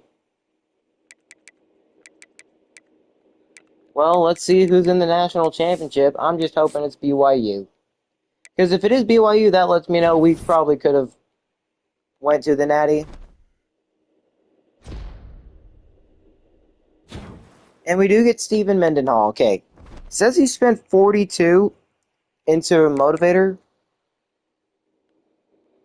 I'm genuinely curious what that is. And it's Notre Dame and Tennessee. Okay, well BYU didn't make it, but we lost to the team that went to the Natty. Such a sad way to lose. We had the easy win. Oh, and Arizona State also lost to Ohio State. Wow, Michigan. Oh, wait, never mind. I said Michigan was probably going to make it. Duke got cooked. I mean, they usually dominate, but I guess not this time. The ACC is a really good conference. BYU got absolutely cooked by Tennessee. I don't think we would have done anything to that second round. We got very unfortunate that it was in a snow game and that we just could not tackle to save our lives. Well, the national championship, Tennessee taking on Notre Dame. Let's see. My pick, I'm going to say I'm hoping Tennessee. Only for the fact that the team we got beat by lost to them. Well, I guess that means if we would have played them, we probably would have lost by even much more. We're a two-star school. Coach Prestige goes, we made the playoffs. Why is Coach Prestige going down? Oh, I'm so dumb. Our Coach Prestige is going down because it doesn't go based off of just your Coach Prestige. It goes off all three. So yeah, that makes more sense. We're finishing the season as the number 12 team in the nation. We're finally up to a two-star somehow. We've got the ability to upgrade 2 coaching points, and we can finally upgrade to Master Tactician. And the one thing I want to get, I want to work, let's see. I want to try to work on the pass game offense and defense. Mainly the defense, because I want to see that team from a couple of years. I want to see that team from last season. Not this year, last season, where we were unstoppable when it came to the pass defense. Like, we would get like 3 or 4 picks a game, and now we can barely even get a freaking stop on third down. Because of the pass. But yeah, we've got Master Tactician now. Or I guess it's called Scheme Guru. And Notre Dame is going to win 38-30. My head was saying Notre Dame, but I knew Tennessee was probably going to end up being the loss. Or, I'm sorry, my head was saying Notre Dame, but I don't know, something in me just wanted Tennessee to win. But now let's check out the National All-Americans. Did we actually have anybody on here? Carlos Gray was first-team All-American. And Jimmy Rubin, 99 overall left tackle. I don't think he's returning, unfortunately. I'd completely understand if he leaves to the draft. So we only have 2 National All-Americans. What about freshmen? Did we have any National All-American freshmen? Okay, that's definitely a big ask. So, no. Pac-12, yep, we controlled it. Spencer Jr., first team Pac-12 All-American. But yeah, look at that. We controlled most of it. The defense, yeah, outside of our main guys, no. Second team, Franklin Amundsen made it. Javon Urbick's here. Hopefully he doesn't leave. He's so good. I don't think we gave him the fair shot he deserves. But now, unless we have a ton of draft picks this year, I don't know. Will the third team we control actually be able to make it to a playoff game or win a playoff game? Because we know we've got to go undefeated. If we can go undefeated, then we know we can at least come close to making the playoffs. But we've got to go undefeated again with Santa Cruz, whether we're 99 overall or not. It's just simply got to happen. Freshman All-Americans, I think Spencer is probably going to be the only one we have on here. Lonnie Maddox as well. Okay. So we have 2 freshman Pac-12 All-Americans. So that's actually pretty good. How's the conference looking now at the end of the year recap? We are getting closer and closer to being the same star rating as Oregon Tech. Everybody except for Metro Atlanta is a 0-star. So, I mean, I guess we can take our pick with any of these teams come next time we play. I think just to keep it new, I think I'm going to go with CTEU. I think that's who I'll probably end up going with next. Because we've done Santa Cruz, we've done Oregon Tech. But we've still got technically 2 more seasons to go with Santa Cruz. So it's still a couple videos away from being able to, for Coach Manu retiring. But if he can have yet another undefeated season next year, surely he's going to go down as one of the winningest Pac-12 or I guess he would be considered the winningest Pac-6 head coach in Pac-6 history. Now, I'm not talking about the Pac-12. I'm talking about in our conference's history, like the Pac-6, not the Pac-12. 2 completely different things. We're just from the same conference. But yeah, we're up to a 2-star, which I don't know why we're just now a 2-star. If I had to guess, we're probably gonna at best get up to a 3-star school, which is kind of sad. But let's look at coach contracts. See how these last couple years have went. 11-3, 14-0, 13-1, losing in the playoffs. Well, at least we're making it to the playoffs. With Oregon Tech, we only made it once, and we won in the first round, but we lost the next year. Or we lost the next round by 1 point to Michigan. And we never saw the playoffs again after that. Not a bad season. I'm gonna take making it to the playoffs as a big victory. But we've got to go undefeated again next year. We've got our quarterback Gideon, so I don't know how we're gonna do with him. He's a redshirt freshman, so he's pretty much gonna be our quarterback for the remainder of the rebuild. Or I guess at this point it wouldn't be considered a rebuild.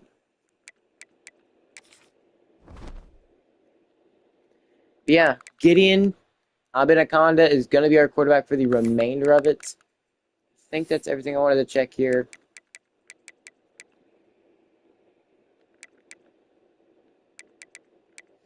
I don't think we had any award winners.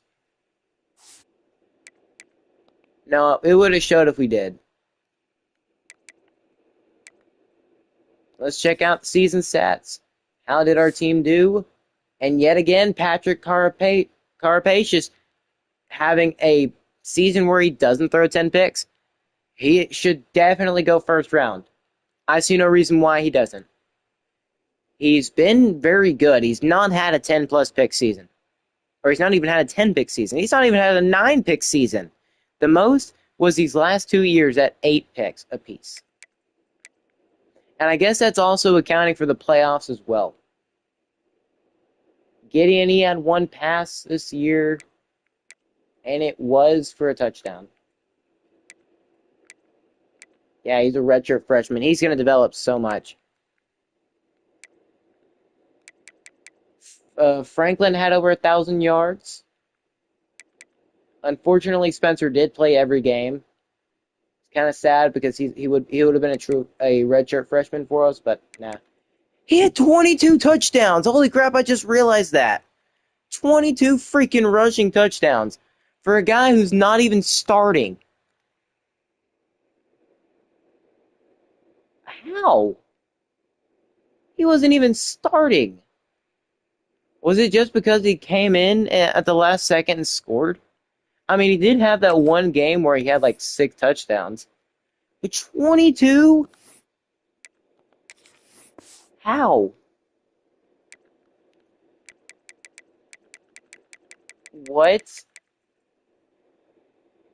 Against FCS Northwest, got one against USC, UMass.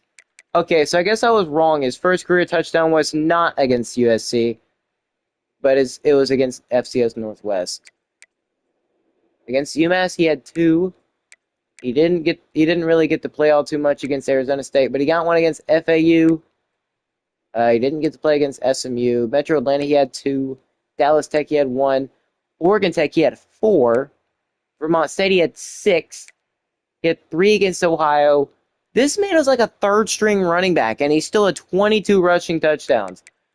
I am worried for how good he's going to do whenever he's actually starting. Because Franklin's graduating. I imagine Eric Caro is going to get the start. Receiving-wise, we nearly had 3 1,000-yard receivers. James Bowles, in his final year, had nearly 20 touchdowns, but he fell just short. He also barely just got over that 1,000-yard marker. We nearly didn't have a 1,000-yard receiver, which would have been sad. But, man, I'm going to miss James Bowles. He was actually a pretty talented player. Tackles, we didn't even come close to a 100-tackle guy. Glenn Calloway and Arnold Archibald, 20-plus TFLs. They went off. And they also both got 15 sacks combined, or 15 sacks each. 30 sacks combined, and it's just those 2 guys. I mean, it sucks Glenn is leaving, but at least we got his replacement in Van Ness. So we basically replacing him with a 5-star, so we're basically having the same right edge. It's just the guy is not as developed. Arnold Archibald, he's graduating. I mean, if we can convince Glenn Calloway to stay, we could maybe move that 5-star edge rusher over to left edge. He probably have a good chance to start. Interceptions. Carlos Gray, basically the remnants of what defense we had, what good pass coverage defense we had last year. He had 6 picks yet again. It's a shame he's graduating. He was a very important figure to this defense. We had no defensive touchdowns. Pass deflections, Stephon Hickson ironically had the most on the team, despite being the one who consistently got mossed in that playoff game. Zateki Strong is going to allow the most catches at 22. Stephon, Carlos, and Joey. How the frick did Joey allow that many? And how did Joey not get a single pick? He got 95 speed as a corner. He's our best corner. I guess it's just because they feared throwing his way in general, which I don't blame them. We had 5 forced fumbles. Carlucci had 2. Glenn Calloway had 2. Imagine he was wrecking havoc. He was forcing fumbles while getting sacks. Probably a bunch of strip sacks. A couple strip sacks. Joey Light had 1. We saw that one. We had 5 forced fumbles, and we only recovered 1. Of course. No blocked kicks. 1 safety. We saw that one. Grant Richard. I think that was against, what, USC? Yeah, Grant. Maybe having Grant Richard would have helped us out a ton in the playoffs. Maybe. But he got injured for, like, the rest of the season. And I imagine he's going to be coming back next season because he's entering his senior year. He's not even 88 overall yet. Let's check out the kicking. What was his longest? He had a 50-yarder. What about punting? Why the frick does he keep sending me over here? I mean, he didn't do too bad. Kick returns. No touchdowns, unfortunately. And 611 yards from Taylor Centeio. Well, that's the season stats for Season 8 of Santa Cruz. It sucks that this is how the season ended. A 17-point comeback from BYU is not helpful. We had pretty much every disadvantage we could. We not only had to play an away game, but we also had to play in the snow with some of our best players hurt, which I can't go look at now. Yeah, we had some of our best players hurt. It's sad, but hey, we're ending the season ranked 12. We started 23. Does that mean we're going to be ranked higher to start off next year? Does that mean we have a chance? Does that mean we have a chance to potentially be inside the top 10 next year? Players leaving. Wow, only 3 people leaving for the draft. Now, I can't imagine any of these guys staying. Javon Urbick. No. No. So 2 first-rounders at least. And Trent. No, Trent. Man, losing Trent's going to be big. But hey, we really can't be mad. Oh, we lost Clyde Flynn. No, we're graduating. No. You know, I'll scroll over it slowly so we can see the class we're about to lose. We're going to have 2 first-rounders, Jimmy Rubin, 99 overall, and Javon Urbick. Despite him not really doing all too much with us this one year, he's still going in the first round because he's a 95 overall receiver. They really have nothing left to prove except maybe, I don't know, helping us make it further in the playoffs. Yeah, I don't know. But we definitely need linemen. We need defensive linemen. We just need a big class, whether it's a bunch of 3-stars or not. We need to bring in talent. Big time. Trent Romo's the only man actually leaving us to go to another team, which I'm not mad at. Well, I am pretty mad at it. I don't want him leaving. He's a really good D tackle. I want him to stay on the team come next year. Franklin Amundsen, he was actually a pretty good running back for us. He was doing a ton. Especially in that playoff game, he was doing really good. And I think even in the conference, well, he was doing really good all season.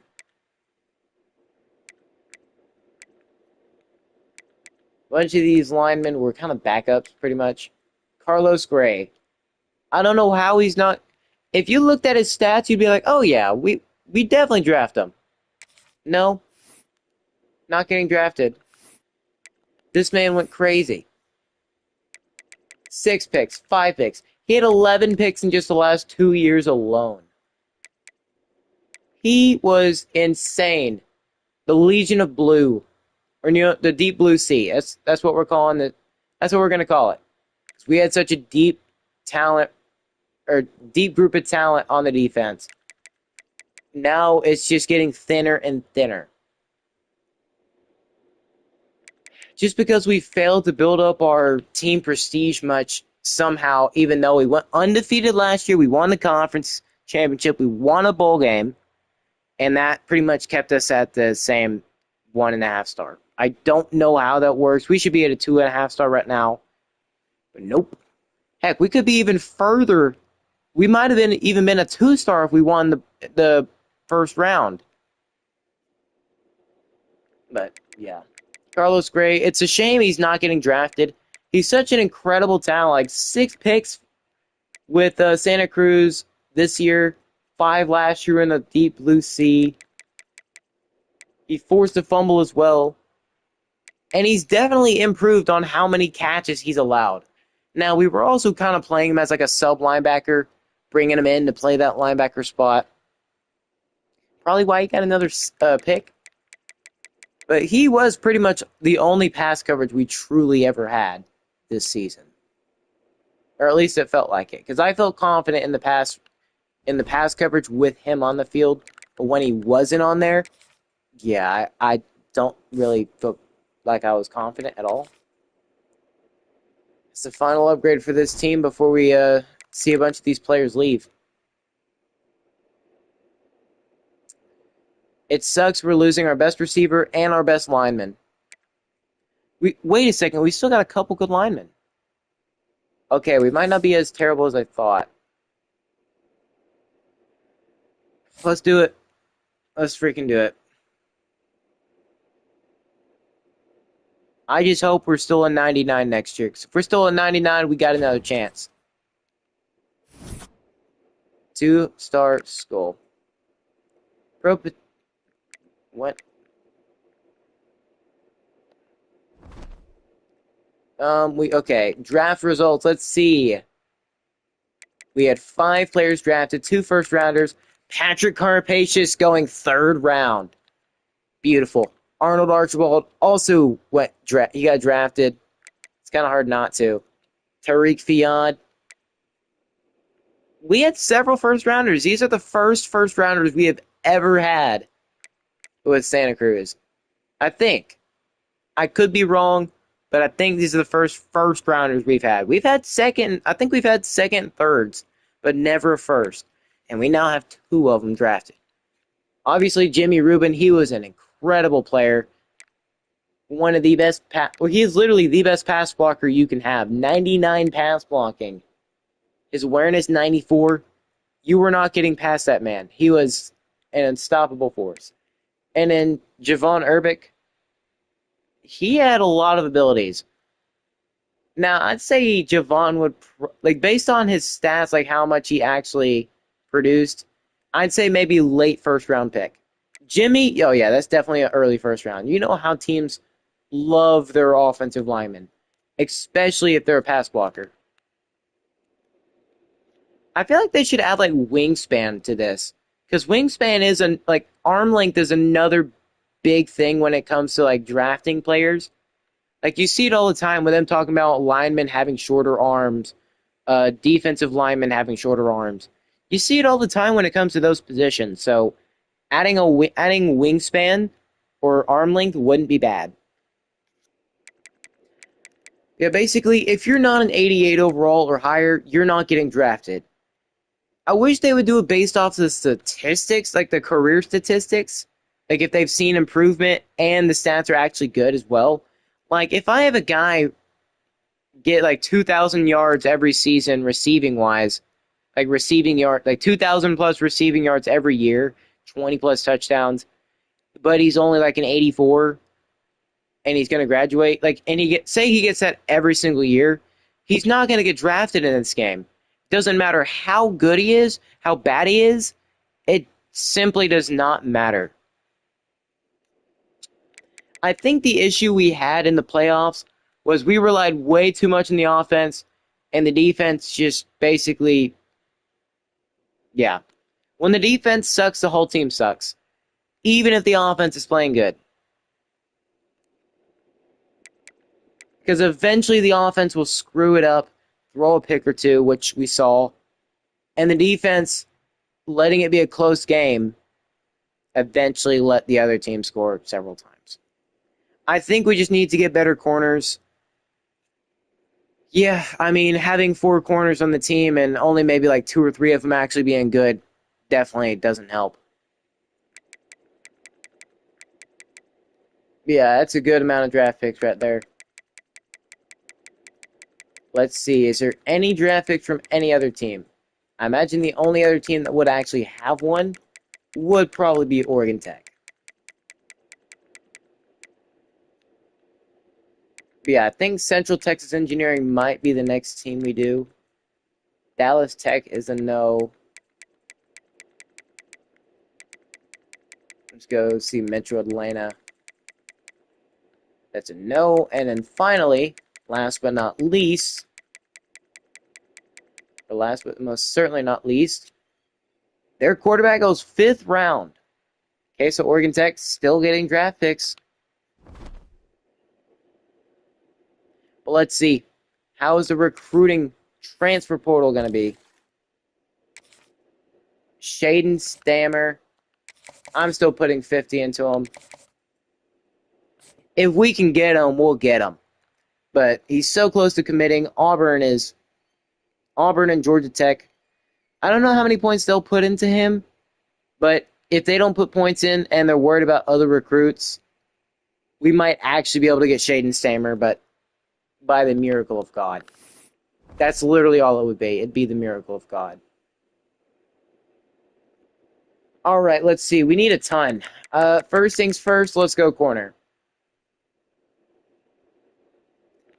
First things first, we've got to go corner. Is there anybody we can go after? Well, I guess let's actually see, is there any good recruits we can go after?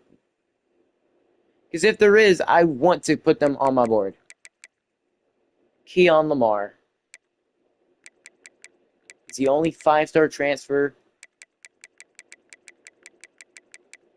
Okay, we can get JoJo Nalen, Slovis. We can steal a player from our rivals. I wouldn't hate that. Man, Trent. Why can't... Oh, we locked us out. Trent, why are you leaving, man? Makes no sense. You're literally one of our starting, if not our literal starting D tackle. Don't see why you're leaving.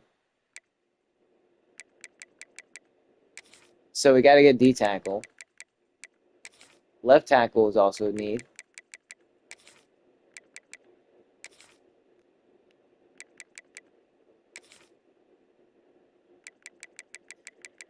We just need a ton of players. And I mean badly. I don't care if they're a junior, if we can only gonna have them for 1 or 2, heck, maybe even 3 years. Does not matter to me. I just need to get as many good players as I can.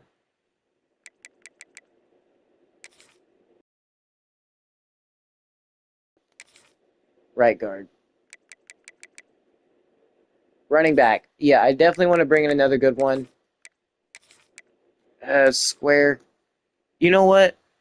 I mean, the lineman isn't a bad idea, but we definitely need another tight end. I'm not even gonna lie. Braden Moe. What did I hide you from us? Okay, now is where we got a bunch of 3-stars. We got 21 people on the board. 2 of them are committed.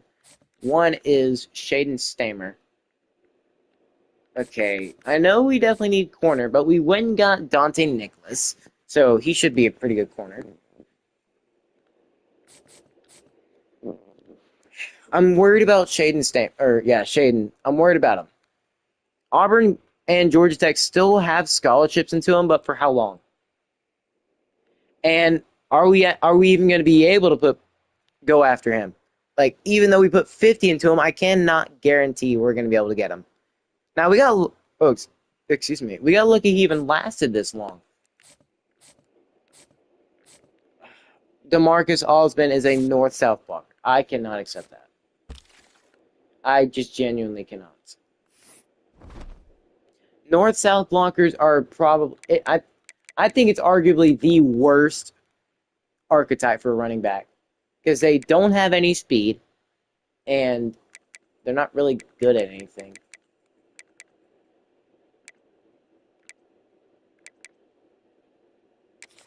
Eric Cummins, I will take that. Let's see, receiver. We definitely need some receiver. We lost a couple. But it looks like we might only be stuck with 3-star receivers. That sucks.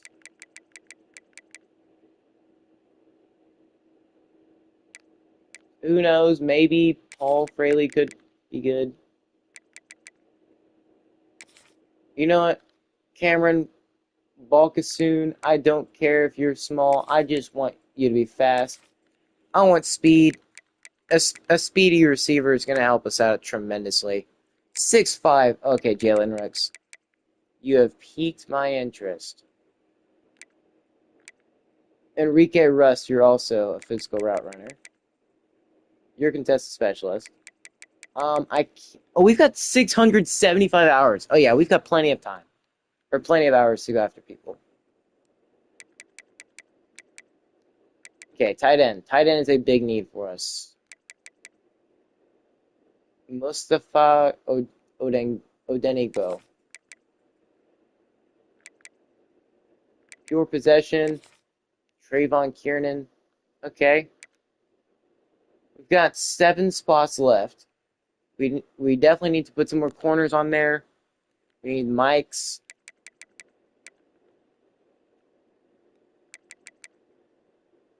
Suavatai. I think he was either a guy we were trying to go after at one point. But he's a lurker, so I'm not even mad. I just want a bunch of lurkers. A lurker is going to help us out tremendously in the pass coverage. I want good pass coverage and good pass rush. Those are like the main things I really want.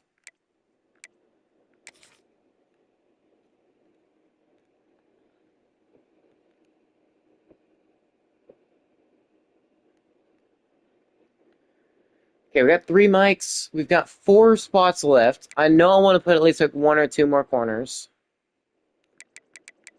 We just don't have good corners on here. Zone. You know, I'm not even mad about that. Field DeMarco Loudermilk. That would be a good player to try to get. He's a freshman. Well, I guess since Jamison Jewell.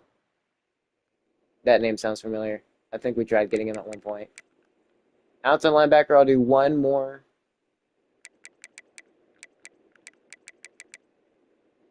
Thumper.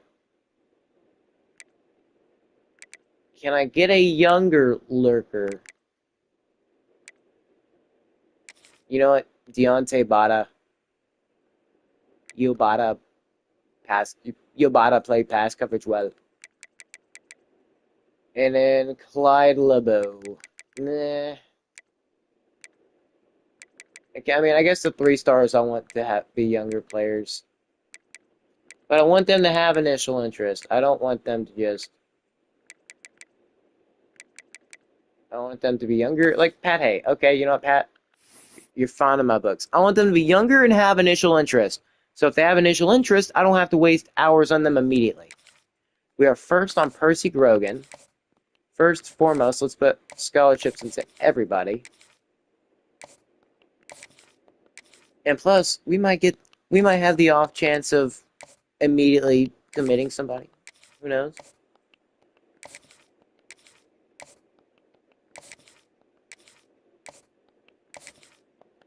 Now, we've got a full class of 35. How long that's going to be going for, though, I don't know how much longer. Seeing all these 4 stars is very freaking nice. We just need to bring in so many of them, that's the thing. Half of them don't even have initial interest, which sucks. But I do want to bring in some good corners. I want to build the deep blue sea back up. I really want to. That's what I'm calling that defense from 2 years ago. Because we were not being passed on at all. And nobody was passing a football on us at all. Because we would get like 3-4 picks a game. Literally every single game I would play would get 3 or 4 picks. And it wouldn't just be me getting user lurk every time. It would quite literally be them throwing it to our defense. Can we finally get Suavatai? I think we've tried getting him for a long time. It's just we've failed every time.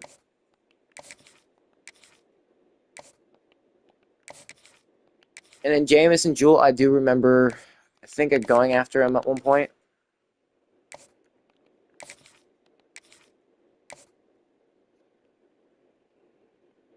Alright, that's scholarships into every recruit we're going after. Now, I don't know how the Shaden Stamer sweepstakes are going to go. If Auburn will continue to put points into them, whether they'll commit them pretty much next week or not, or if Georgia Tech would. If Auburn puts any points into them, I think they're committing them. We'd have to get real lucky to get Shaden. Real freaking lucky. Now, is Auburn going to see that they've got a bunch of good recruits to go after and decide not to go after Shaden? Hopefully. Hopefully them and Georgia Tech really have no eyes for him. Hopefully they just don't go after him. Hopefully Georgia Tech basically cancels out because they don't think they're going to get him. It's going to be rough. We get a 5-star edge rusher and we get a 4-star corner. Now it's just time to fill this team up with... I don't think that strategy that we did earlier on, or this year, is too bad. I mean, I do think we can go undefeated again, depending on how good the team still is. We didn't lose we still lost a ton of good pieces, but we still have part of that good O-line, and we've got to develop the guys we have now. We still got a good quarterback. We managed to get that last season. He's a redshirt freshman, or I guess now he's technically going to be a redshirt sophomore. So he's going into his second year with us.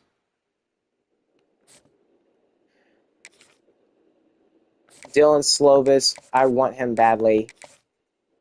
He's a really good player.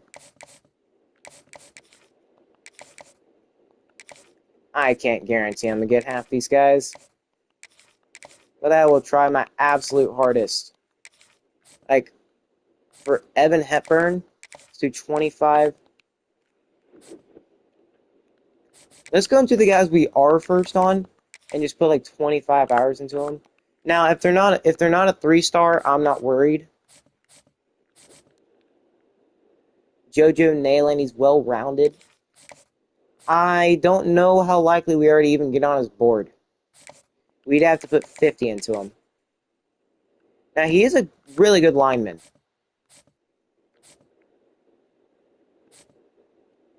Beasley, he's a little bit older. He's another one of those players where we'd have to go all out for. George Waletzko. Maybe 40 can do it. We're third on his board. At least if we can stay on his board, I feel like we can manage to get through the weeks. Hepburn. Don't know how much longer that's going to work. Or don't know how long that's actually going to work. Orlando. Let's not worry about him. Let's worry about the ones we're actually on the board for. 40. Because we've still got a ton of freaking hours to go through. Well, I'm sorry, a ton of players to go through. And we need a bunch of them. We just simply cannot avoid having these guys. We're first on Ahmad Waddle for 25. Devion Doss. Oh, man, he's going to be so freaking important. That's another 40 bomb.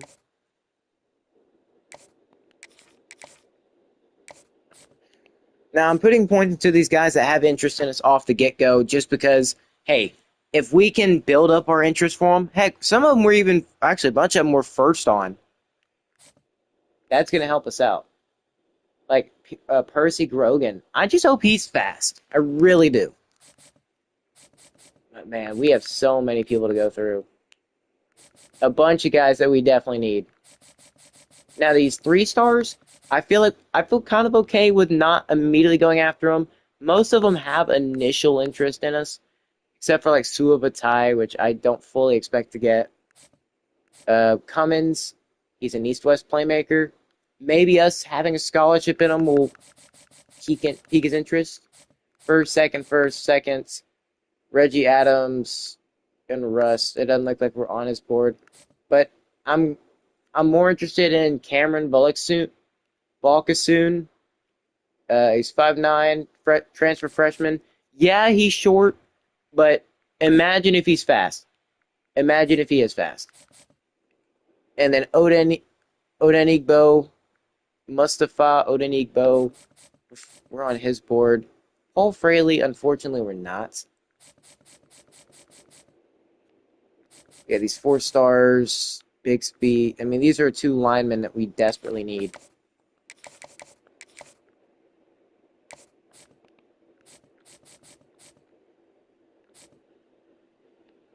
I would put 50 into the rest of the guys. I really would. Orlando, we just need some good interior linemen.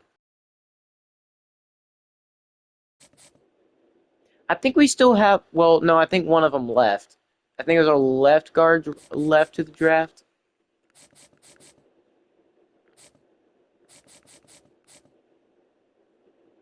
Okay, we're first on him. I imagine a 25 is probably not going to help much at all, unless teams just straight up don't go after any of these guys.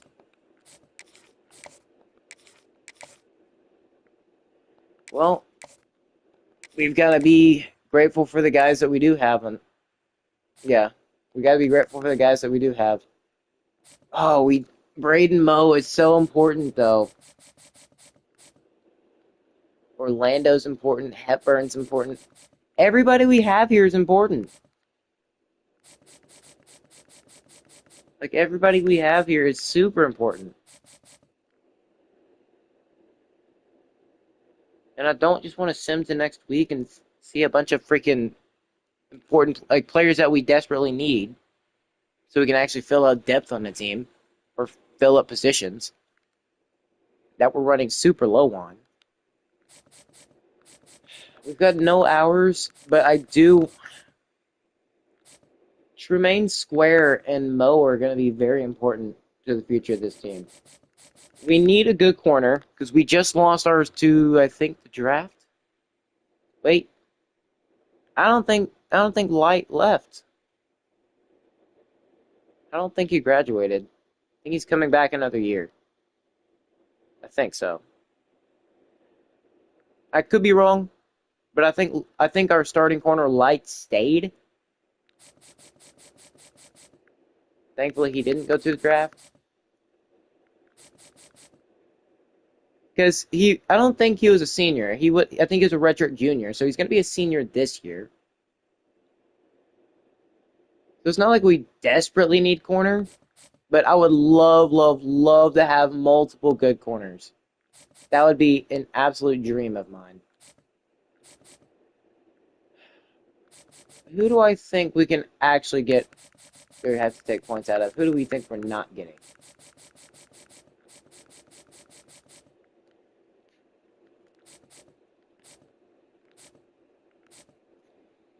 Now, I can guarantee you a bunch of these other teams are going to put way more than 25. And Jared Gerdocki, meh. Well, I guess if we're getting him, we don't necessarily have to go after Orlando. So we've got 50 again. I think Braden Moe, I am going to put 50 into. Okay, that's that. I can imagine a couple of the 3 stars are not going to be happy that we didn't put hours into them. I'm just hoping the 4 stars don't kick us, all the 4 stars kick us off. I really hope they don't. Most of them had interest in us. Oh boy, look at that. Well, I think that's 3 of them right there. That is Beasley, Bigsby, and only 2 4 stars kicked us off. Okay, it's much better than I thought. Much freaking better. We got 165 hours. Beasley, yeah, they need tackle. Fully expecting it. Bigsby, the left guard, I didn't put any hours into him, so yeah.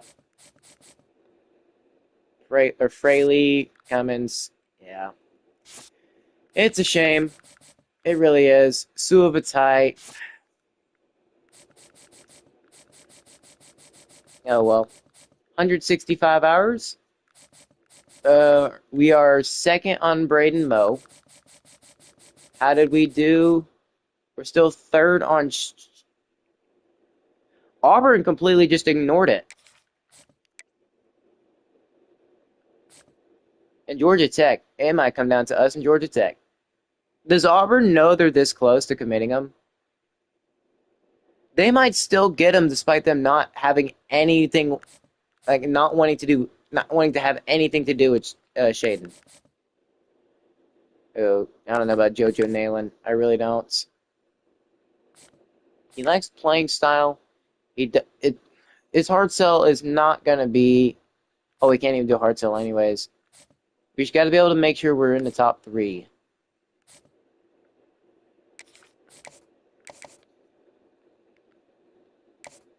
I think all these guys I'm going to try to put put the 50 into. Wait, do we know his hard sell? He likes conference prestige. Yeah, that's never good. Okay. Set in the house. He likes playing style. I love that.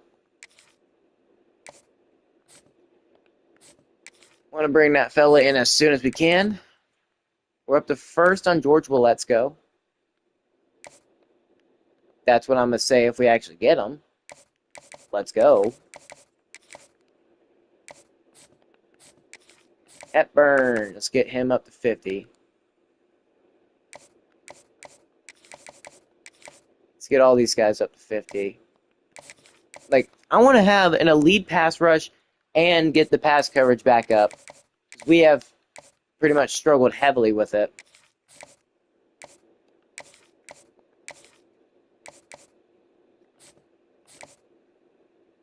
Wait a second. We know it's hard sell. Oh, yeah, we're about to hard sell Grant Beard. He's basically a clocked-in guy. I love it when they're clocked in. Especially now. We've got such a good freaking hard sell for it.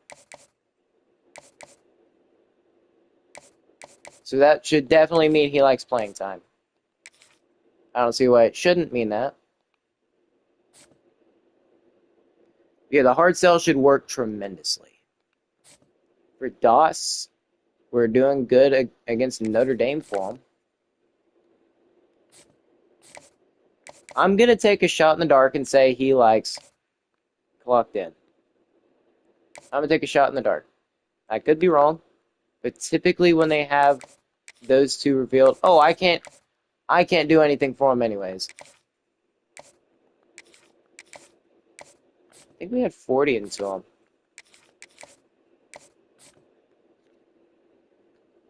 Devion Doss. You know what? No, you're a really good freshman or transfer freshman. I think it's very important to get you on the team because you could help us out for the future. For Ahmad Waddle, we could bring him on a visit. Don't know. I don't think I want to do that right now. I mean, he's not necessarily close to committing.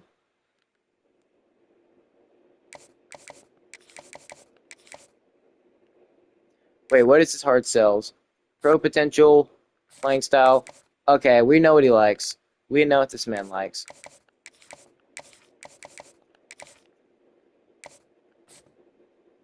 Gotta love it when a hard sell comes together. And then Jared Gardaki. Let's add a 25. Let's add a 25 into the mix. Joey Burr.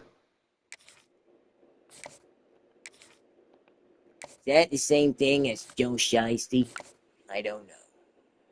Maybe give it... Oh, it's a long shots, which we can't even do anyways. I was going to say, let's do a hard sell for him, because I'm going to take a shot in the dark and say it's clocked in again. If you can't tell, I love clocked in. Luke Rogan's not happy. Somehow Tremaine Square. We're just below Clemson. What does he like? He likes playing style. Is this... Man, are we just going to have so many guys with clocked in? Is that just meant to be?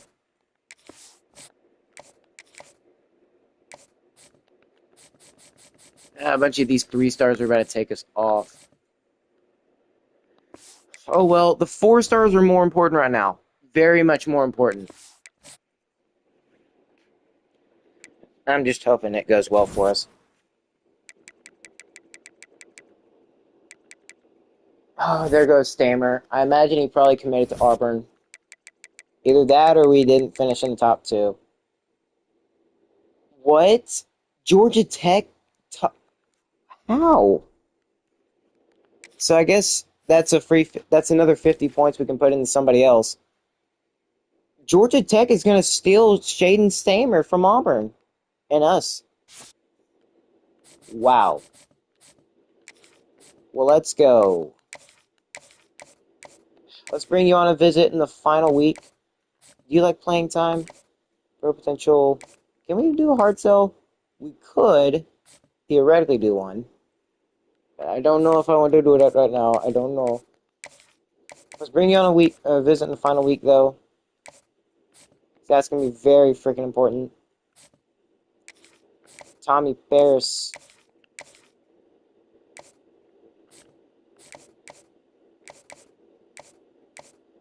Playing style. Let's get him on that. 40. Man, y'all are so difficult. 40.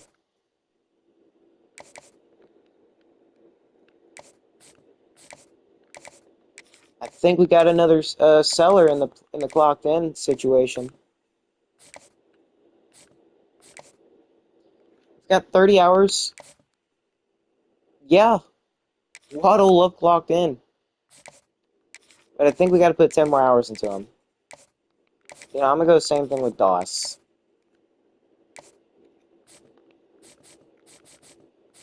We're falling for all these 4-stars, which is sad. Proximity to home, he likes playing style. What hard sell is that? Proximity to home playing style.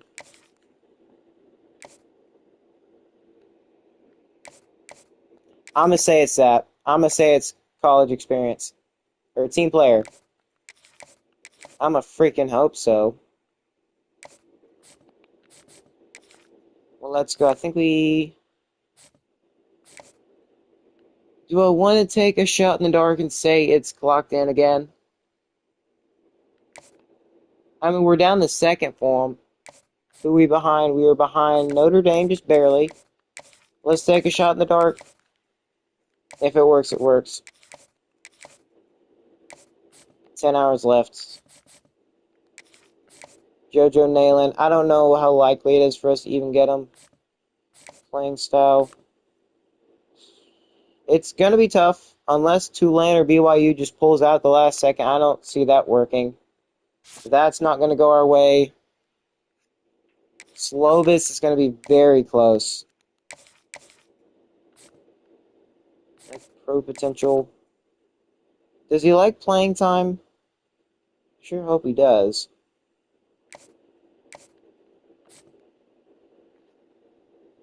This is... How is California even remotely close to Hawaii? Schools? Uh, let me get a general idea of what this could be. So we know he likes pro potential. Is there anything that could lead me on the path? It could be that, but I don't want it to be a student of the game. We know it's pro potential. I really hope it's not something like football influencer. I'm going to be so upset if it is.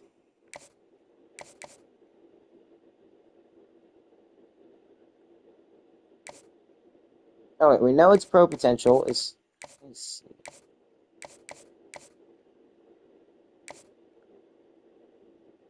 Dude, if it's something stupid like that crap. I don't want to bring him on a visit and it not be correct. Because pro potential, since it's a B+, it's not going to do much.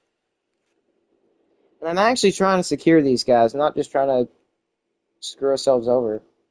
And the guys I don't think we're going to getting like the guys that's not even going to be close for. I'm going to give up on them right now and just go after the guys I do think we have a chance for.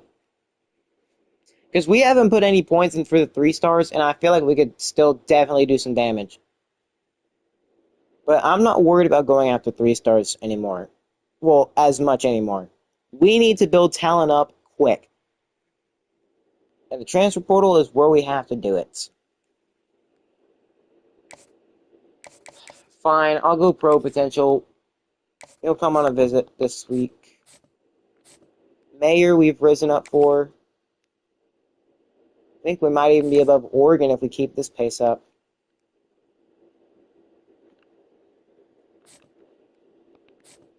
I think I've already done Let's Go. Yes. Hepburn, I've already done you. Oh, I can bring you on a visit. Those two cancel each other out pretty much. Oh, that's a great hard sell. That is a perfect hard sell. It's just, what is the hard sell? That. That is a perfect hard sell. Would I even need to bring him on a visit? Probably so.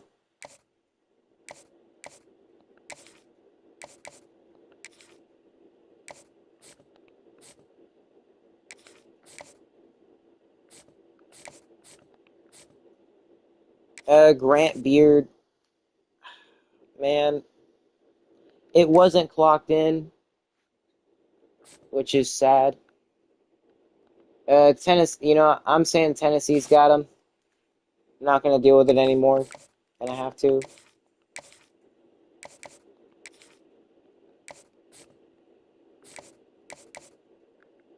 We don't know about pro potential.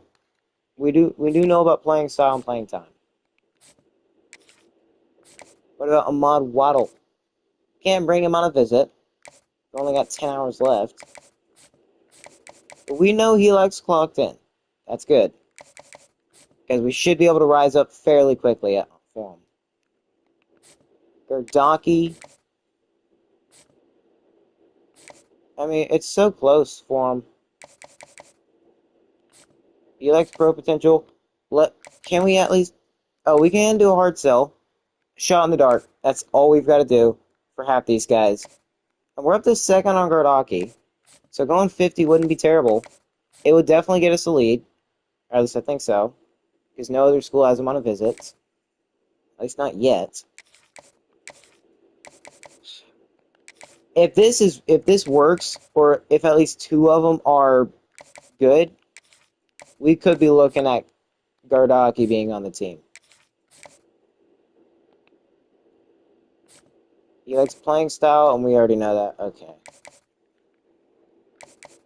Did we do another hard sell? Screw it. I'm gonna say yeah, let's try it. The worst that can happen is us just not getting him in general. But I do think clocked in is just a very common thing. We do know he at least likes playing style, and that is the first one on clocked in. We can't bring him on a visit, he wants 15 hours. No, we moved down to 5th for Braden Moe. Another shot in the dark, let's see.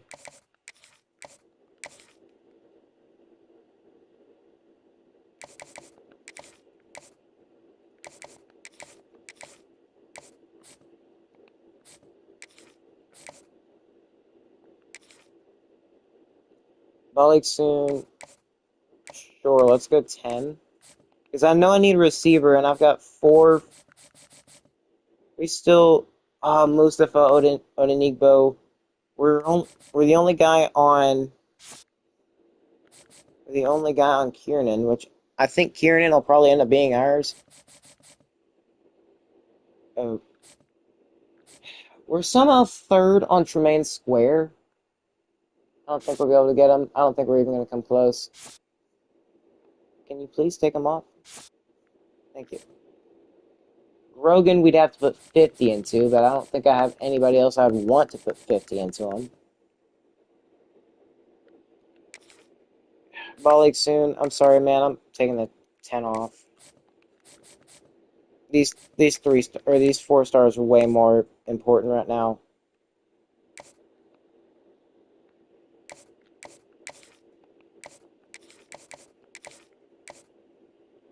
We'd have to put 50 into him to even get a shot at him. We got 40 though. Is 40 going to be any better than 30? I know it should be. We should at least get up to second. Let's look at all the 3-stars that kick us off. We're essentially going all in on the 4-stars. And we get Tommy Paris. Let's go.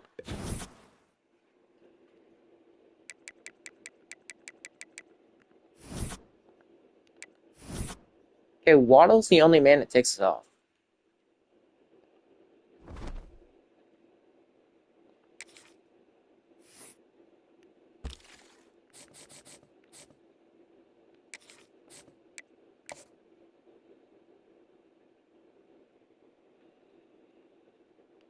What is that hard sell? I really don't know. And there goes Waddle. Takes us off.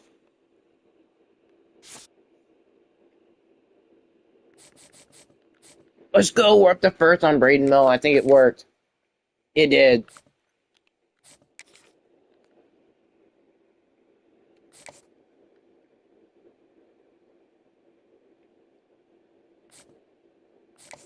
Okay, what exactly has proximity to home and championship contender? Please don't have conference prestige.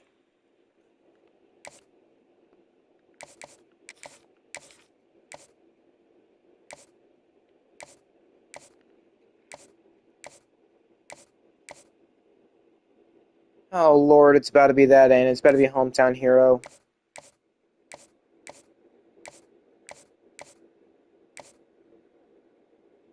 Nope, it's probably going to be conference legend.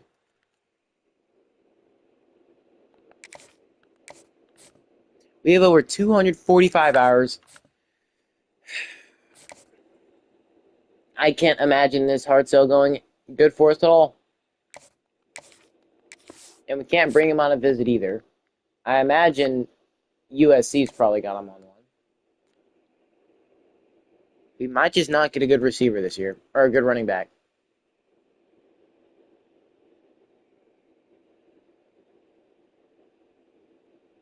That actually sucks. You know, I guess since we're here, just 250.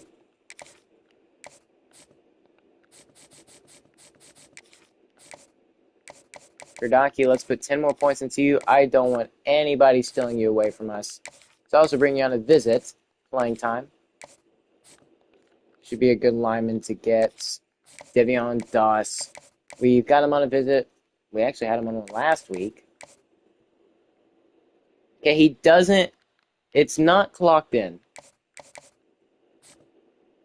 So it's playing style. It's playing time, playing style, and something else.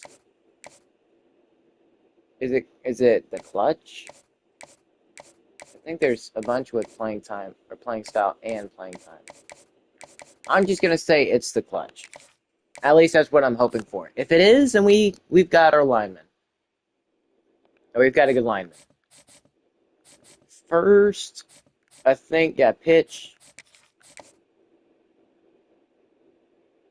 That's good. That's good. Okay, Ben Mayer. Playing style. What goes with that? I guess... Oh, excuse me. Oh, jeez. I guess I'm fine with it being our conference prestige one, as long as it's not going to screw us over completely. I mean, I don't hate Gamer.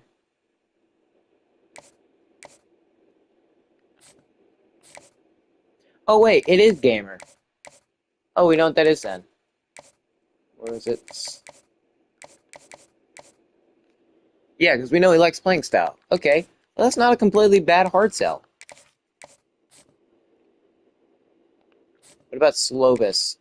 Oh, we are rising for him fast. But then again, we just brought him on a visit. I don't think a hard sell would be good for Dylan. It wouldn't. It'd be brand exposure and pro potential. Yeah, that's not going to work for us. We might just not get Slovis. I mean, unless we can continue the rise of our recruiting. I doubt it. Devion Doss. We're going to... I think it's set. I do think it's the clutch. Because it couldn't be anything else.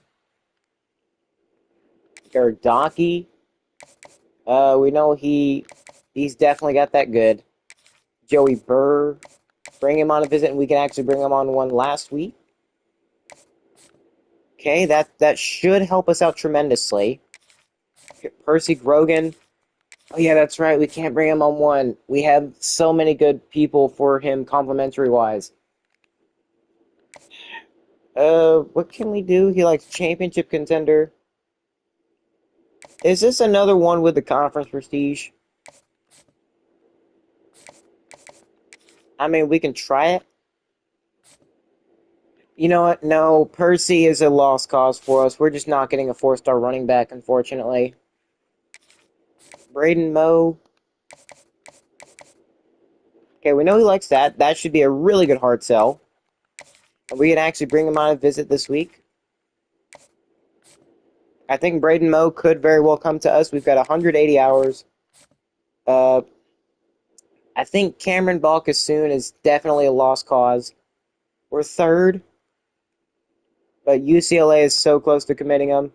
That would be a good receiver to get, but it's just unfortunate. It's not going to go for us.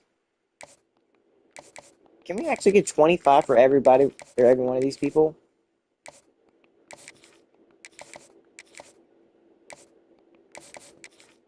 Like, for him, he's so close to committing to Oregon.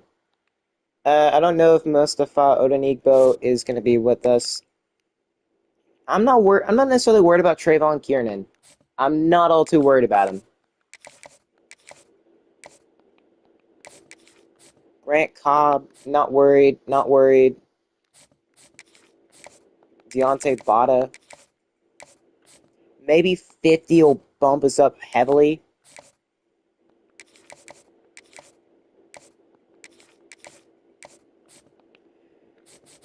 Alright, let's see. How is this week going to go? We did what we pretty much could. Please show me a ton of good recruits.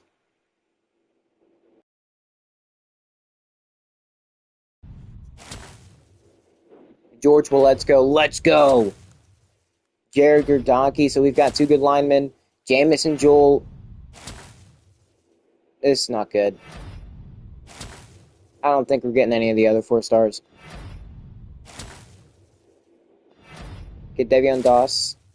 Joey Burr. We do get Braden Mel. Okay, that's good. We got several good corners. Enrique Rust. And then we don't get Hay, Adams, Mayer, Hepburn, or... yeah. I mean, that's still not the best class. I'm not gonna be lying. It is not the best class. Unless we just get a ton of elites. Ben Mayer was a star dev. That'd been nice to get. Hepburn was an impact, so I wouldn't say it was a big miss.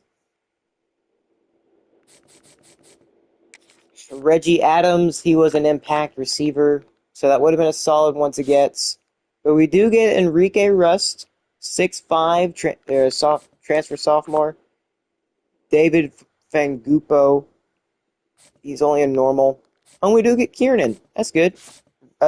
Transfer freshman. Oh, Fangupo, yeah, he was a normal, okay. So we tried putting a ton of hours into Deontay Bada, but it might have been a tad bit late. Of course he's a star. Of course he was. Pat Hay, he's a normal dev. Oh, I forgot to look at Jalen Rooks. He was an impact. Okay, was that everybody on our board? No, Dylan Slovis. Of course Dylan was an elite dev. That would have been a nice guy to get. But we only get a class of 12. And let's look. Elton Van Ness, we already know, a star. Dante was an impact. George Willetsko, let's go, he's a star dev. Tommy Paris, the right edge, he's an impact. Devion Doss, the left guard, is an elite. Jared Gerdonke's an impact. Joey Burr is a star. Braden Moe, only an impact. Enrique Rust, unfortunately, is a normal. Trayvon is a normal. Jameson Jewell is a star dev. Okay, that's a really good class. I can't be mad. We didn't have the best numbers, but we still had a really good class. The 41st best class. We even got a 5-star. Elton Van Ness. Not actually. Glenn Calloway didn't leave. He didn't leave. Let's go. So that means we're at least going to get to have a combo of 2 5-star edge rushers. Yeah, let's go. We keep Glenn. That's awesome. We keep Glenn Calloway. Oh, that is so perfect. Okay, quarterback, George Abinaconda. Okay, we have no athletes. Let's check out running backs. Eric Carroll is going to have to start. Spencer Jr., I can imagine him getting a ton of playing time. Okay, receiver, we've only got 4 of them. That's actually sad. We only got 4 receivers on the team.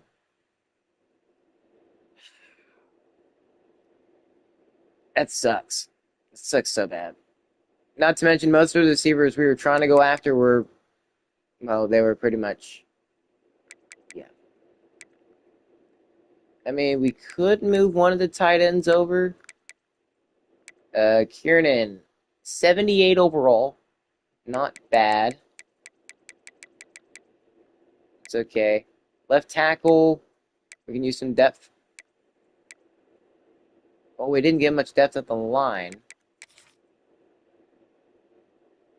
Put him at left tackle. He's an 84 there. Oh, yeah, the backups look insanely good. We have an 80-buzz backup before training. Okay, let's put Elton Van Ness over here at left edge.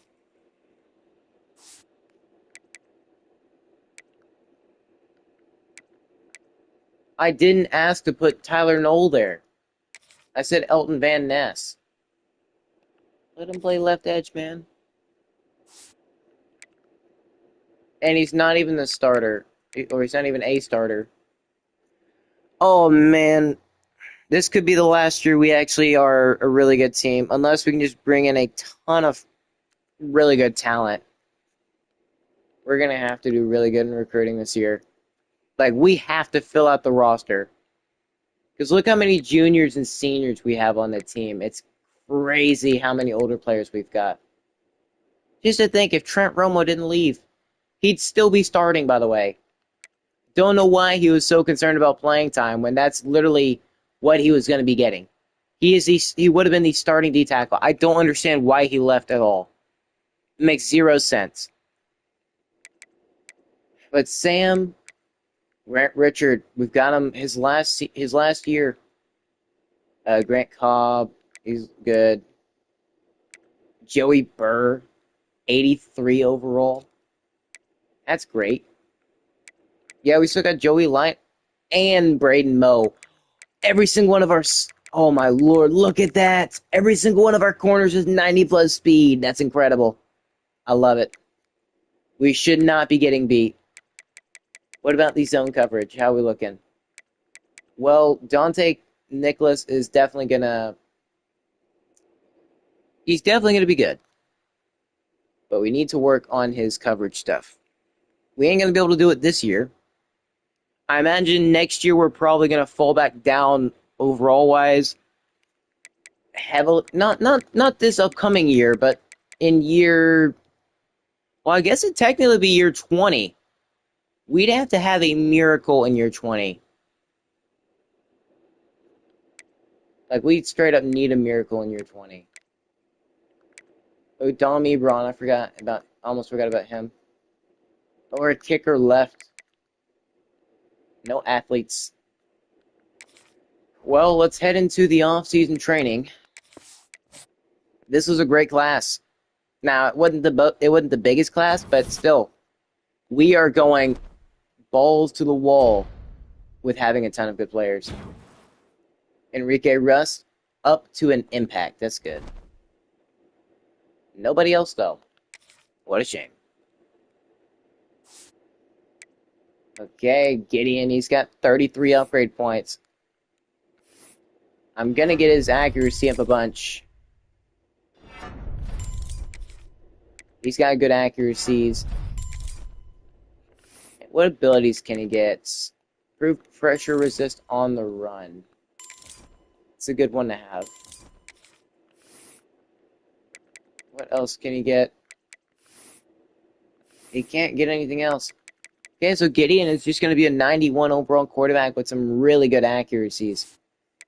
And I mean really good. Cash Boudreaux, the last left-handed quarterback we've had. Upgraded IQ a ton. So if he does have to come in, he's not going to be dog water.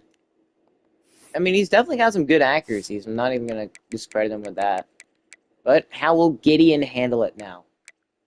How will he handle the starting role? I'm so excited to see what Spencer can be. An elusive bruiser. Let's upgrade his speed. 89 speed. Let's get his elusiveness up. Got that maxed out. Let's get the IQ up. 85 overall. 86. 87 overall. Spencer Jr., like I said, he got 22 touchdowns last year. And he's even a little faster, 93 change of direction. Holy cow.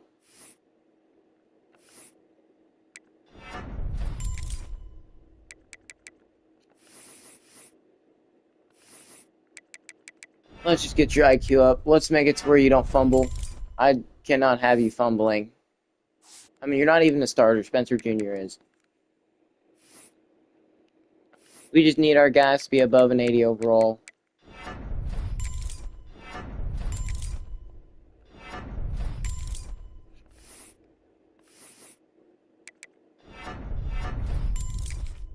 Okay, 78 overall, I'll take it. We're not going to be as impressive of a team, but we've got to definitely deal with what we've got. Actually, no, I guess we technically got 5 receivers on the team. There's the freshman as well. Gideon, got it. Get that 50-50 up. Let's IQ up. Well, I guess the IQ just doesn't matter for a receiver. It's not going to be 90 overall. Marquez Penn, please tell me you can.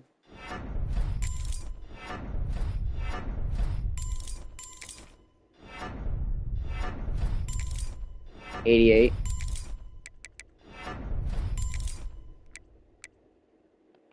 So Marquez is an 88. I mean, we're going to have some good receivers.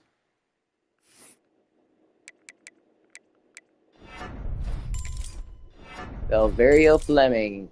He's also got some incredible catching. And he can get his 50-50 up. Nah, I don't know if I can imagine us being a 99 overall still. Enrique Russ, he's got so much to go. But he's got so little time to do it. We gotta get his catching up. That is horrendous. He's got 87 speed.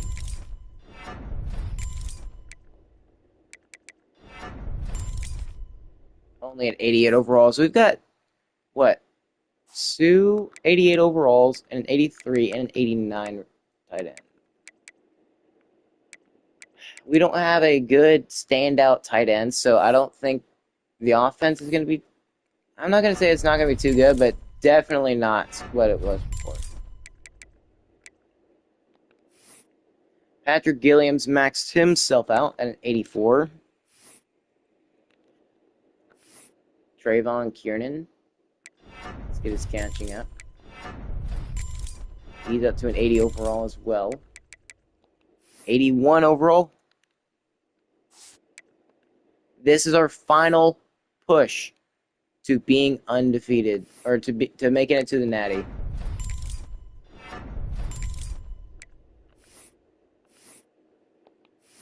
Marlon Christmas, he just wasn't ever really able to get past.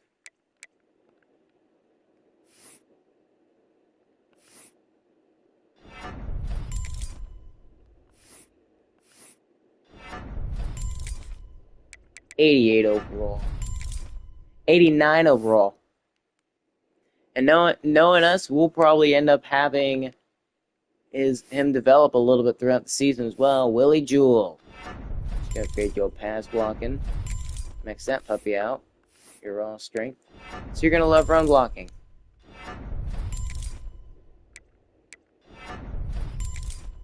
'86 overall. That's a really good backup.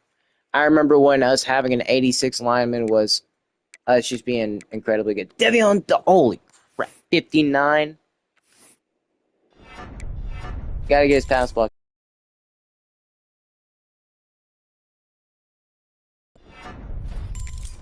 What is he? Is he a raw strength?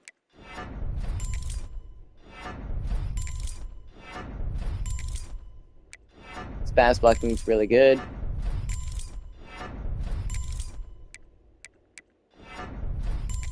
'90 overall. We've got a '90 overall lineman, folks. Devion Doss is a dog.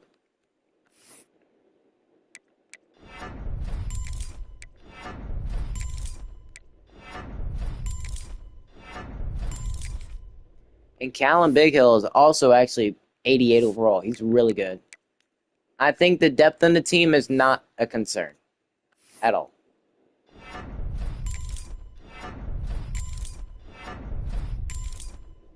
Another 90 overall. Improved pass blocking. Let's do improved play action. Let's get that up. Okay. Yeah, so we've got 2 90-plus overall linemen.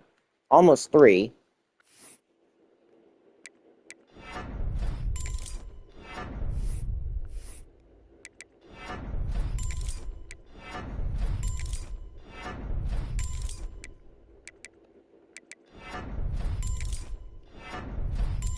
Okay, so Joel Iwu is not going to be he's not going to be 90, but he's still a really good backup.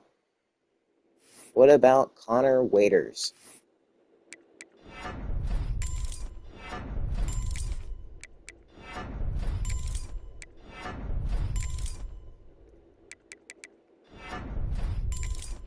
Not bad. So right now it's looking like we might not have a single. Yeah, we don't have a single lineman below 80 overall. That's actually perfect.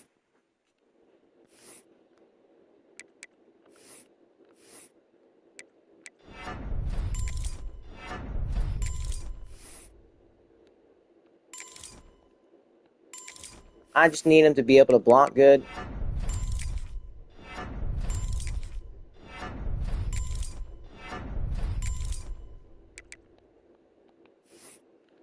If he can block good for me, I'm not mad. Jared Gerdaki.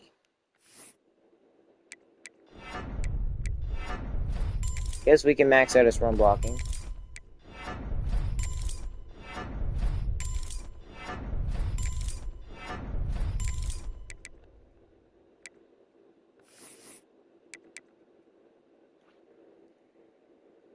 Let's see.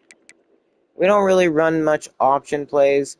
I don't think I'm going to run many option plays. So yeah, 87 overall, Jared Gerdaki. Didn't mean to go back onto 5. Rodney Ball, the man who knows ball, is going into his last year with us. It's going to be hard to replace some of these absolutely legendary players. It's going to be super hard to replace them. And even with 4 points, Rodney's way too good. I mean, yeah, there's still a very good chance we can be a 90 overall or 99 overall team. I wouldn't doubt it.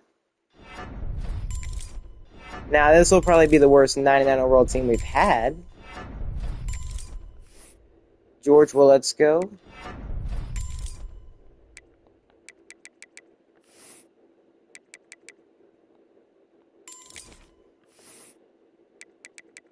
'91 overall as well, so we have several 90-plus overall linemen at right tackle. That's 1, 2, 3, 4, almost 5, almost a whole starting lineup's worth of, yeah. Speed rusher, that'd be finesse moves.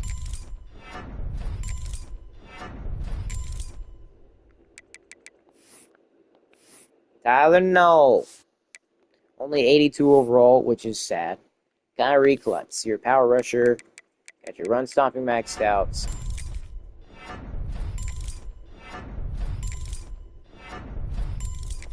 83 overall.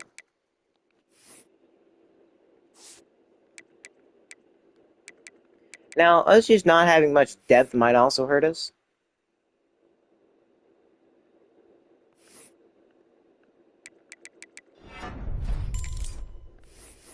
Okay, what about... Oh, yes. We need him to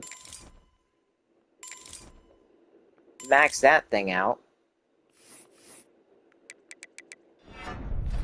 Then just spend the rest on IQ.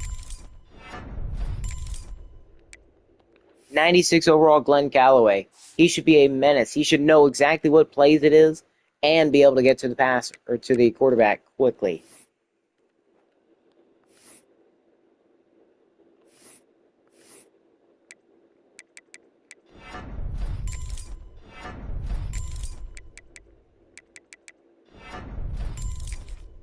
'90 overall.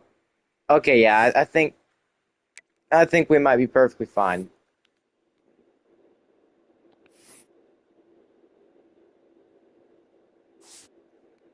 Yeah, I think we're gonna definitely be fine. He is a power rusher.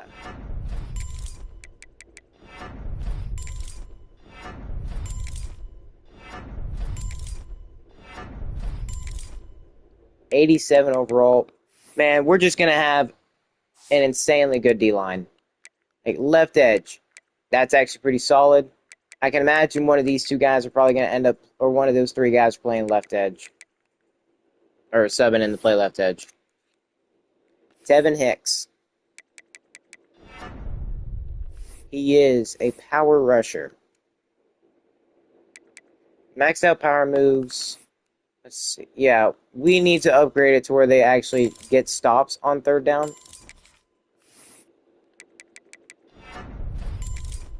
Instead of what's been happening.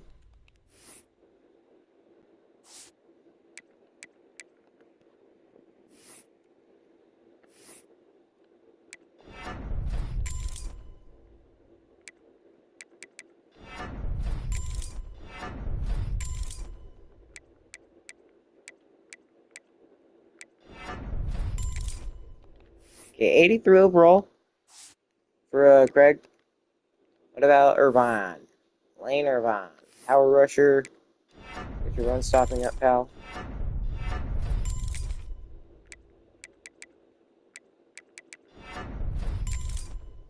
81.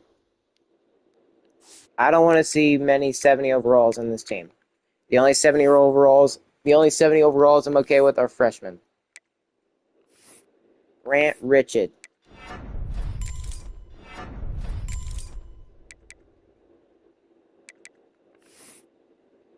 Okay, can't do any extra abilities. Grant Richard now has 99 zone coverage. And 95 man. I think Grant definitely is going to help us out pass coverage wise. And he's actually got 88, 87 awareness. So it's not like he's completely clueless.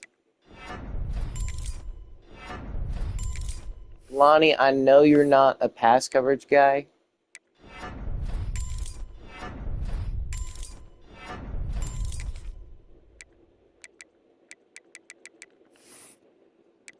you can get improved impact block resistance.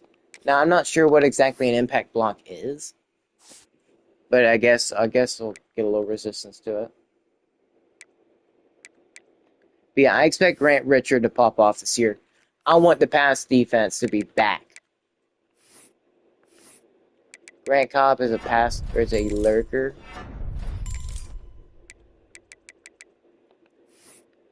Okay, Grant, you are not completely terrible.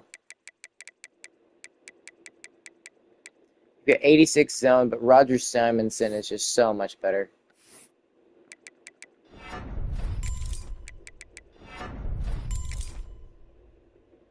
84. So they're about the same overall. Roger will get the advantage. He's got 94 zone, so yeah. I'd give him the advantage. Jermaine Pettis. Let's upgrade your pass coverage real quick. No, you couldn't be a 90, Jermaine. Really? You had to edge me like that. Alright, Joey Burr. Your lurker.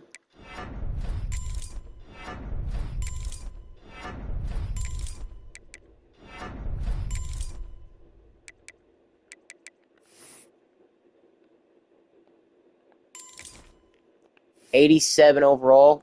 And he's not terrible. 94 zone for Joey, and Jermaine's got 95. I think the pass coverage defense might be back, but for 1 year only. Joey, I know you're fast. Get your zone coverage up, fool.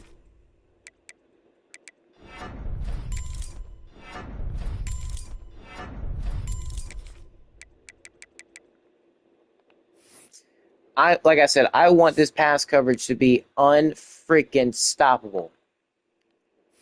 Braden Mel, I brought you in so you can be a zone coverage guy.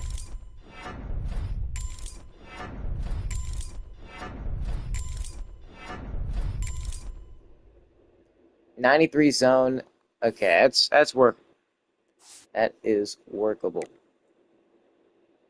I just want to see 90 plus zone from everybody. Jameson Jewell.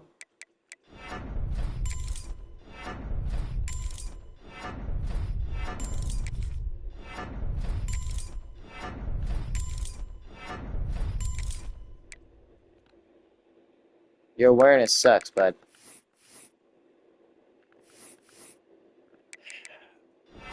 You're just lucky you're a star dev corner. Not saying I got him or anything. Look at that zone coverage. Such a good team coverage-wise. Zone 86. Stefan, I need you to work on that a ton more.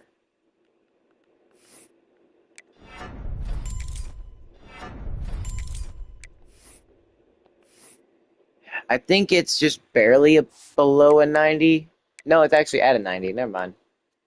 Ooh, Bobby Bibbs.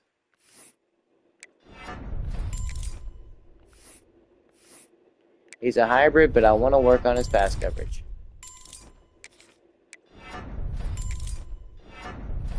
Can't have him an idiot now, can we?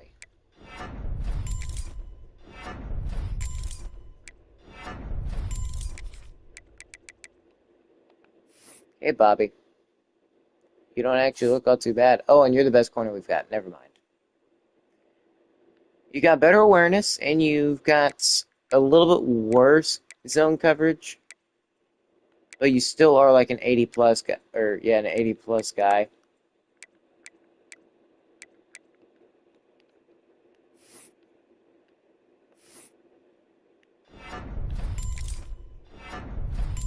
'99 zone.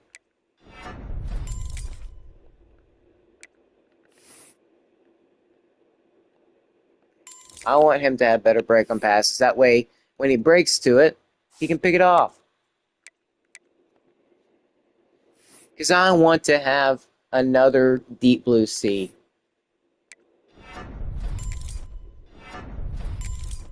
Dami Braun, I expect a massive form. I'm not gonna say we're gonna get rid of you. So I would not do that to him.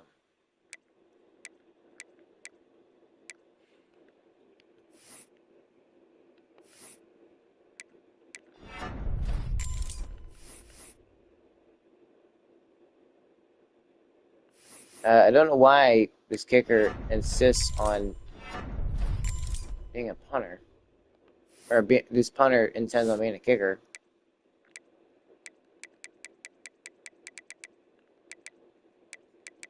Oh, yeah, that's a great team. Oh, yeah, this team will probably be 99 again. I don't see why they shouldn't.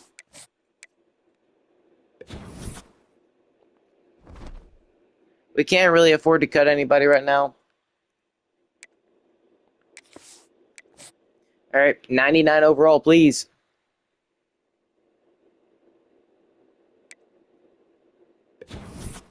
Yep, 99 again. And this time we're starting off as number 24. So we didn't improve ranking-wise. Actually, we got worse. But we are better. Who did we get? Who did we get? Because we surely had to have gotten somebody else.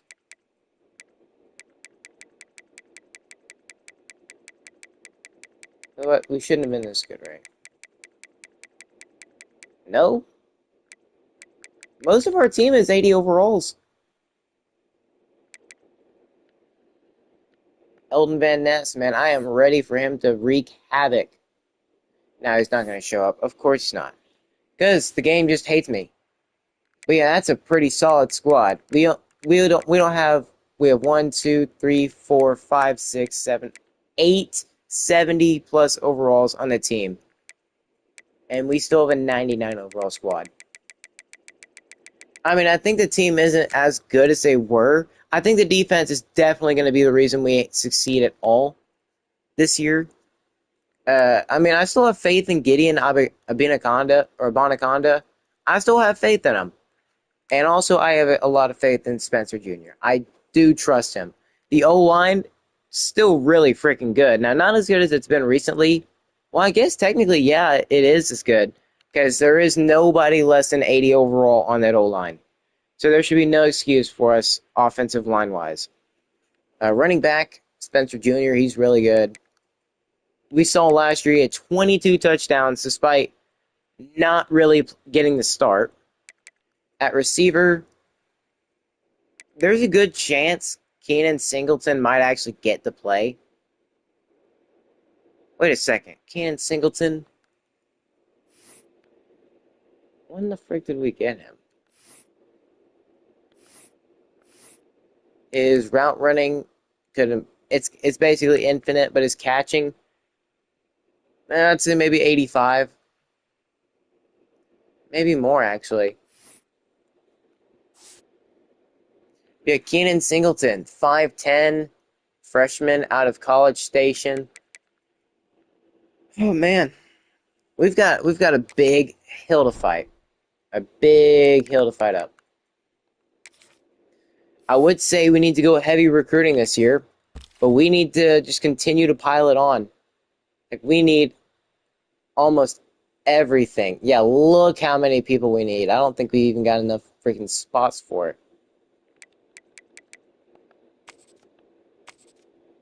We have a ton of 4-stars interested. Any 5-stars? Surely a 5-star. At least one.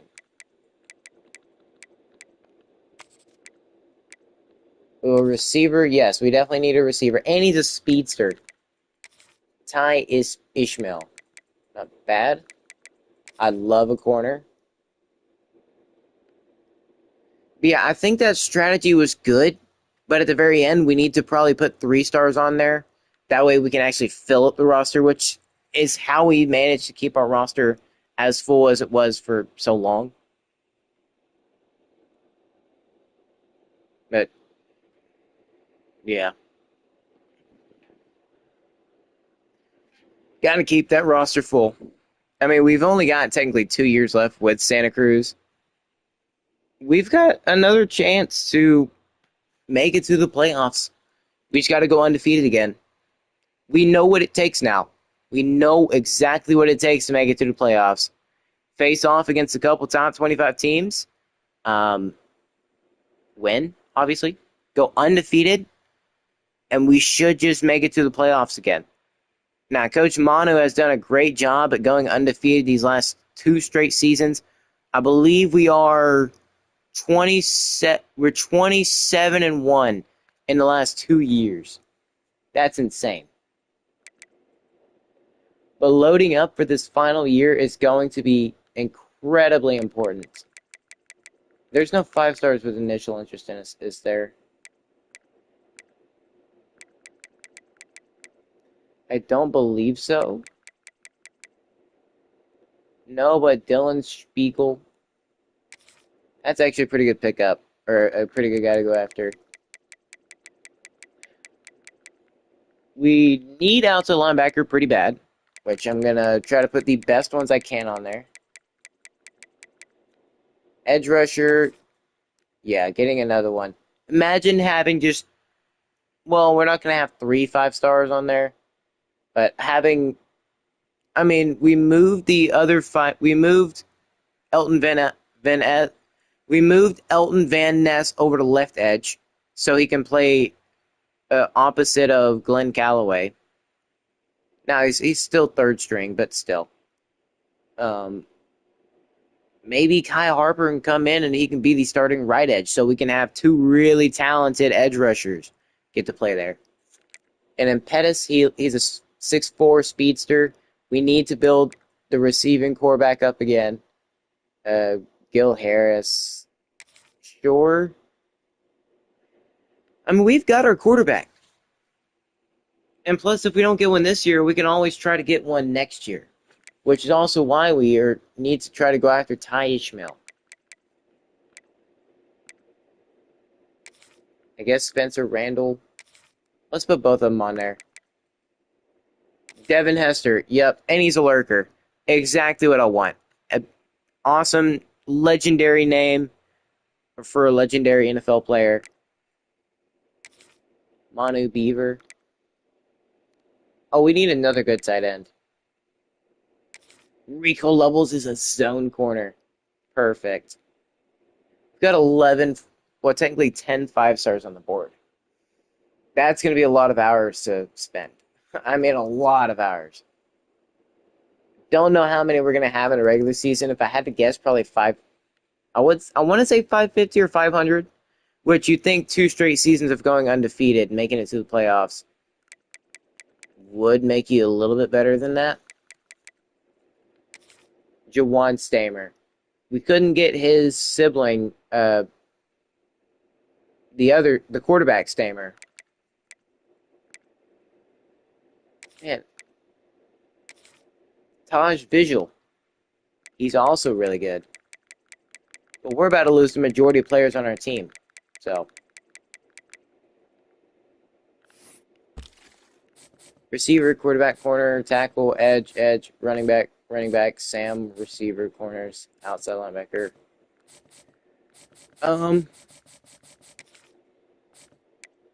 First things first, I'm going to say all the words inside my head.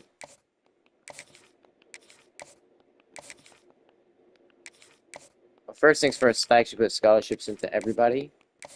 We should be able to scout them. And now we can just put a ton of, like, lesser people on here.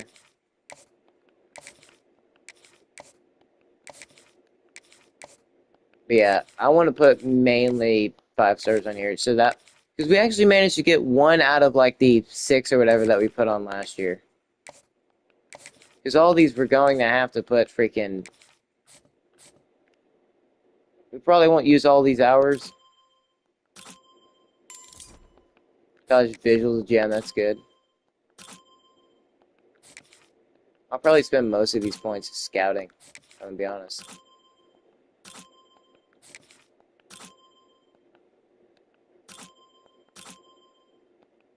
Sucks Manu Beaver's not that fast.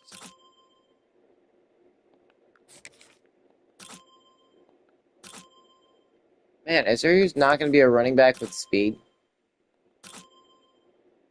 I guess Spencer's actually fairly fast. Gil Harris, that's good. I might just put a bunch of, like, players that already have interest in us on the board, just so we can get him out the way. Ooh, Jamie Jose is actually fast. What about Ty Ishmael? He's a gem. Of course he is. 90 throw power, 79 speed. He's not the fastest, but that's pretty much been where our quarterback speeds have been, around that speed. Oh man, we need Antonio Pettis. 95 speed. We need him and Ishmael to come in. Badly. Gil Harris, we need as well. Randall, I'd say we pretty much need. Fort Mitchell, Kentucky. Oxford, Mississippi. I mean, I guess that's all we're really going to do right now, player-wise. I didn't add that 4-star, did I? No, I didn't. We've got 14 5-stars on the board. I'm sure there's a ton of players that we could go after. But what I'm going to do, I'm just going to put all the 5-stars I can on the board. We got to be successful again this year. I think we might have the defense that we needed this year, or this last year, in year 18. We needed this defense in year 18. I mean, we don't have as much depth here, but we have fast corners who can actually cover very well, linebackers who can also cover very well. Everybody should be able to cover very well. The defensive linemen are also great. I also have maxed out my tactician, where it's basically I maxed out the DB spot. So yeah, we should have good defensive back play. I don't see any reason why not. We've got speed. We've got the ability to cover. We shouldn't get mossed again. But yeah, we've got some good recruits on the board now. What about the scheduling? How's that going to be? I guess I'm fine with playing in week 1. If we could face USC in this week, we will. USC's ranked 21. They went 8-5 last year. I don't know what they did up deserving to be ranked. I think they came to our stadium, so we got to go to theirs. Let's maybe take a step down. What's a team that did good last year? Central Michigan, are they one of them? No, they went 4-8. Akron, how did they do? 4-8 as well. How did Buffalo do? Buffalo went 6-7. I mean, Colorado could be a win. I think they went 10-3 last year, so hopefully Colorado's ranked by then. We can't have many slouches on our schedule, and it's very apparent. If we want to have any sort of high ranking, I want to base it off of how successful they were last year.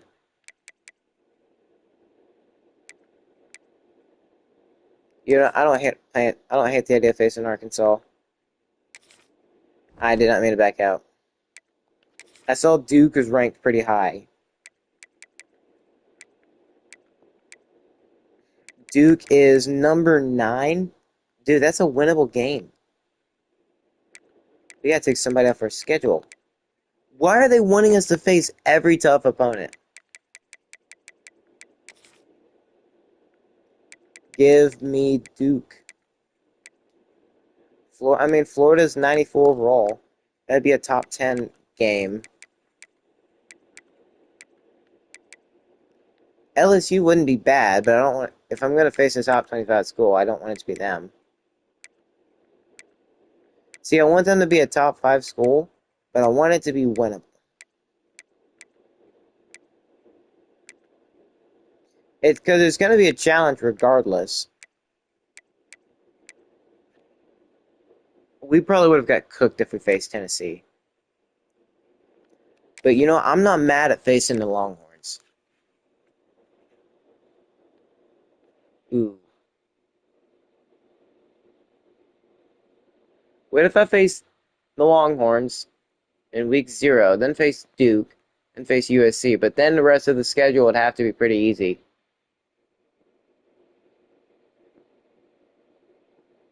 Well, easy meaning like teams we should absolutely blow out. I don't mind that. I really don't.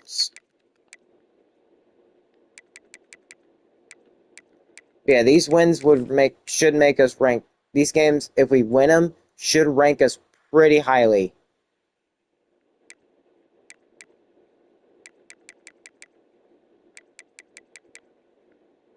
I want to break week 4, then go to face off against an FCS school, let it be the Stallions.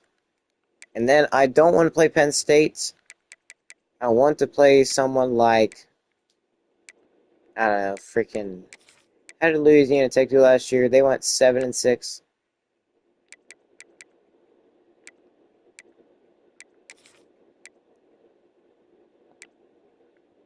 Trying to find a team that actually did fairly well last year. Let's see, Troy. I know they always do good. Yeah, they went undefeated last year. 14-0. Did they miss the playoffs? I think they probably did. I think we stole their playoff spot. But I think we can beat Troy. Actually, let me see. What was their overall?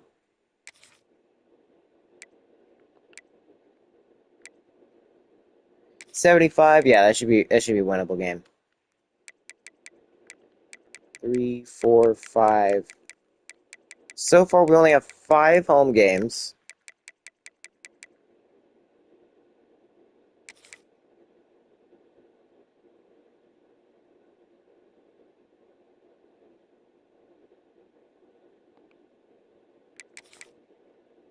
Also, we got to think about this recruit-wise.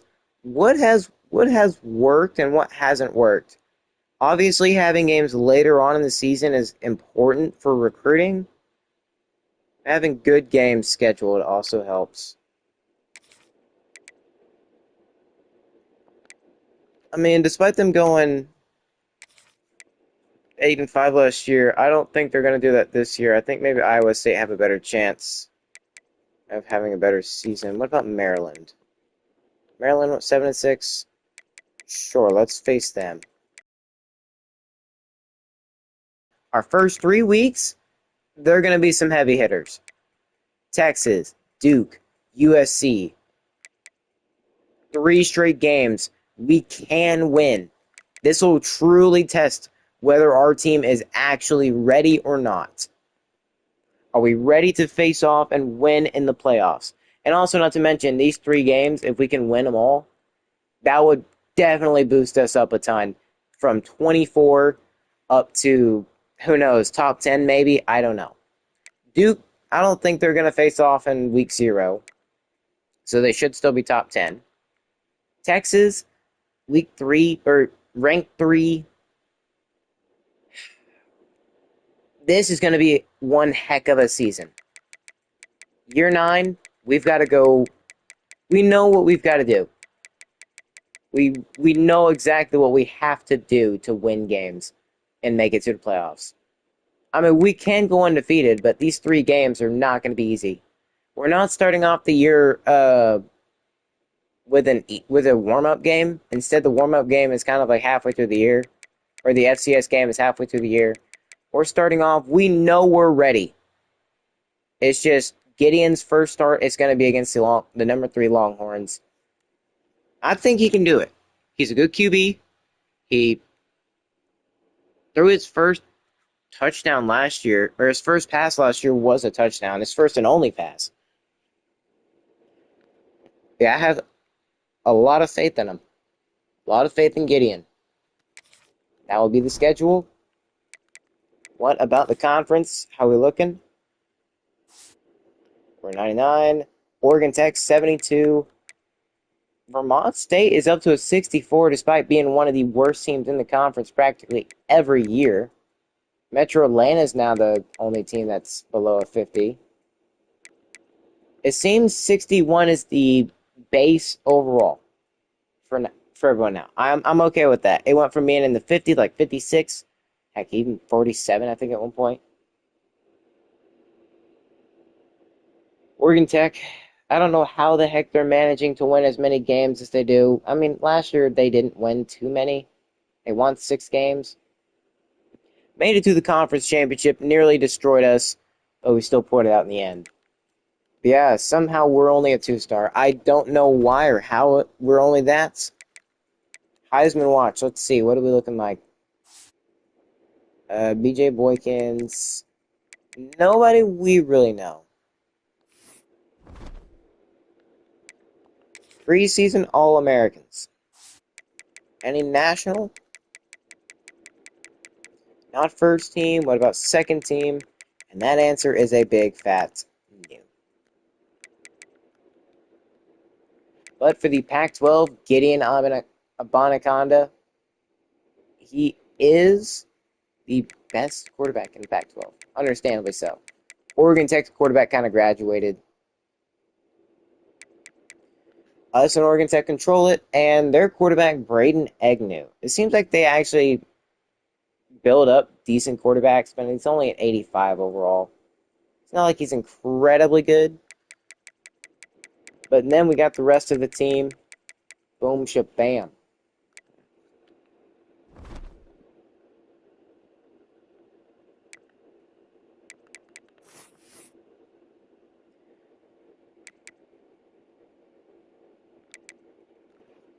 Well, that's going to do it for me here today and tonight. Santa Cruz goes undefeated for a second straight year. But the question is, can we do it for a third? This is going to be a really tough start to the season, but it does get It does get much easier after those first 3 games. Like, much easier. Hopefully the Deep Blue Sea is back.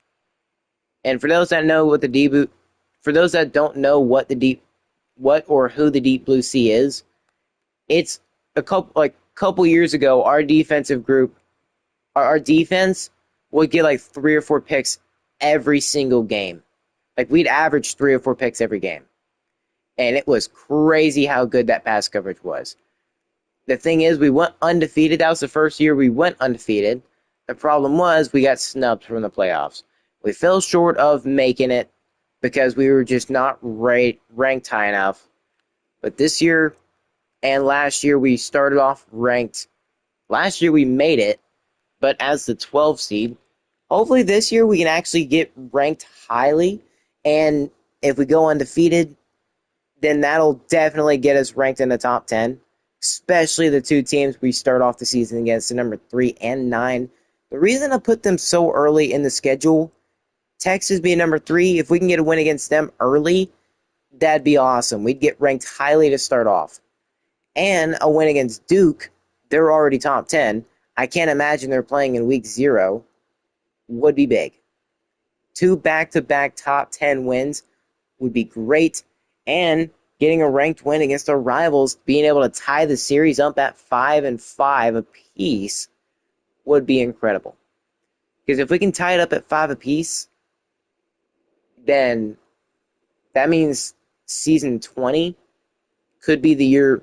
Basically, we can do what we did with Oregon Tech and take over the series. Now, we haven't really had an issue with beating USC in the last couple of years. Like, we've kind of manhandled them.